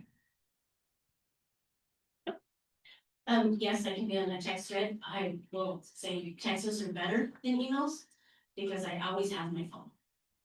And I always see a text message. My phone tells me, or my watch tells me I have a text message. It doesn't tell me I have an email. So, and I have 4 emails. Between my personal and my company one that I do, for work. But no, text message, emails. I've been known to answer a text message at midnight at 6 o'clock in the morning. But the secretary gets emails, right? Yes. Yes. Okay. And so, and with emails too, if I know that I. From membership, I mean. Yeah. Yeah. And I will be more aware that I have to work at those. Okay, cool, Thanks. Yep. Yes, Sam. Can you please expand on your admin role at the drywall company? Let's see, I do some HR, I do all the ordering, so I'm doing all the purchasing for drywall, but anything that's involved. I do the warranty. So all the scheduling, all the tickets of anything that needs to be out. I talk to homeowners, I deal with complaints from homeowners, I deal with complaints from the supers. Yeah. And I, just not that this much is, but I do have a associates in business with my bachelor's in HR. So, not that it matters, but Okay, it's out there. thank you. Yes, Elaine. Do you have a lot of free time? My free To be time? secretary? My free time is playing pool, so I would just have to shift a little bit. Okay. Anything else? Okay, thank you, everyone. Good job, Stephanie. Thank you, Stephanie. Yeah.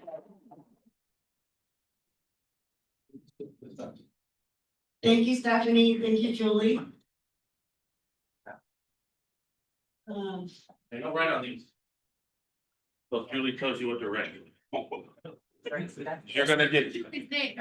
Don't say that. Tell Tammy tells you.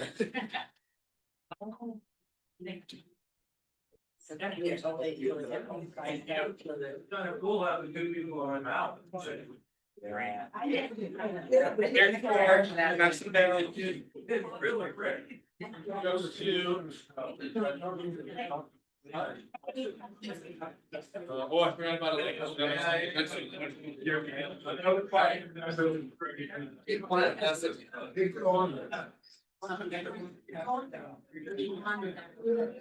Hey, I would have to.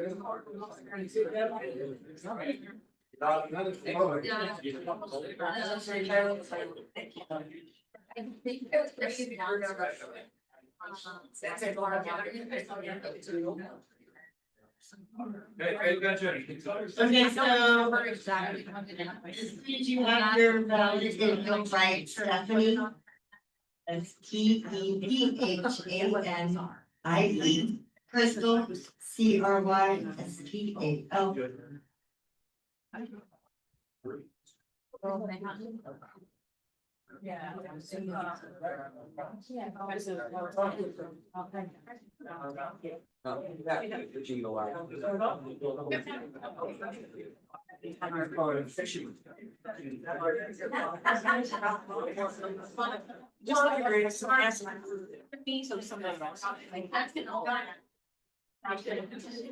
Yeah. Hey, can I get one of the? I gave it. You didn't forget?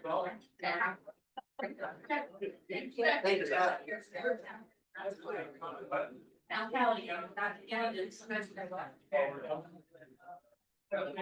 allowed to tell Stephanie. I'm gonna take these green tally, pick that tally.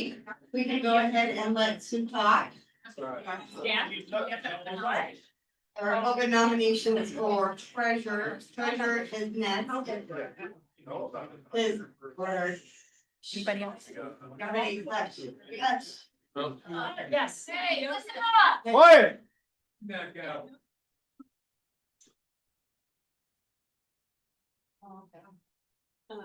Okay, so while these are being done and picked up, tallied up and all that, treasurer is the next one. So if there's any nominations from the floor. Going on. Oh, sorry, treasurer. Is there any treasurer nominations from the floor? No. That's for any position I made anymore. No, I'm kidding. But, okay, so then we have Sue Ledger. She's the only one that has decided to run for treasurer, as she's been doing a wonderful job for the last 18 months, 17 months, whatever it is. So, Thank you. I will let her go ahead and talk and take some questions and now. Why? Do we even have to have an election about? I vote for Sue. I vote for Sue. Unless you want to. Does anybody have any questions for Sue? I have one. You like being the treasurer. I really do. I enjoy the work and I enjoy working with the league operators and the players and possible administrations and all the stuff. You've done a good job, thank you. Yeah, thank you. Sam, did you have a question for Sue? She's not for a position.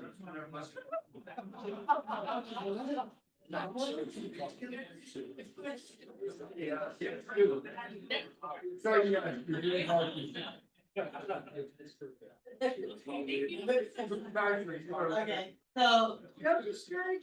But I guess it's pretty much, You don't need to pay. a done deal and soon.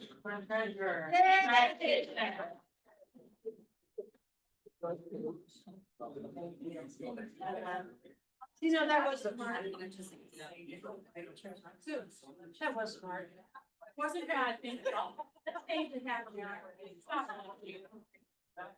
might be done by 4. Yeah.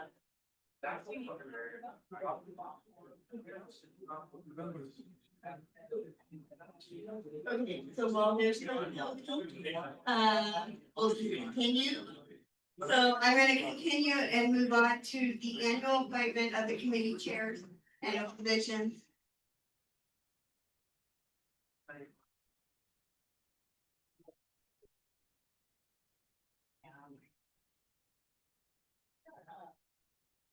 Okay, so for the committees, so tournament committee, Jackson McDonald still had interest in it, and he was the only one that inquired as far as interested in that. So tournament committee, I have appointed Jackson McDonald as committee chair for the tournament committee. Competition committee, I appointed Bob Olson as committee chair. Sponsorship committee and promotions is Nikki Visconnert as chair. League policies and procedures committee is Lawrence Frampton as chair. Bylaws and policies and procedures is Bill Henderson as chair. Hall of Fame is Clay Belvoir.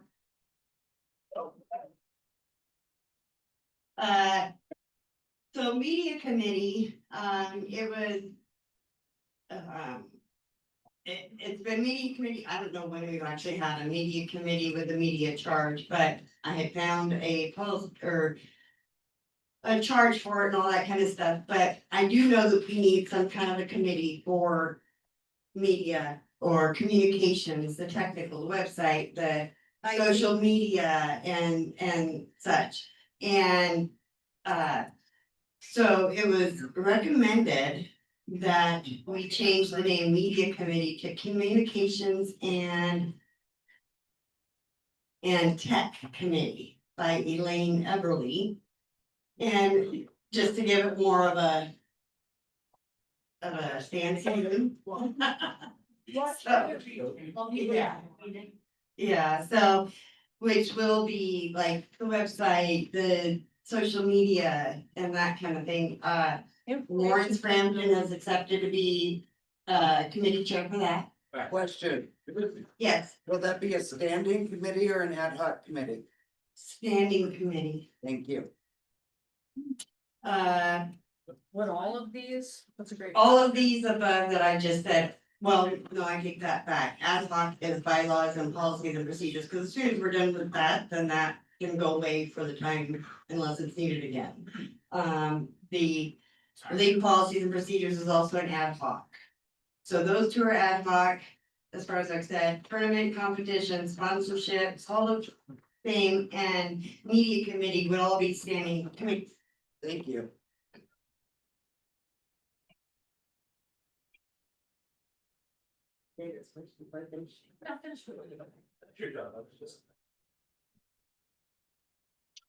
Okay, so, and then. Just to recap, so Fun Day Committee, as we have had in the past, will consist of the leadership team, the officers and the board that will decide what events are planned for Fun Day. Contract committee has been abolished, and the leadership will review, or leadership board will review all contracts. And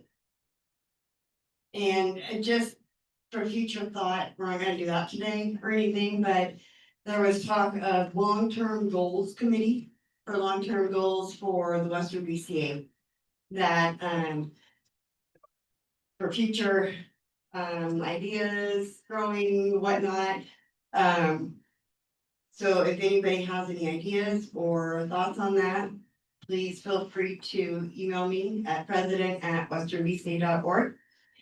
Is that standing? That would be a standing committee, yes.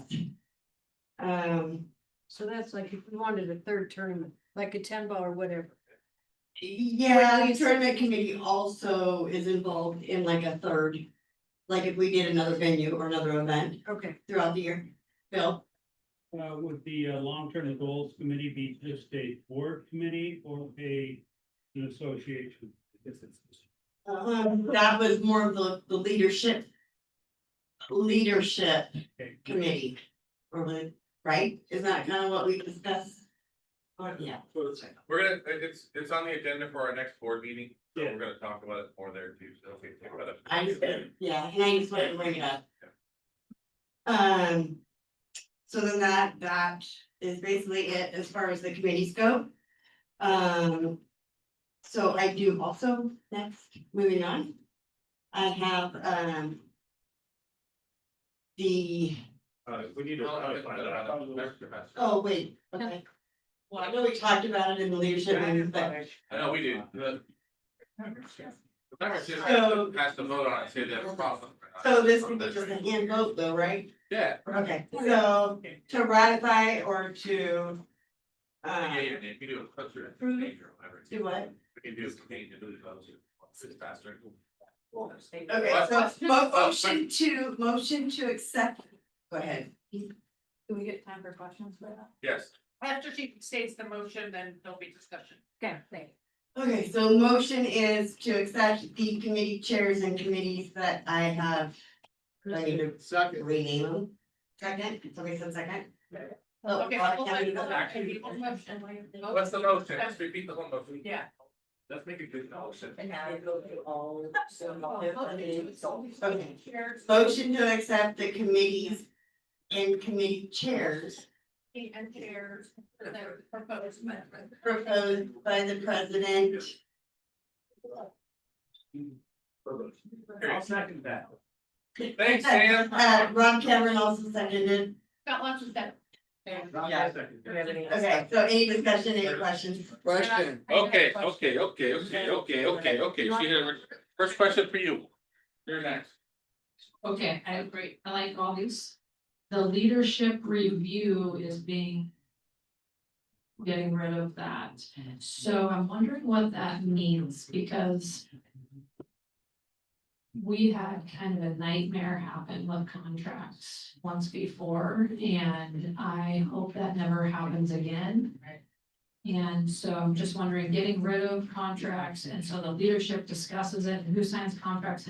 How is that gonna, how do you see that going? So it's nice and smooth. The leadership, right, all of us, officers, board members. Right now, the board's in charge of contracts. Straight up, plain and simple. We have designated Jackson McDonald as a signatory, but before he signs anything, he brings it to the board to talk about. If and when the officers are brought onto the board. It'll still be part of that team, and that's how it will continue to be. That's how it's been for the last year and a half, I think. Thank you very much. Next question, Tammy. So I have a policies and procedures page right here in front of me from Western. And it's listed under Western BCA Committee Formation and Operation, and number 2 on it says. Formation committees will be formed and charged as needed by the association president at the direction of the membership with the approval of the board. So basically, the membership has already charged Tammy with these committees, so it just needs board approval. It does not need membership approval according to this policy and Is procedure. there one further down that says the board, the membership needs to approve it? Well, anything the board does, the membership has to approve. Exactly. So why not just skip it? Where's it say? Well, that's just, I was asking a question. how we act. Well, that's the bylaw. Helps the board, and the board does it.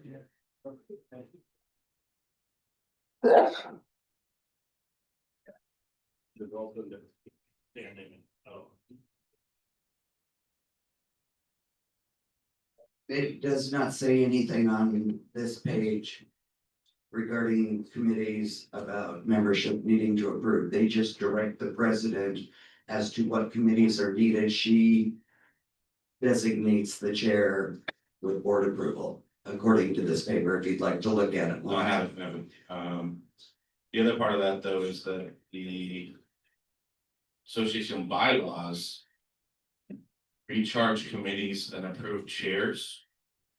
So we do it annually, we approve the chairs of the annual meetings. In the bylaws, it says that. No, we just discussed that. The annual meeting of the association shall be held on the first Sunday of May to elect the board of directors, officers, and members at large. According to the association's bylaws, policies, and procedures. We also approve dues and fees at the meeting, recharge committees. That's what we're doing right now. Yeah.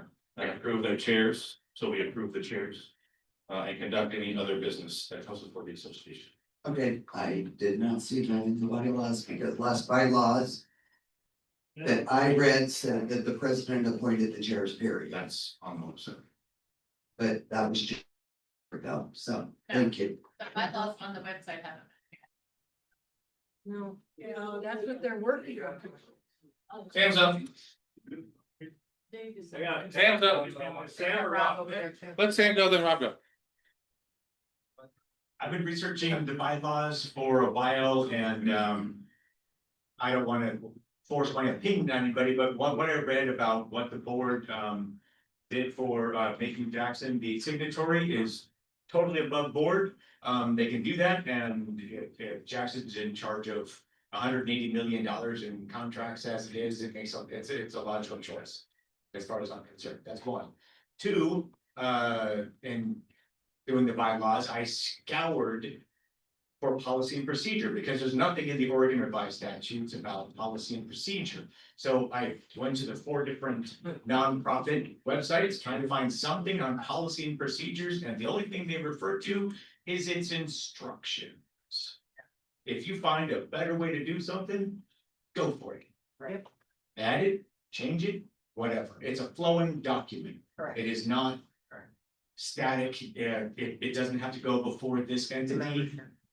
So it's kind of a, instructions on how to make spaghetti. Cool. I'm done. So that, February 4th meeting, the membership approved the board's signatory authorization. Yeah. Yeah. So we're allowed to sign some others. Yeah. All right, Rock County. So under committees, it does say one or more committees may be created as deemed desirable by the membership. So, the membership is what this entire organization is about. And it's the membership that makes that decision. And then we ask the board of directors and then the officers to carry those wishes out, but it is the membership, and this is us. That's in the bylaws. On the website, I heard a few people say, well, that's not accurate. Except that I don't have a copy of an accurate one. It is dated 2024. And it says it was updated in 2020, so that's the information they have.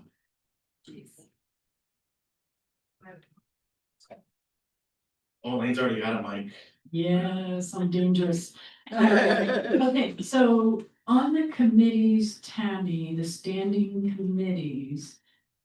How many people are on each committee? Is it a standard number of people? 5? Suzanne is saying 5. 5 to minimum of 5. I believe it was, I'm sorry, I think it was Policy and 5 procedure, to 7. Minimum. Minimum of 5. Minimum of 5. Including one board member, could be up to 13. Whoa, okay. Minimum of 5, including one board member, and the president is on all committees. Was it- Board of President count as one of those 5. Say that again, so Tammy is on every committee. By default.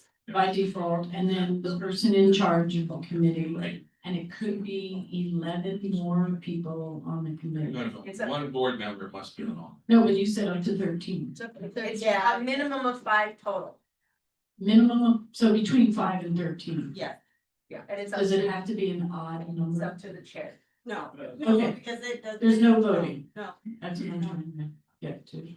Okay, I don't know anything about them. All right, thanks. Anybody else? Just saying.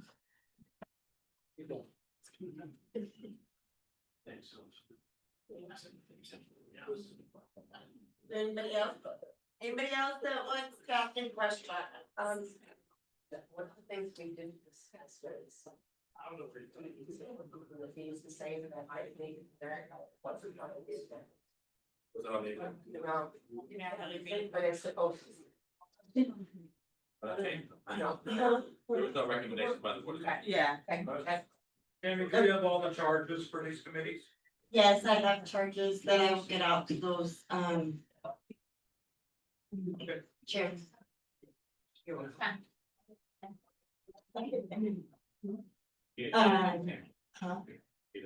Okay, so is there any that oppose or abstentions to what? Well, you have to ask those separate.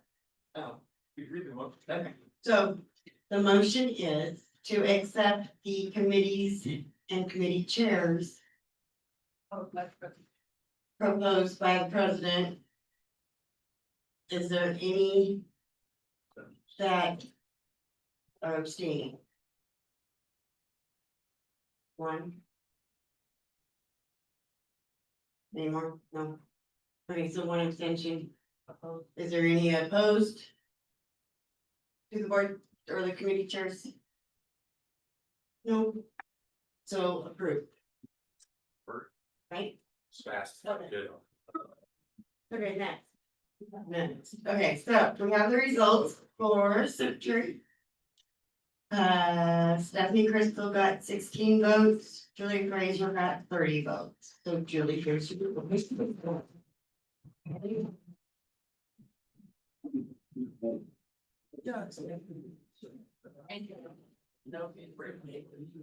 Okay. Last is the. Last on the new business is the approval of annual budget. So everybody should have had the piece of paper that I did for the annual budget. Granted, we also discussed this at the leadership meeting on Friday. Because since we went to the calendar year versus the fiscal year, as this has always been done on the annual meeting, or supposed to be done on the annual meeting by the president. It doesn't make any sense because you're already halfway through the year.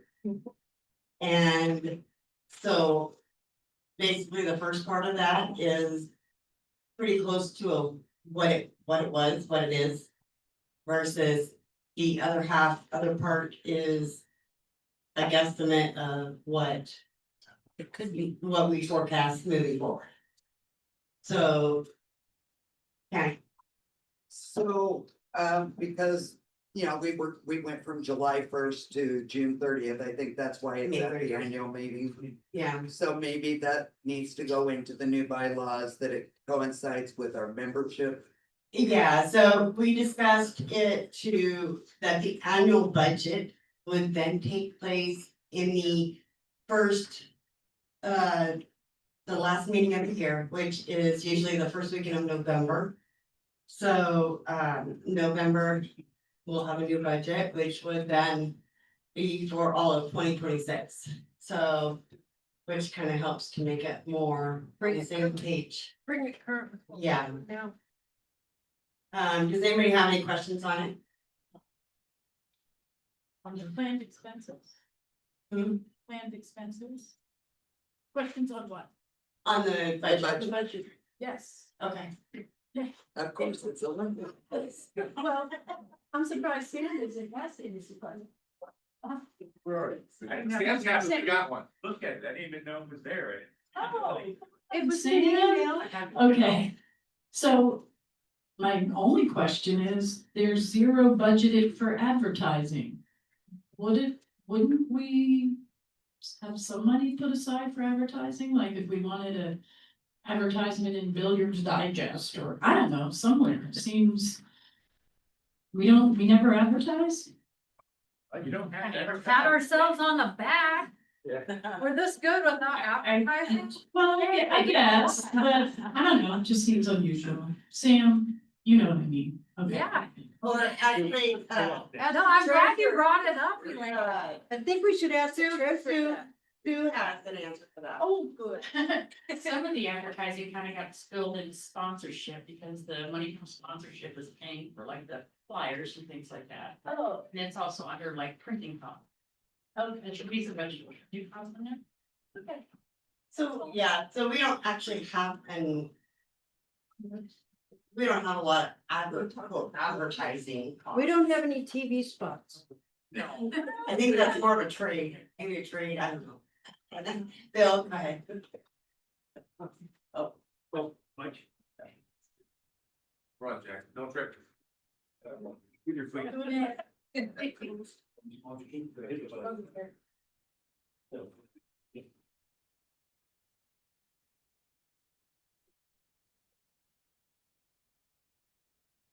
Are we done with the approving of the Budget? the committees and stuff, but you said that was the last thing. There is one more thing that we have to do, and that's approve the fees for the next year. And fees are going to be taking effect as of January first, not June first as we did before. So if we move them back to the last meeting like we're doing them now, if we move them back to the last meeting of the year, that would be a good time to approve fees for the following year. Okay. So that's a good thing to change in the bylaws then, to have that also being that last meeting of the year. Yeah. Yep. Perfect. Anybody else have any questions as far as the budget? Go ahead, Jeff. On the projected income for sanction fees, it's so far we've collected $33,500 for this year as of March. 2,200, that'd be 2,220 players. How many players do we currently have playing in BCA, Western BCA? Last year was around 5100. Are there just that many league operators that have not sent in their? Yeah, some of them haven't. I know some of them Haven't started haven't, their fall or season. some haven't started. Everybody starts. Can they not have a winter party in January? Those should have been, no, not necessarily starting in January, but, Ours didn't start till last week. yeah. So your current number, give me a minute. I'm taking it. Well, and like, I don't even do my division until, actually, we're gonna start next month, so. We always start with, like, if they start one in January. Oh, And yeah. then May, June. Well, and I think some might not start in January, and that could change eventually, just because of the fact that we don't, You can't roll over 3 years. correct. And then the other thing is that there isn't enough time, by the time Lincoln City is for fall, there isn't enough time to be 3 weeks in, 5 weeks prior to the event. And that also helps to avoid any last minute trying to, verify qualifications or whatever, so. Easy, Pat, Anybody else? Good job on the money market account. You got $2,000. Doing that. Who makes that rain on money? Yeah. Right. Do you want to say something to that? You never know. Anybody else? No, I'll cry to the board. Yeah. Yes. Yes. That's for those that know it's better. Alright. I have talked to both of you about the fund day. Not that I want more work for you guys, but I really would like to see, the separate line item of fund day, because I think some of the expenses are going out that. I'd like to see a separate, line item on that. Because when it comes like payouts, you know, talked about these payouts of what we put out. For payouts, but I know exactly how much money we put out on payouts, but when that number is larger, some of that money is for fund day. I'd really like to see a separate budget fund day to see how that affects organization.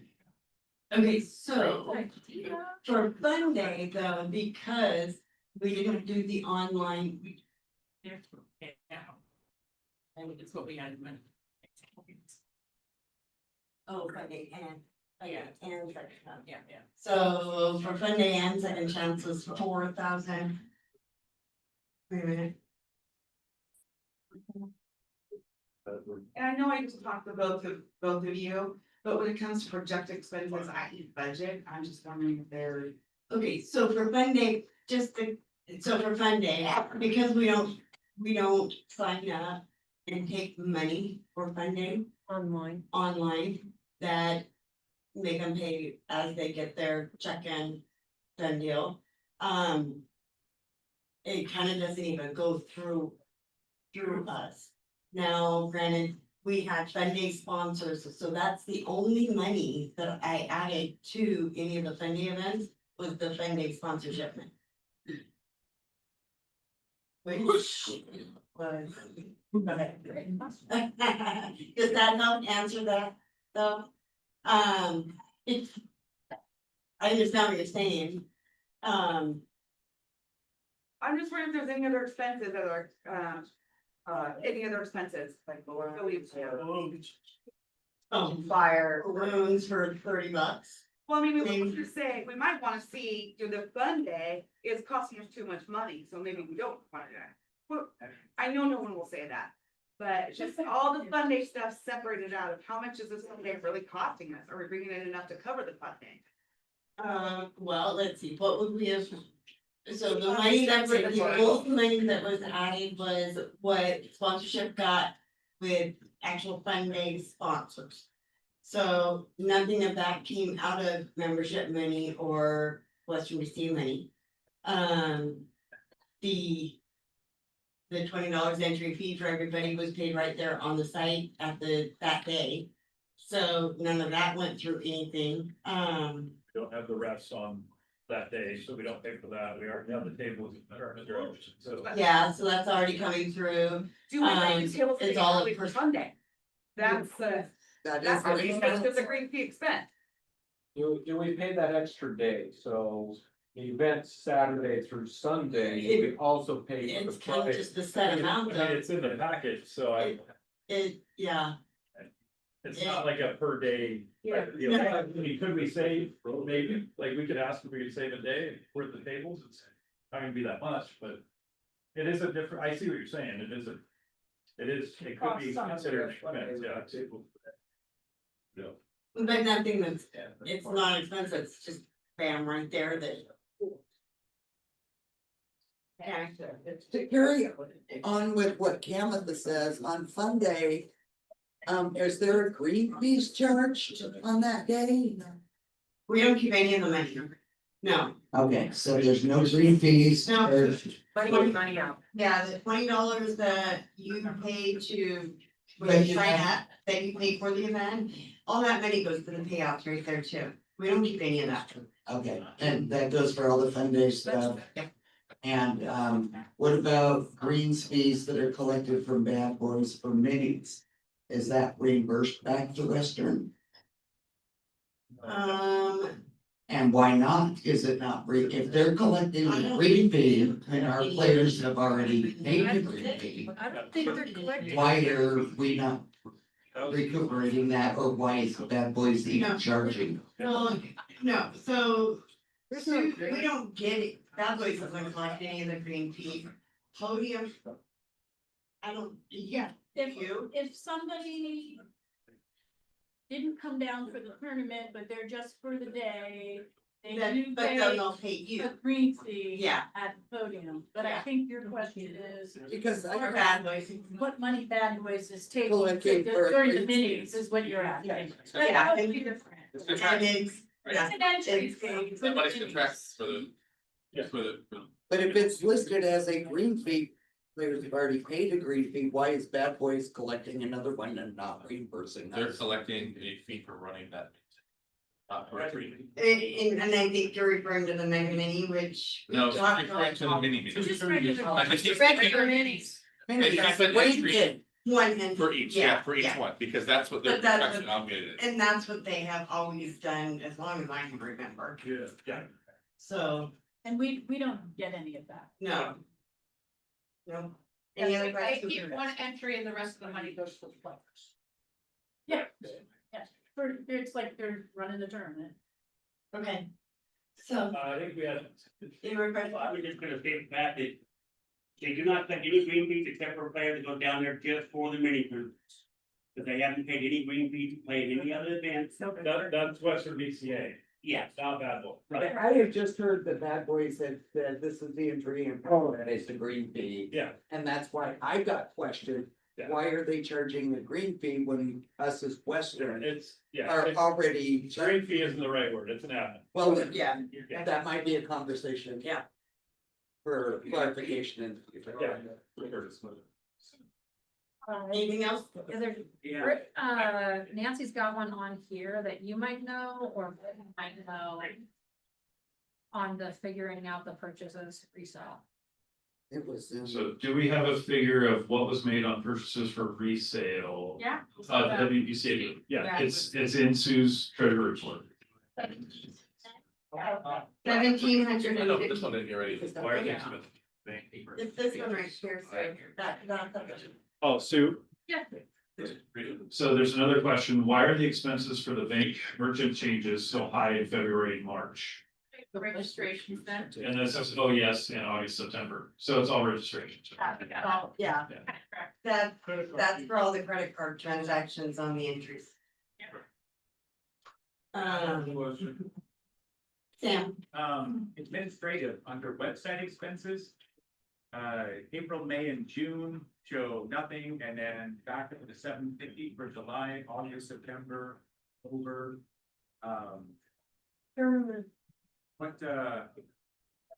What's the new admin charging? The new website person, The new website person will be charging on a per hour basis. per hour basis, Depop's a player, we trade this thing. He's working with us on that as well, he's actually giving us a very reduced rate. Is there a projection? What the cost? well, and that's why on the budget, that was just absolutely guesstimate because we have no numbers yet for that. So I don't have anything, as we don't have that one cost coming in from the other person. I don't know what it is moving forward. Yeah, so it should be Yeah. relatively, easy. What we've talked about is a per hour basis up to $750 a month, and then we need to have more of a discussion. And everything is documented as to what it's gonna take, how long it took, all that stuff, so we can compare. And then at $750, because we're doing an entire, rebuild of our website, it will be looked at $750 if we're gonna go over for that month or not, and why, how big of a need there is going to be. So, Tim. So we got rid of the last web guy to get this new one, and the new one did not give us a financial bid to take on that job before you guys signed it. Is that correct? So, Nothing's signed. Nothing's signed. But he didn't even give a bid. no, because we don't know what we want. And there's nothing And signed. so You got rid of one without, because we didn't know what we needed for the database side of it. which we already have But with the we're working previous. on it. Previous one took The it, previous one wasn't doing. and he took it with him. But we have it back, or we have. We were paying files back, $750 for And, nothing. and it is being worked on. Okay, just To- curious to- on how this whole happened, because Get it back us as the to where it membership was. don't know how this happened. Yeah. Yeah. Can I talk? Go for it, Nikki. Probably not supposed to say all this, but you guys ready for this? Jonathan was doing nothing for a very long time. And we fought and fought and fought, finally got rid of Jonathan. You guys love Jonathan, I'm sorry. I'm sorry to say all this, but I don't see what he had done. And it was absolute torture for us on trying to get anything changed, trying to figure out if people have paid. We were supposed to have a database that nobody knew how to use, nobody could access, so we didn't know if the league operators were actually paying for their players or not. And it was a absolute disaster. So then when we told Jonathan that we weren't gonna use him anymore, he took the database that I don't even think he had with him. And now we are starting from scratch. And the leadership here are badasses. Totally correct, yeah, though. Because they're all jumping into action and they're all helping, and our new guy, Deepak, I have Bill introduced us to him, and I liked him so much, I hired him to help me on my personal website. And I've spent between $12,000 and $15,000 on my site. But it's a pretty big site. He is super easy to work with. If you get a hold of him, he contacts you back right away. He's right on top of everything. Then with us, when Jonathan left, he left and was taking the whole site with him, and Deepak jumped into action with no contract, no payment, no anything, and pulled everything back up and locked Jonathan out so he would stop torturing us. And now we're starting from scratch with our existing like screen of a website. And we're gonna go in up to $750 a month of what he can do. And every time I talk to him, he's building more and more and more without any security for him that he's even got a contract with us. And the other thing that he's done that I think all of us are gonna really like is that he's got a report sheet that if we need to make changes, we send him an email, or it's a form, service request. And it will show all the things that need to get done. And then it also shows him getting it done and how long it took, now what's left, so we can figure out what's important that we get done right now versus this is important, but we can kick the can a little bit down the road for this one. And so before, we were always like, well, what's Jonathan doing? He's hard at work doing something for somebody else. Well, who's the somebody else that's getting all the stuff done? So now this one form will say who's getting stuff done. So and it's already getting done. I sent him some sponsorship stuff. Again, no contract, and it's done, fixed. This is awesome. It's magic. So that is the rundown of the website. I've overstepped my boundaries on what I'm supposed to say. Oh, Right? so, Yeah. Amy, Julie and myself meet every Thursday with Deepak. hold on. I'm not part of this, so hold on, let Lawrence go. I just wanna say thank you because, for explaining that, because as membership, we were just told we changed. And this is part of that whole communication thing that was discussed. Well, because we couldn't. It's a lot to explain, yeah. Yeah, but at least give us an idea on what. Without a Yeah. contract, you really can't talk about much of anything. Yeah, and with Jonathan still involved, we didn't want anything to happen right before a tournament started. All of a sudden, we have no website. So this is really the first meeting that we've had, so I'm glad that it just got brought Well, up. I appreciate it. Thank you. Okay, we marked it up. I was gonna say that, Tammy, Julie, and myself meet with Deepak every Thursday for the first week to figure out prioritization of things that we want done and how fast we need them done. So we're setting a schedule of things to get up, like, hey, we need logins for players so they can register for tournaments. That's on the list of things to do. Hey, this page is all messed up. These links don't go anywhere, so on and so forth. So we're meeting with him on a weekly basis, which will throttle back, and he's not charging us for those meetings. So we're meeting with him on a weekly basis. We're gonna throttle that back to 2 weeks as things get done and caught up. And then slowly go back to maybe once a month or something. I know a lot of things behind the scenes, right? So. Thank you. No, Sam had a question. Sam and I don't have the.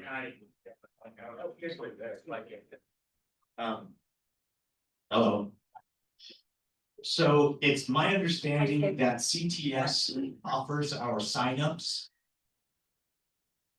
Currently, what Jonathan supposedly made for us, is that true or not true? what? Okay. CTS on demand. CTS, what? CSI, we can sign up for our tournaments through the CSI website, is that true? No, Yes. well, yes, I was under the impression that is totally true, Darren had Jonathan make it anyway, No, or something. it actually, what Jonathan was doing had nothing to do with CPS on demand or CSI. He has, if anybody knows the technical terms, because I'm learning all this, the API number, which is supposed to pull in. I think the one that he had was to pull in the Fargo rate, the current Fargo rate or the provisional rating and that kind of thing.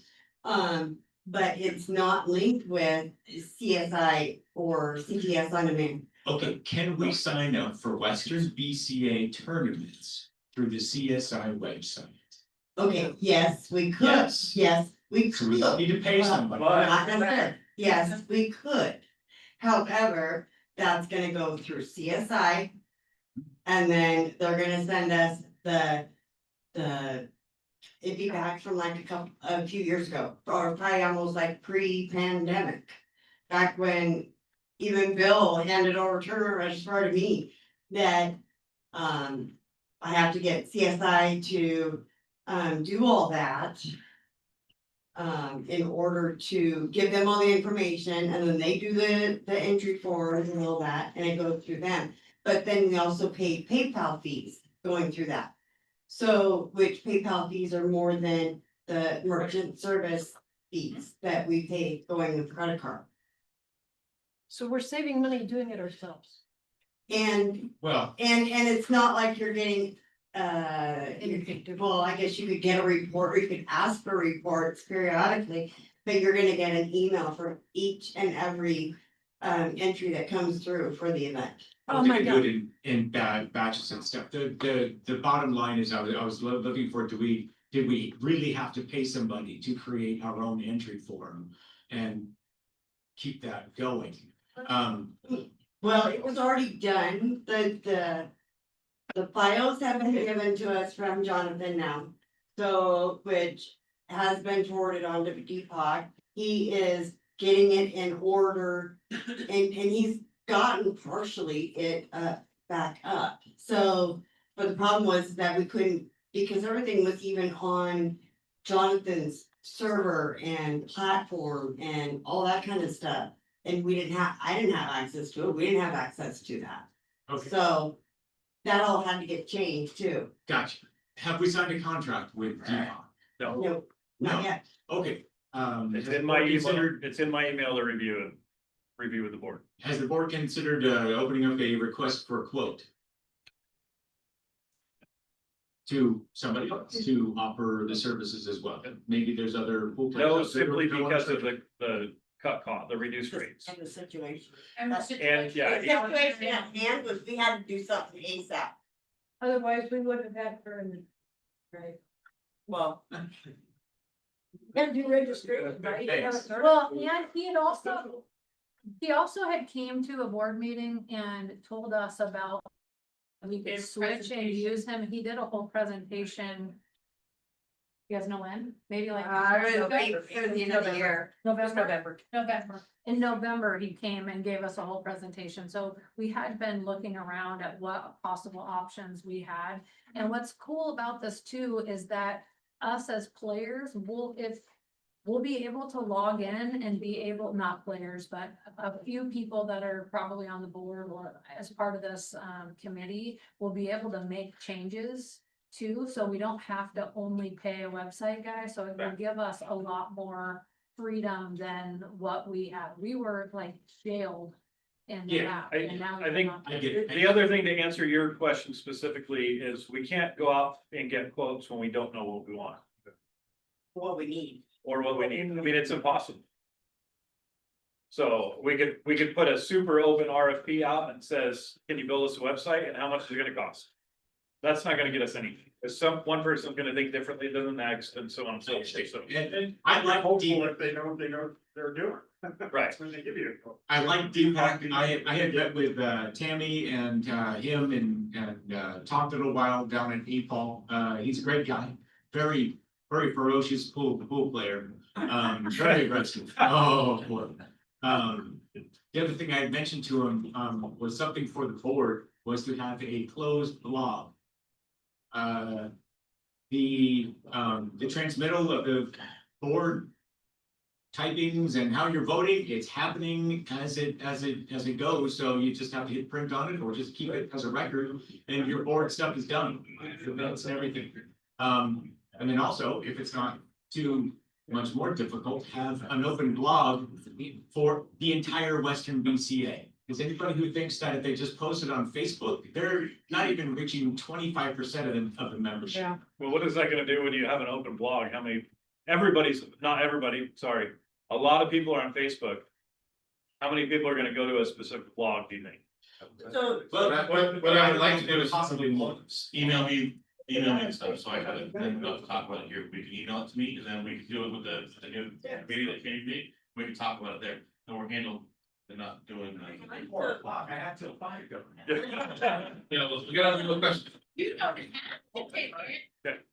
My initial thought, and I think you answered it, Nikki, is whether or not every change has to go through or not. How much will the organization itself have access to the information to make changes? So that we don't have to wait a week, a month, we don't have to pay specifically for that time. He is really quick at, with the support request system that he put into play, that, I mean, there's, once the request goes in, he'll figure out how long it takes, and he gets it done right away. He can do it right away, he gets it done right away. It's not a matter of, and then, also the weekly meeting that we have, it also prioritizes, so if there's something that, you know, can wait a little while or whatever, it can have a lower priority than something that, oh, we need that right now, ASAP, so. Like say the meeting flyer or something of that sort that we need right away to let everybody know, he'll get that up there on the website ASAP.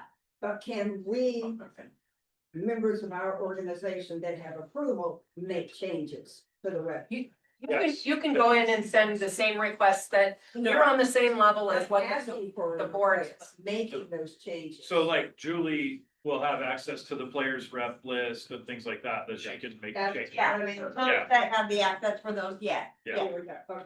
See you, but. How far along are we on scope of request?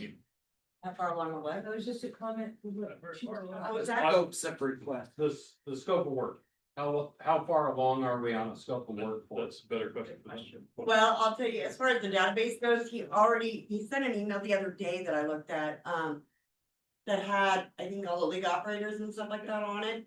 So he's actually done some of the database side of it that is going a lot quicker than even what he anticipated, so. Well, yeah, it's good that he's going forward with it, but what is our scope of work? What do we need him to do? We need, Well, that's what we're so still working on. And that's so what for I'm gonna say, starters, how far are we along with that? so for starters, the main priority, I think, right now is, even though we have some time, is I think the top priority is getting the database workable to where we can take entries and be ready to start taking entries come the end of July, beginning of August for October's event. So, I mean, that's super important, otherwise that could be a mess. So, Yeah, but that could be a second scope of work. You can have a scope of work for, this is what I need done immediately. How much would you charge for us? And then you have another scope of work stating, this is what we need for ongoing. Right? Are we working on both of those, or are we just asking? yeah, let's there do is this a now, number of, can you do this? yeah, so like in the request, just to give you an example. I know we need memory lane up to date, because it's way behind. We need, Hall of Fame up to date, pictures added to it, up to date. That's all on kind of the support request, request tickets to be done, but it's kind of on a, there's other things that I think are first higher priority than that. Payment link kind of stuff, yeah. Does that help answer your question on, I mean? Yeah. Yes. It just depends on what it is. They I don't- meet I can't- consistently and they're working together to make progress. Well, yeah, and it looks like you guys are progress, so I don't want it to turn around and bite us of, hey, you know, he's been doing all this work, we need more, we need more. We don't even have a scope of work of what he wants to do. We're gonna have three. Right, he doesn't do anything until we approve, so. That's, and I say we with being the committee, and if there's any additional stuff, it'll be the board and everything, so. Okay, one thing I think, Lawrence, when somebody's speaking at the podium, they should have a microphone up there because it's on Zoom, so we want people on Zoom to hear this. Yeah, we. Okay, I want to say one thing about Deepak. Okay, he's a division manager for me. And I got to know him a little bit, and the difference between Deepak and Jonathan is huge, because Deepak is a pool player. And he's a member of Western BCA right now. Jonathan was never a pool player, he's just a technician. And I've seen over the years, I've seen people who are programmers and stuff do things that were anti-pool players, basically, okay? I think there was Shelby that went down to Vegas one time when they first started the CTS. And she played and she won 5 matches in a row. And the programmers decided they'd do a 6th match. Well, they never told anybody it was playing. 5 people went back to their room and didn't show up for their next match. And Shelby was one of them. That was horrible. That's what a pool player, what a programmer can do as opposed to a pool player. So Deepak is a pool player. He knows what we want. And he's really good. He's managed some really big corporations. He used to live in Omaha. He now lives in Victoria. And he's doing a great job. He's doing websites. If everybody needs a website, he can do a website for them. He's going to do a wonderful job on our website. I know that. And Nikki spoke very highly of him for this one, what she's had done on her website. But Deepak is going to be really great, and he's going to charge us a fair amount. He's not going to do it for free, but I'm sure that he can come to an agreement. And with what he does, we're going to see transparency on that. And just so everybody knows, it's not just Deepak, right? It's Deepak's business. It's his team. And Deepak is giving us his time and charging for his team. So. But as far as what Deepak can do, he's gonna do it all. But he'll also set it up so that Western BCA people who are involved, that are volunteers, can upgrade some of these pages on our website. And so he's gonna be able to do that. And he knows what's going to be done, and he has a group that's gonna sort of oversee him and give him priorities for what needs to be done for Western BCA. I think he's gonna know most of those priorities anyway, but he's gonna do it in a very efficient manner. And I can't say enough for what Deepak does for me, running the division he does up in Victoria. But I think the world of him, and I think he's gonna do a really wonderful job for Western BCA. Yes. Who was next? She said she's good. I was just good now. I was just gonna comment. I was just gonna comment on your concern about Western BCA volunteers being able to change things on the website. And yes, it is my understanding that if we have somebody spelled the name wrong, we can go in and change that. We don't have to have or have the player do it. We can do that ourselves. Change a date, change a CSI number. They didn't put one in. We can put that in. I'm assuming that is still going to be in effect. But I've heard nothing but good things about Deepak, so rest assured, we're gonna be up and running. Yeah, it's just simple WordPress. It sounds to me like we have the immediate concern to get things ready for October's event. My assumption is Deepak is very familiar with project management and user requirements and service ticket and getting through the process and all that stuff. I live that stuff, that work myself. So I think to address the concerns like what Mike was asking about scope creep, that definitely is an issue. I'm assuming Deepak's the project manager in, euphemistically speaking. And then there will be user requirements and prioritization of the needs. And that's how we will get through that process and with user testing. So I'm assuming he'll do a bang up job. Yeah, for sure. Budget still approved. Budget question. Oh, I'm sorry, we got off course a little bit. Yeah. Okay, so any more questions as far as the budget or? Yeah, the miscellaneous expenses, $450 in May, is that proposed or is that last year? Please. That is for this meeting. Annual meeting. I don't approve it. Well, it was cheaper than a lot of other places. One more question Okay, on okay. expenses. Thank you. What's temp services? Temp services would be the, Yeah. Oh, Labor codes. Thanks. anybody else? You guys have a backup plan? Keep off them good thing on the road?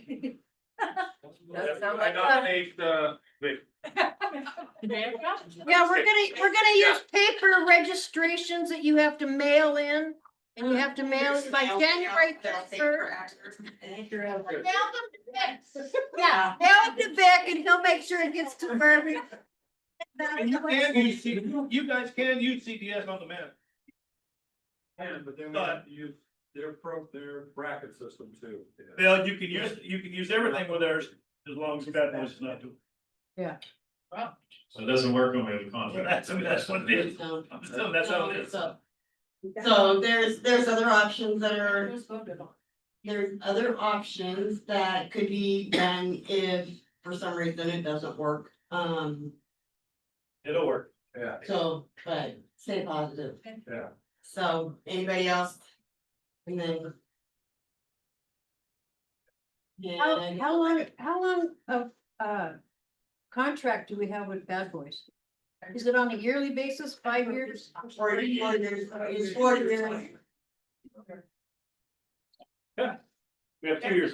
2 years left? Yeah. Okay. It's barely, really hard. We have October and 2 years left. Yeah. Yes. 26 and 27, in addition to this. Got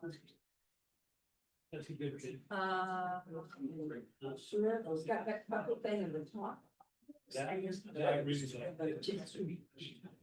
Okay, so let's go ahead and do a vote for the, to accept the proposed budget. Is there anybody that abstains from the proposed budget? And that's for the remainder of the calendar year? Yeah, and that's for the remainder of the calendar year, however. The first weekend of November, our last meeting of the year, the new budget will be out for 2026. Anybody abstain? Anybody opposed? Okay, approved. Sam was trying. His hand, his whole. Okay, so our next quarterly meeting will be, oh, yes, Rob. I'd like to make a motion, or I move that the tournament committee figure out how to expand the ring game 10 hill. Expand it, the ring tournament. One other request too was, oh, do we have a second it first? I second it. Okay. So I will say that we did talk about this on Friday too. One of the ideas was to put the ring game in on Sunday. No? But which, yeah, I don't know. If you wanna do more people, is that what you're talking about, expanding to more people? Wouldn't this just be a recommendation to the tournament committee, not a motion? Yeah. Not a motion. It's a motion to the email to the tournament committee. Noted. Yeah. Which is, yeah. Yeah. Yes, Pat. If you're gonna have the ring game in a tournament, do not have it on table 9 or table 1, whichever is at the end, So. and blow everybody's concentration. That was crap. Hey, look, did we talked about this last time, right? We talked about this last time, right? Not to beat a dead horse, but I told the dude 5 times to be quiet and not yell. He's not playing again, whatever. Yeah. Chad. Yeah, I think, first ring games and stuff, there wasn't a bunch of There's no trash talk. trash talk, and this last one they allowed. There won't be any more trash talk. I'm not paused all that extra noise. Kind of a little loud. Or put it in a different section. It's always been a very professional ring game. It just got out of hand this last. Put it at the other end of the room instead of in front. So the problem is it's the most viewed event in our tournament. Rob. Put a camera in the other Rob? Well, I was gonna say that, I understood, and I don't have it factually, but I understood Ross said it's his most viewed video. Yeah. My, Of all his videos, and he does a lot of events.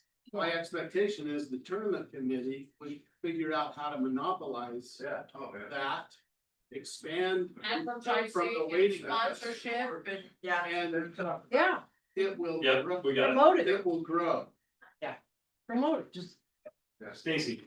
Years ago, we did actually three ring games. We did the men's master or the platinum elite now. Yeah. We did a women's ring game, Put this. and we also Yeah. did an open ring game. Yep. I mean, Women's there's the open 75, or Don't do it. everybody else was a hundred. Anybody can play in the top one, but the top player couldn't play down. Yep, we're looking at that as well. We run 6 tables. Yes. I just wanted to say that, like, the ring game, if you're gonna have it, if you can please, as the tournament comes forward, let people know. Because honestly, I didn't find out about it until after it happened. And Yeah, it's so- clearly that I couldn't play against a better player, I played against you in the Sarasota. And I don't mind playing up and playing against players because I make you better. But I didn't know about it. Right. And I like to play ring games because I like to have a good time. Yeah, so we posted it on Facebook and essentially everybody asked when signups were and, you know, it was said, come find me on Monday. And we'll start signing people up. And so, yeah, it was through Facebook. It was not as publicized. I think we actually announced it at the podium as well once. The other problem, and this is why, Rob is saying what he's saying is. We've had probably 40+ people want to play. It's very, very difficult to get enough tables for enough time to be able to play that many players. So that's another struggle that we have, right? It's all limitations. So our whole tournament is limitations right now, so we're working on it. Could we make that a separate event? A separate day just for that? Or a separate, from noon to whenever? Yeah, I think that's why one of Six- the things we're looking at is maybe on fun day, or making that a fun day event. That way they can have their drinks and. Well, that's almost like it's late at night. It started at 2 AM. Yeah. Did Bad Boys run minis that night? On Sunday, I didn't. I was sick, so I don't know. I was actually. Yes, I was saying, yes, there was. Yes, there was, that's the slowest day in what makes. Yeah. Yeah, I mean, we can certainly look at it. It's just. Makes up. Okay, yeah, let's get this back in order. And Rob, one more, that's it. I just wondered if we're gonna vote on. We don't have to. Going to the tournament. Somebody look at it. There's a motion on the. Oh. Motion on the board. Okay, there's. Oh, how long can you stay? Justin seconded, I second it. Yeah. but we'll do a motion then to add it To add to to the the next tournament event. committee's To agenda. the committee's agenda. Yes. Not on the agenda. Doesn't matter. Not on the agenda. Point of order. I don't have to be on the agenda to bring forward new business. There's no requirement. No, there is a requirement. I'd like to see Have to be on the agenda to vote on. I'd like to see it, please. It's for discussion. It is only. for discussion only. No, it's a motion on the floor by a member of this You body. can't have a back for it. All right. You know what, Rob? I'm gonna deal with it. Don't worry about it. I Okay, got it. but now I have a question of privilege here. Is someone telling me I'm out of order? I would like to be shown where it says I can't bring a motion to the floor. Are you calling for a vote? No, I want someone to come and show me. Are you calling for a vote for the, Yes, he's making for the a ring motion game? for a Yes. vote at that. Calling for a vote for the tournament committee to take it on. That's. And not- Okay, he's told that you doesn't it's not. require a motion. Not on the Give it to me. It doesn't require a motion on top charge. Yeah, it does. No. But the point, I think his question is, he's being told he's not allowed to bring new business to the meeting. And where does it say that? Is that where we are, is it new business? Well, there is no new business, he is bringing something to the meeting to be. But yes, we're at the end. Got it. That's where that would be. So, Okay. so on the agenda, I think somebody should read Deepak's message. Oh, yeah, there's two of them, but I let's agree, first Rob, I should be allowed to Should bring new business too, but you could also do an agenda item for the next meeting, but I would also like an answer to your question. Sam, where does it state that he cannot bring new business to a meeting? That's not what was happening. Somebody was throwing out the word motion and seconding. He made a motion, it was seconded. I know, and you can't do that. Where is Because it was that not an stated? agenda item, that would be in Robert's rules, like. So you can never talk about anything new in a meeting? That's not what I said. You That's can not what I said. discuss all you want. Let him But answer. you- Let me answer, please. Thank you. If you want to discuss something, fine, have at it. It's up to the chair to organize that. May I talk about it? Chair says, sure, go ahead. You want to make a motion? Ooh, no. You can't do that. It has to go out to the entire membership that this might happen. And they have to have the opportunity to make the effort to come here, because it's not just a simple thing about fun day. It could be turning this into, we're allowed to wear pajamas at the event, or something really super important, okay? You have to use the entire blanket of what an agenda item might be. It says by Robert's Rules of Order, allow a member to bring a motion to a meeting. To do so, a member must first be recognized by the chair and state their motion. Another member must then second the motion. This is a request from the floor. A member raises their hand and is recognized by the chair to speak. There's more to it than that. If you wanna find it, Sam, search and somebody can read Deepak's stuff while you're searching.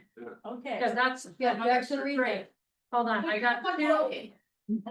Hey, just give Sam some time. Tell me I'm wrong. Okay? Comes my No. right first. Okay, I told you you're wrong. You're wrong. Tell us the next one. Hold on.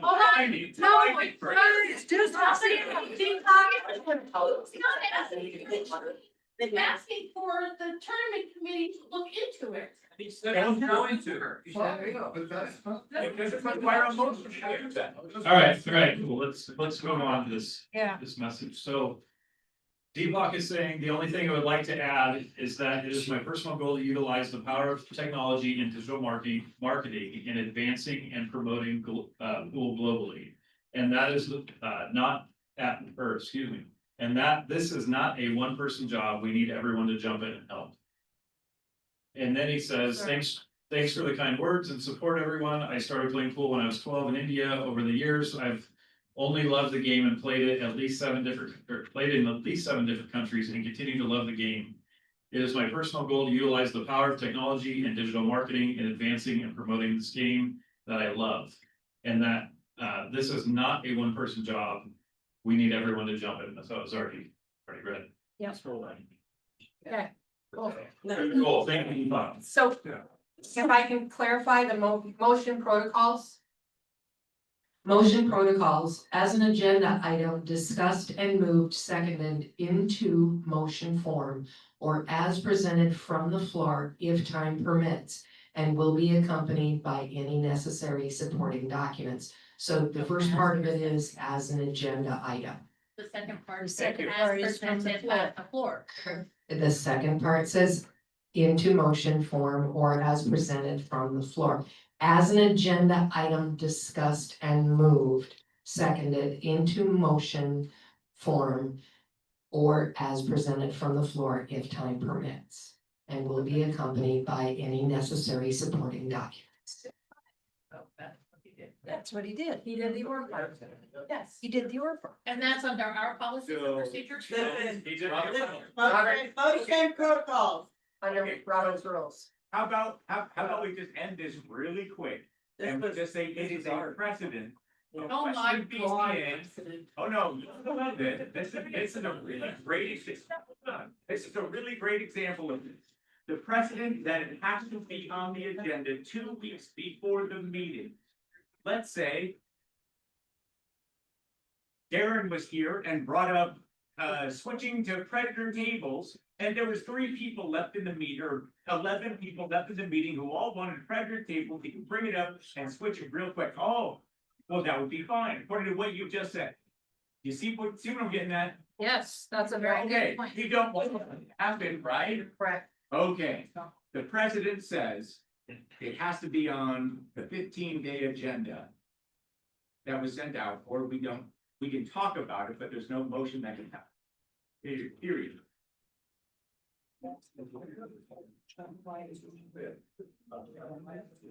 I called the question. We should vote. Did Nancy vote? Did Nancy? You wanna call them up? Post a question. No, she's saying having a tech background, I can assist if possible. So, well, she sent a form request for Farm Smart. Can I volunteer to assist on working on the Western BCA website? Awesome. What you want? You can Well, I don't know. Hey.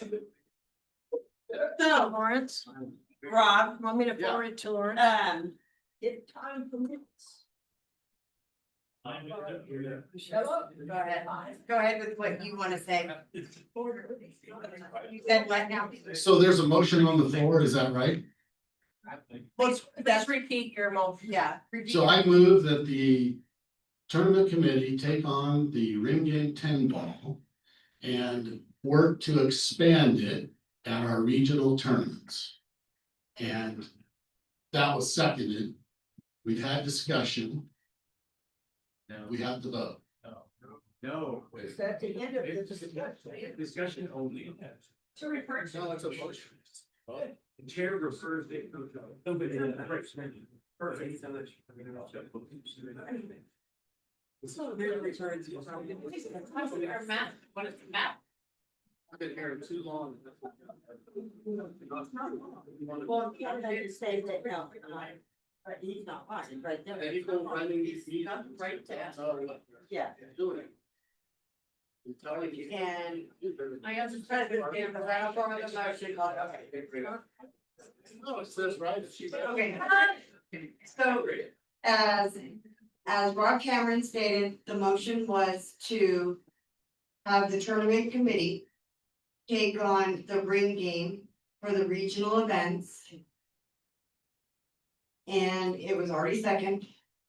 So I'm gonna call it for a vote to oppose it. If there's anybody that wants to. You can't do As- this. Why? Why? For what I just said. Then you're You can't do opposing, this. right there. It's writing in our policy. This is motion protocols revised 12/3/2011. Robin Iredell, policies procedures, central review 2/1/2012. Darcy Williams, president approved. That's what this is. Oh my God, you don't say So that. you don't see that, the No. large and from. You can't kill the president. You cannot do this. You cannot. Nobody talked about their players about the people that were nominated by the floor. We're not talking about changing tables. He just wants something to go to the meeting. To talk about it. We're not making It it doesn't change. require a motion to send a topic to committee. But I think the point is that when he's bringing up a subject that he wants to talk about and make a motion for it, he shouldn't be stifled in that. And it's shown in our policy, whether he wants to talk about whether the sky is blue. It's in the procedures that he has a right to bring it up and ask for a vote. So whether it's needed or not, I think it's a bigger issue than what I believe that's what you're saying. And the vote is only to make sure that it goes to the tournament committee in order for them to discuss that and figure it all out. It doesn't require. a So- motion. Just move it to the committee. So. It's the drama, it should be seen if you want it. You cannot have. So. Who's the president of the meeting? Rob, are you okay with them just sending it to the tournament committee? No, there's a. Not now. You want to There's a vote. motion and a second on the floor. Membership has to. It's the. Okay. Stephanie, are the bot? I'm just gonna say right now, the motion is for the ring game to be given to the tournament committee to expand it for the regional events. Which one? Can we, who has any opposition? Who opposes it? I have opposed the entire process. Okay, one opposed, I'm abstaining because I don't know what's abstaining, going on. one abstaining, two opposed. Okay, who votes to allow the tournament? Two opposed. Thank you. Who allows the Move something to committee. tournament committee to, who allows the tournament committee to discuss and take care of the ring game for the regional events to expand it? Okay. Majority passed, done. Well, the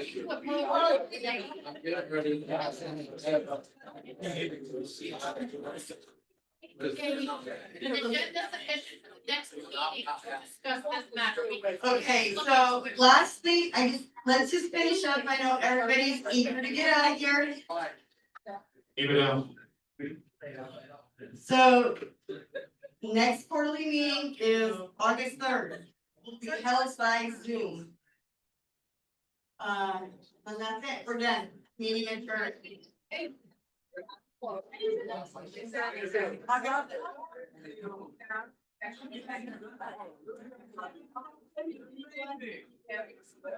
Yeah, we have to have one. Yes.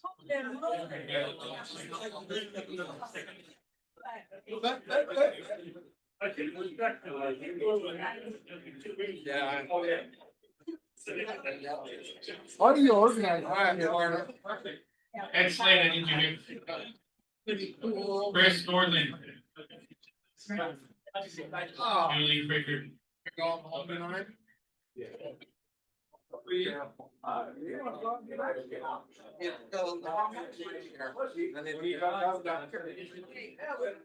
Yeah. You've got executive session.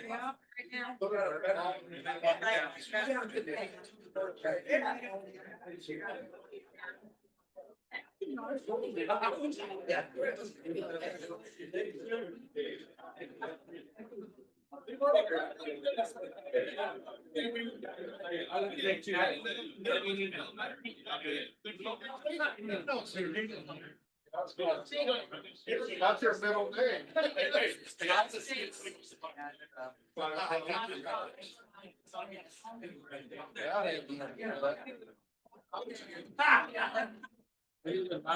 Yeah, that's right.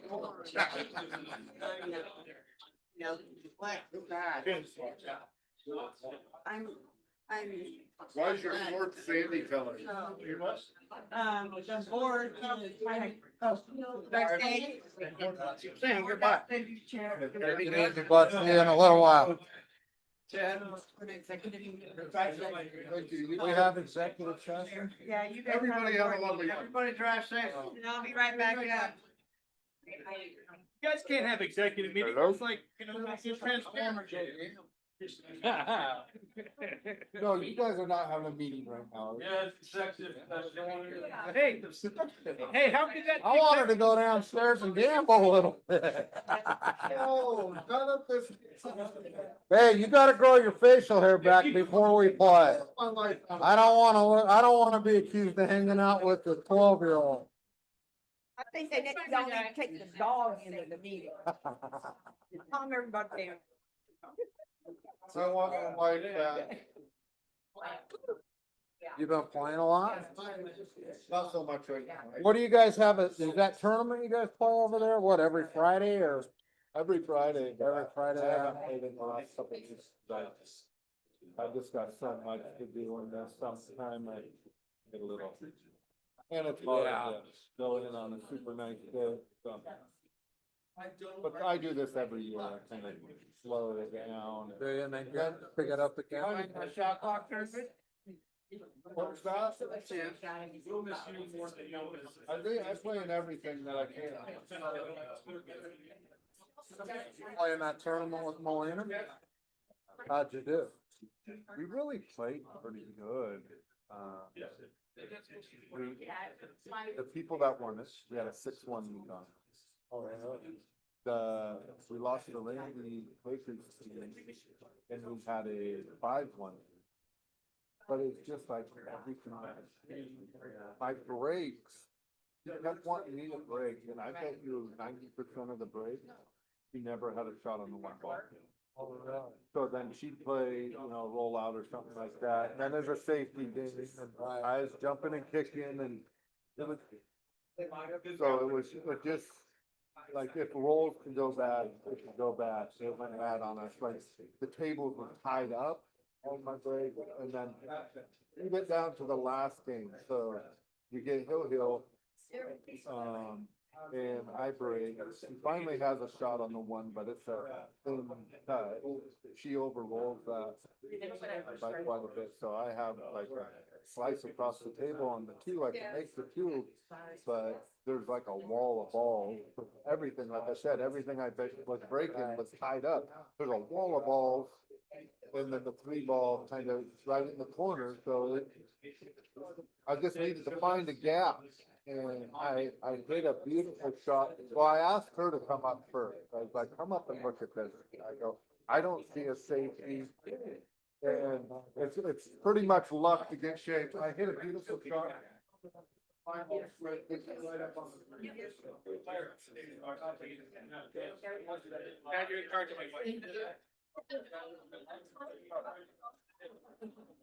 I'm sure you will.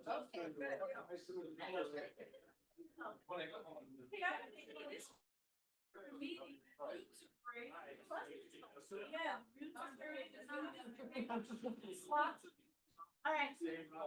Okay, so I guess it's. The whole thing happened. I usually don't count. I said, right.